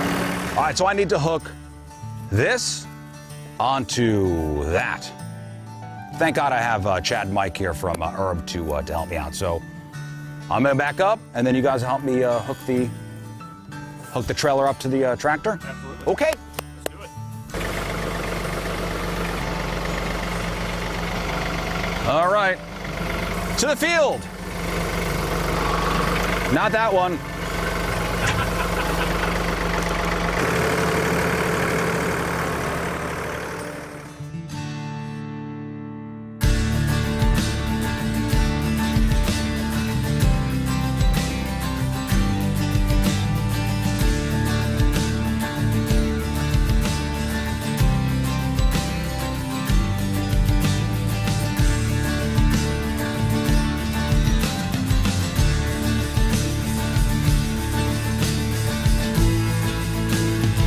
So, time to start mulching. Well, not me. I got some friends.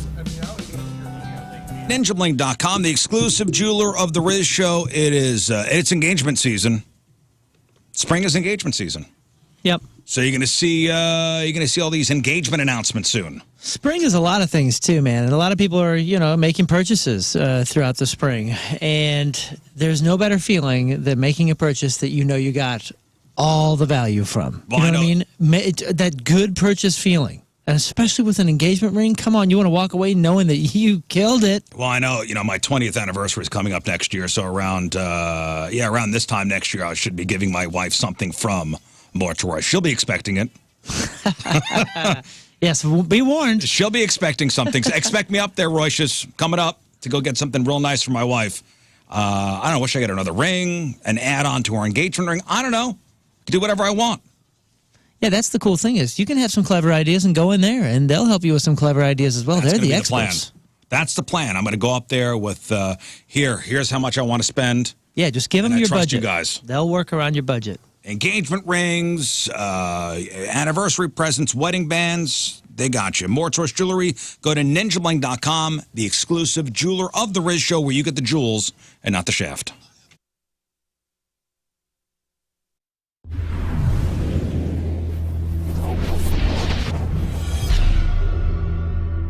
All right, so here we are backstage, the Stiefel Theater.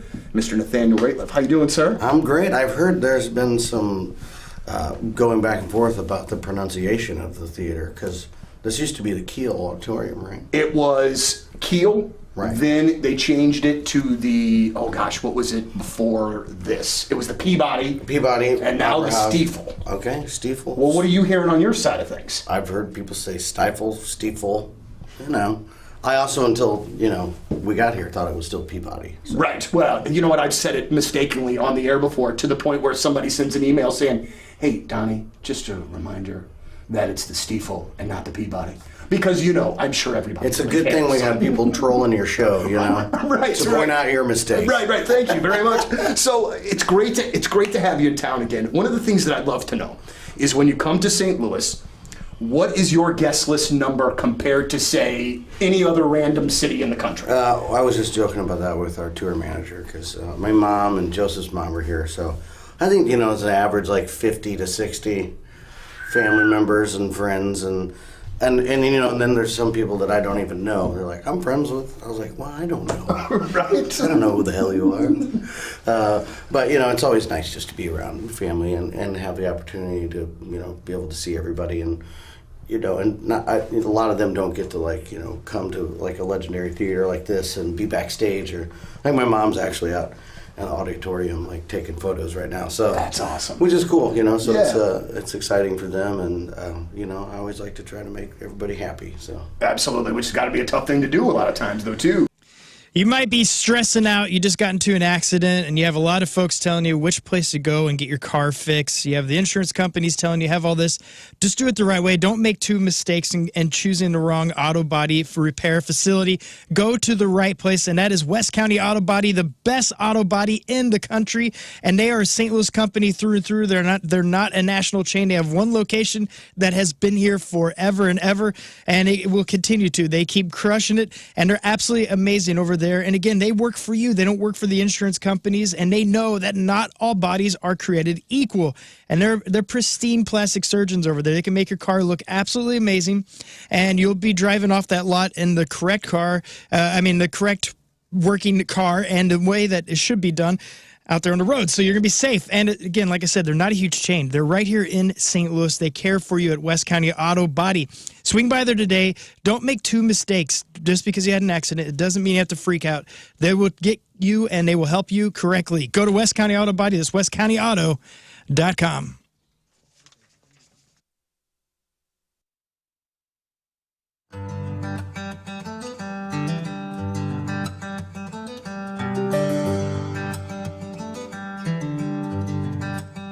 Hey, so welcome back to the farm. In the last video, you saw me on the tractor with the brush hog in the field, trying to get everything all good. Kind of a pain. So I called in reinforcements. My friends from McCoy Construction and Forestry, they're here, and they brought toys. Hi, guys. Hey, what's going on, Riz? Chad and Steve and Mike. Okay, so we got some mowers, because I need some help in the field. Absolutely. So you guys saw me with the big brush hog, and I can't, with the elderberry plants out there, I can't really get close to the plants with that big brush hog. Sure. So this is for more of a precision cut. Yes, absolutely. But allow you to get a little closer to those elderberries. So at this point, this is a bad boy commercial zero-turn machine. It literally is a bad boy. It says bad boy on it. And it'll cut a lot of grass in that pasture up there for you. It's a 60-inch cut. Want to hop on and see if you can get this thing going? I have no idea what to do. Well, that's a seat. Let's start off by sitting in the seat. No, I know there. I can sit in the seat. I know this is a seat. Yes, sir. Okay, so I'm going to get in the seat. Yeah. All right. Give her a crank. All right. We've started. Yeah. Next. Okay, now. Yeah. Go for it. Okay, what do I do? I put the brake down? Yep, you got the brake on the left-hand side. Brake down, okay. These guys are going to bring into your center. So for your left and right drive tires. Okay, oh boy. And now you're able to drive this thing wherever you want. Now backwards is which way? This way? Oh yeah, hey, oh, hey. Look, Chad, I'm doing it! You're doing it, man. You're doing it. I'm doing it! Hey, let's do a practice mode before we get out to the field. Go for it. Okay. But it's a lot easier. Look at me using the zero turn. I'm going to do another lap. Dude. Well done, man. Well done. Is this maybe street legal? Absolutely. It's a bad boy, remember. Yeah, I can take this bad boy anywhere. So, Chad, what I think we should do is I think you should get on that one, and then let's go down to the field, and we'll mow a row or two. Sounds good. Let's do it. All right, let's do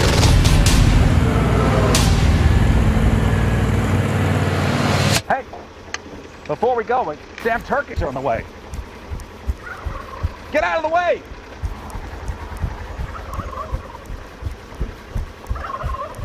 Get out of the way!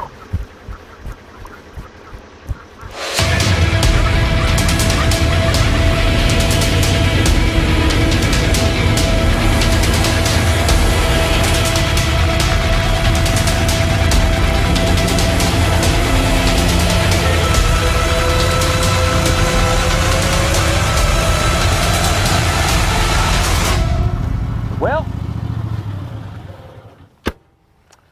I think I won. So both of these zero turns available at McCoy. You got the location in Fenton where you'll find these two, the Bad Boy and the X-Bark, but you got industrial locations too for your industrial stuff. Absolutely. 8 different locations, but industrial. Fenton, Missouri is where we're going to have all the ag and turf stuff. So, yeah. All right. Well, next time you got to come back and you got to show me how to use the other thing you guys you brought. betcha, the tractor. The tractor. Yes. Damn it. See, I'm not fully a farmer yet. I'm almost there, but I do have to finish my row. So we'll see you next time on the farm. Thank you, McCoy. Thank you, Chad, Mike, and Steve. And I'm going to finish up.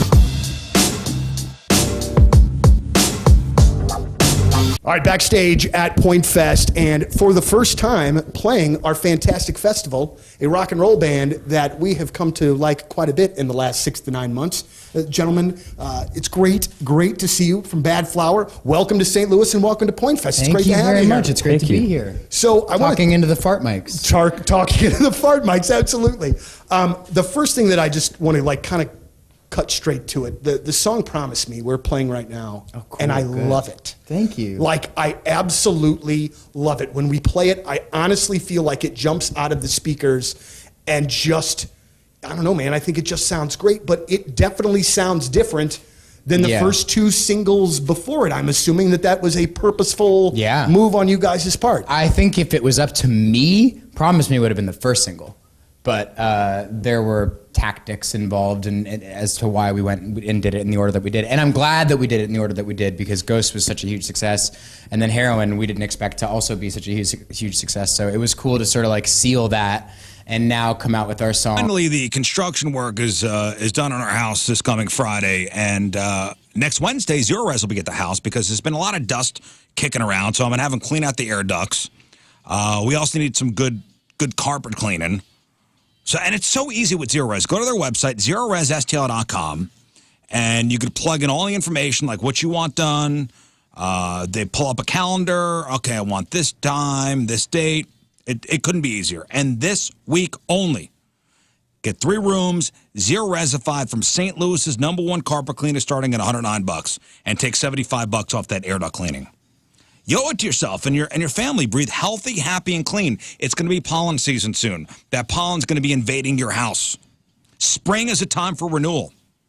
Let Zero Res help you refresh your home with clean carpets, fresh floors, and improved air quality. Remember, take advantage of this special this week. 3 rooms, Zero Resified for just $109.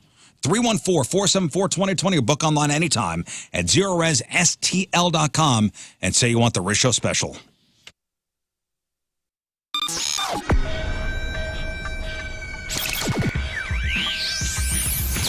All right, first big summer show of 2018. All right, that is it for us. Hey, don't forget tickets for our Mother's Day brunch with the Riz Show at City Winery on May 10th. Tickets are on sale right now at 1057thepoint.com. It's where you could get that Riesling beer, and King Scott's going to serenade you. Yes. It's And a I got great special songs. Mother's Day brunch with the Riz Show, Saturday, May 10th. City Winery, the brunch menu, photo op with us, King Scott serenading you, and you get a bottle of that Riesling wine, courtesy of City Winery. Go to 1057thepoint.com for all the details. All right, if you missed anything on the program, you got the clip of the day brought to you by Michael's Flooring. Also, the podcast sponsored by Dobbs Tire and Auto Centers. And what is today's podcast title? King Scott. Oh, we're going with me. I will give you guys a title here in a few moments. Excellent. That's going to be the title. Well done. All right. I was trying to remember.